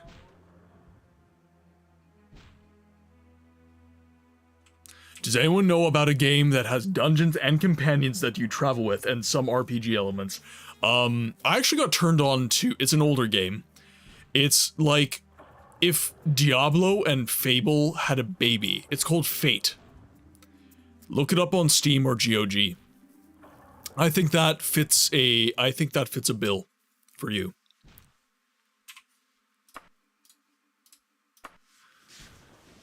Okay, so there's magically held locks down there.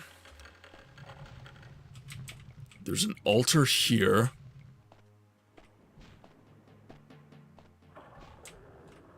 That is a third-person dungeon crawler, by the way.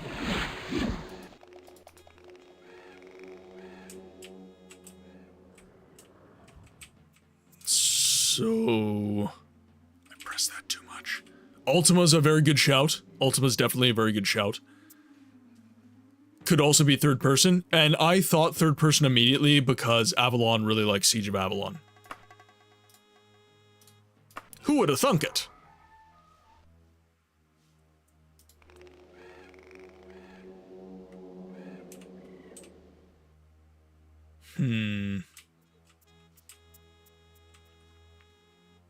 So this is interesting. Okay. I'm gonna rest until fully healed. There's enemies nearby. Yeah, you come right here. Bring your pretty face to my axe.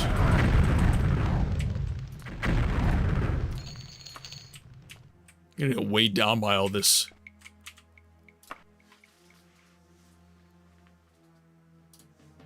Now, Fate might be a little too whimsical for your style. Like I said, it kind of follows a visual style similar to Fable, which is a little bit more whimsical.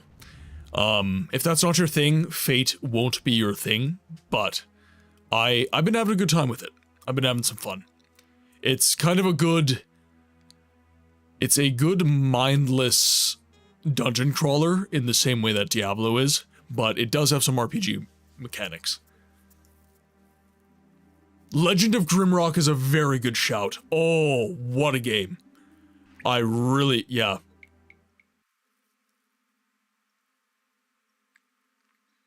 I can't believe I fell for Peter Molyneux's lies again and again. To be fair, back to our conversation earlier, the developers want to put out a good game. Peter Molyneux wanted to deliver everything he talked about. It was Microsoft and the development cycle that limited what Lionshead was able to do. I often wonder how different the Fable games would be if Molyneux was able to keep his word. But now he has this awful reputation, similar to that of Todd Howard of Bethesda, of flapping his gums too much.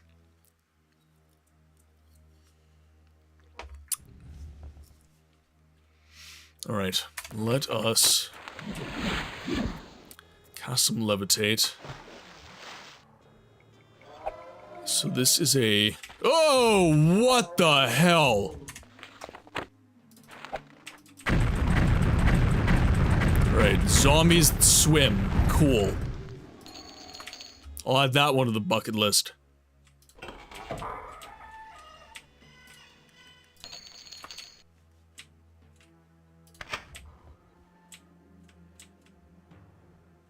Oh, shit. There we go, water breathing. Cast some levitate as well. Open door with a loot pile, nice. Very nice. Starting to... Oh, nice. Okay, cool.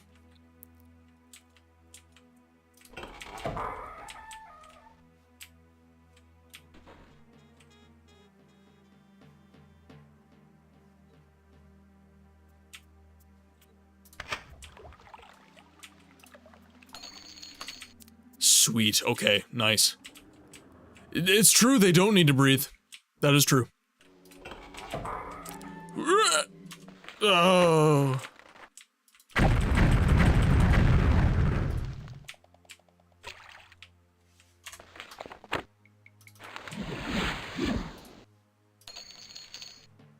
Don't need any of this.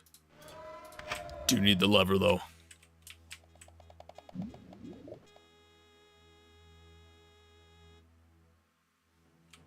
And these are just steps to get out.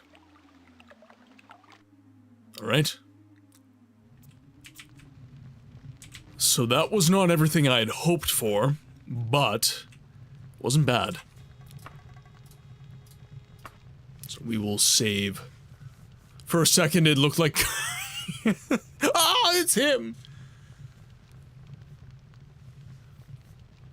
I won't cover for Molyneux, but I'll admit, of all the lying game devs, he's one I'm the least angry at.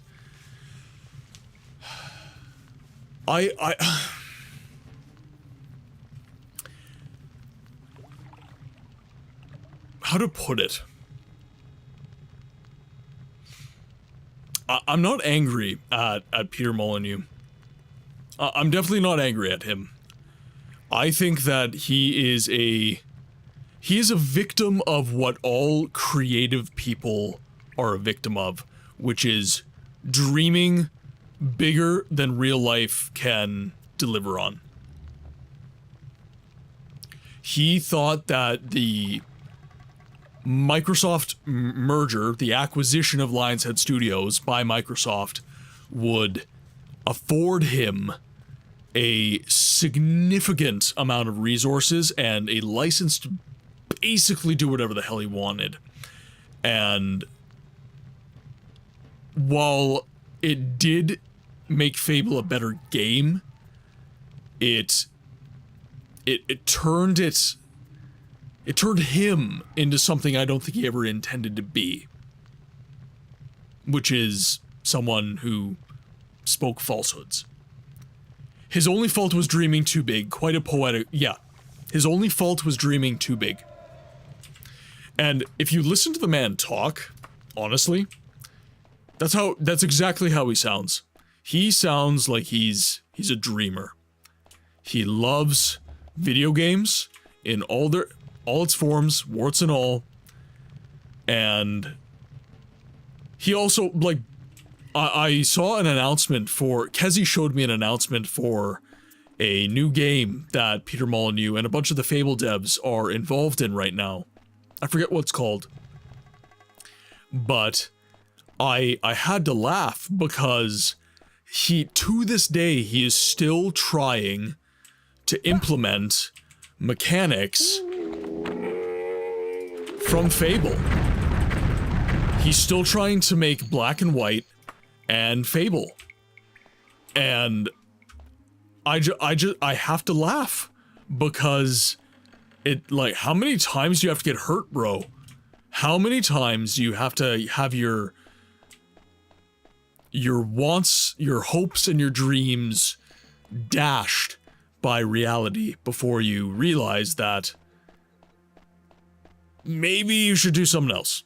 Maybe you should create something else. I really wish that, I don't know what you guys feel about the Fable 4 trailer.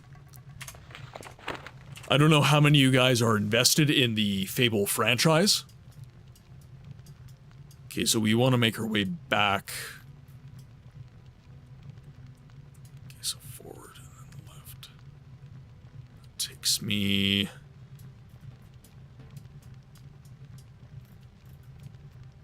And by the way, guys, you don't have to look at it in 3D. You can always turn it into a two-dimensional, but that doesn't show you kind of how everything interacts, so I prefer leaving it in 3D.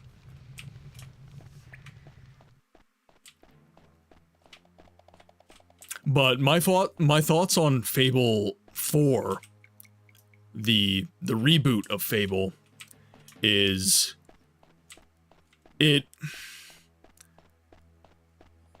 is yet another game from a major franchise that I feel is not going to deliver on what people want. I think that what they're doing is going to inevitably upset a lot of people. Because it didn't look like Fable to me. It didn't look like the essence of what Fable is, and it showed me that the developers making the game are perhaps not understanding the requirements of a game like Fable and a story like Fables.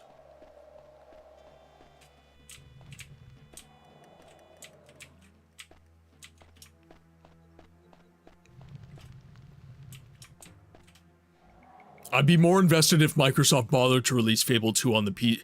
True. How we don't have all of the Fable franchise on PC at this point is ridiculous. I call games like that CNOs, sequels in name only. Yep, I would agree with that.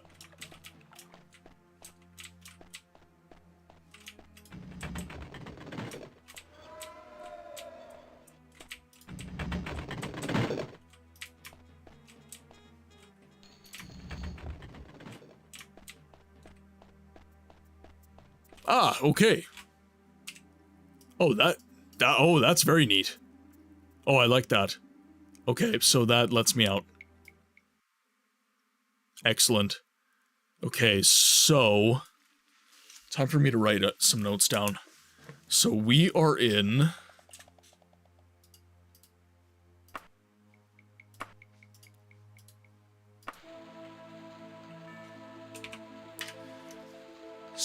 Dereni Tower.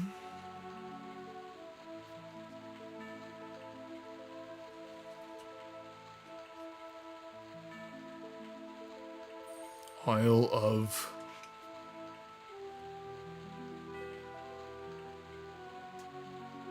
Belira. Peter Molyneux is very passionate, no doubt. If he had more time and money, all his ideas for Fable would probably come true.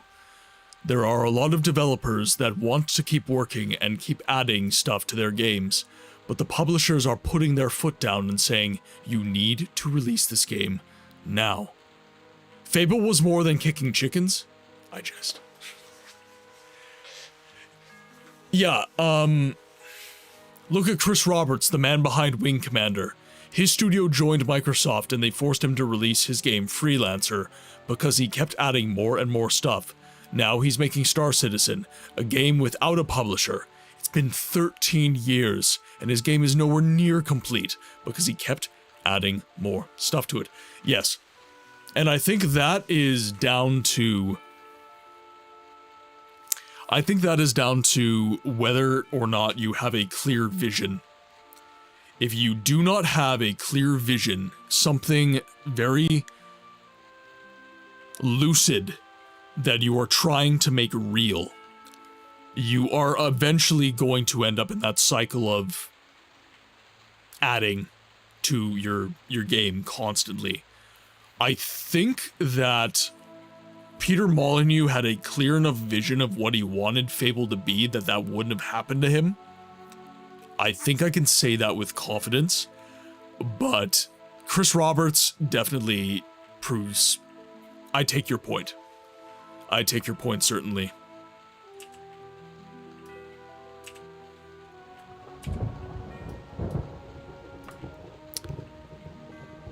Okay, so we have lots of dungeons here.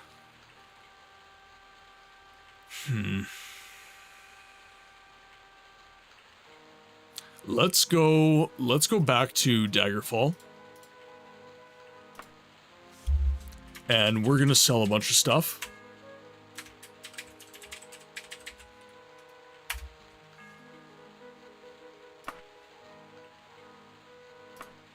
And we have lots of gold, so we do have to drop some of our gold off as well.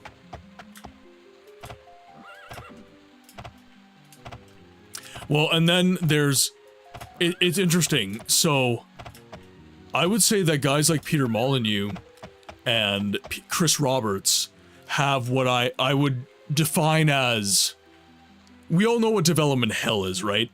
What happened to Duke Nukem Forever and this, that, and the other game. But Fable and Freelancer and Star Citizen and other games of its ilk, I would say that those developers are in what I would call development heaven, a state where they are content to continue to develop the game forever, because that is what they truly enjoy. They don't so much enjoy having the game released, they enjoy making the game and conceptualizing the game.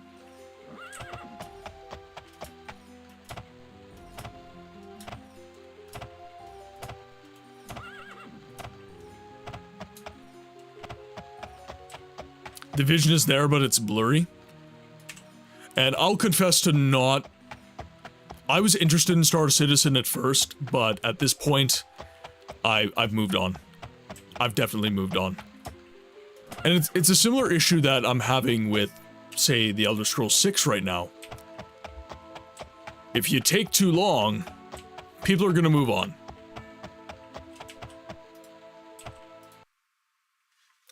I'd argue that Chris Roberts has a clear vision for Star Citizen, but it's not technically possible. They can say that they will mesh servers together for a persistent universe that houses all the players, but doing that technically is another thing. Yeah.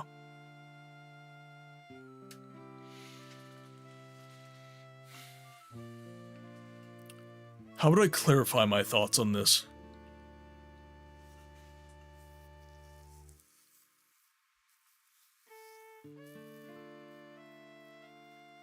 I think I'll take it back to what I was saying about my relationship with Mrs. Books.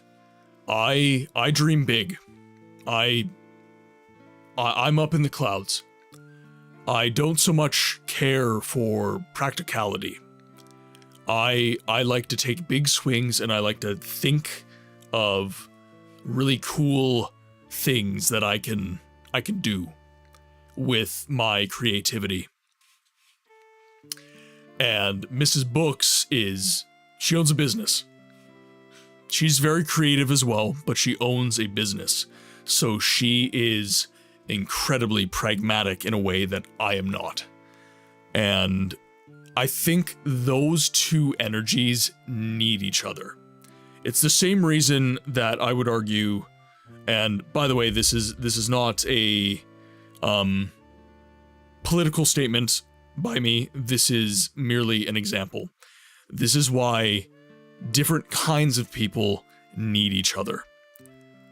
So, and again, I'm not saying this to like take us down a political rabbit hole, but liberals and conservatives need each other. Dreamers and pragmatists need each other. You need someone who is up in the clouds creating cool shit conceptually, but then you need a pragmatist that says, okay, but how do we make that real? And can we make that real? And clearly, people like Chris Roberts, people like Peter Molyneux, they didn't, well, Peter Molyneux did. He had Microsoft down his neck and telling him, you're going to release this.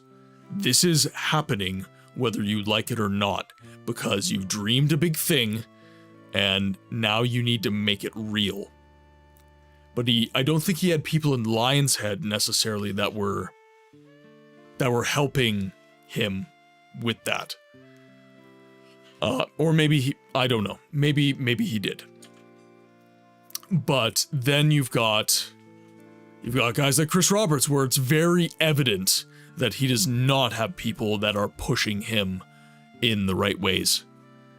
And that is, I think that's where you're going to run into issues. All right. With that, my friends, it looks like we are past our 5-hour mark.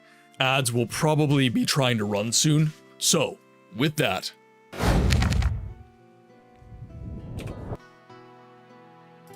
let's just change a couple things here. All right, my friends, our time in the game library for today has once again drawn to a close. I would like to give a quick thank you to everybody for their patience today. I had to leave the stream for an extended period because we had a tornado warning outside and I had to deal with my house. I had to deal with some stuff at home. So I was gone for probably over 10 minutes, and you guys hung in there. You guys hung out in the chat. It did pass, yes. But you guys hung out, you stayed in the stream, you made the stream really, really splendid today. So I thank you all for your contributions. I would like to thank Melly for all the gifted subs and anyone else who gifted subs. I would also like to thank, if you are still in the chat, Studio Gibby, Ogre Trials Unlimited, The Eternal Arcade, and I think we got one more raid, if I'm not mistaken. I could be mistaken. Nope, that was it. So, thank you for the raid. Thank you, raiders, who have also stuck around with the community. It's amazing. Thank you for all the follows as well. It does my heart a lot of good to see this community grow and to see people enjoy the stream and enjoy what I'm doing. So thank you very much.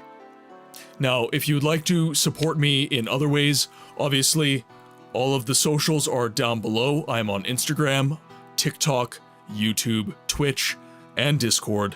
And for other support media, I have a merch store on Fourth Wall linked in the Twitch channel.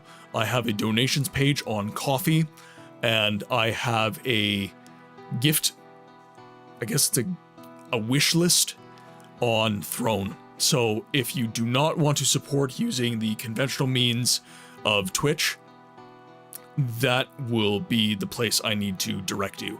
And everything, of course, is also linked on the Discord. So if you are looking to easily access everything without using the Twitch channel, everything is on the Discord. With that, my YouTube friends, this is going to be the end of the stream for us because I will be raiding out with our Twitch friends. So thank you so much for tuning in. Thank you so much for supporting. I am trying to get monetized on YouTube right now, so the views and the likes are massively helpful. Thank you. Okay, let's see who we have to grade. Thank you so much, Warped, and thank you everyone who is saying it was a good stream. I appreciate it. So let's see who on the old friendly list is streaming at the moment. So we raided Sammy the other day. Addy is streaming some Elden Ring Night Rain.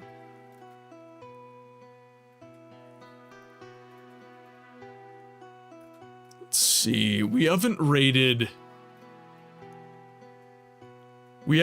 our friend Addy in a while.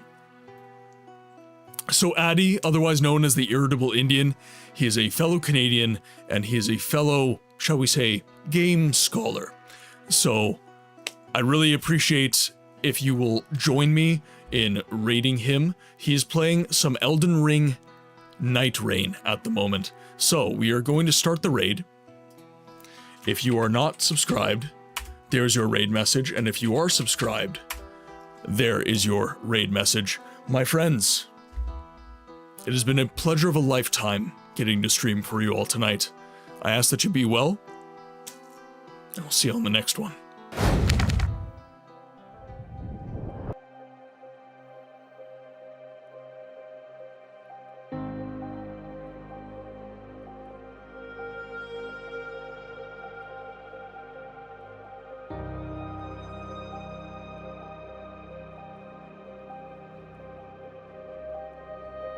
you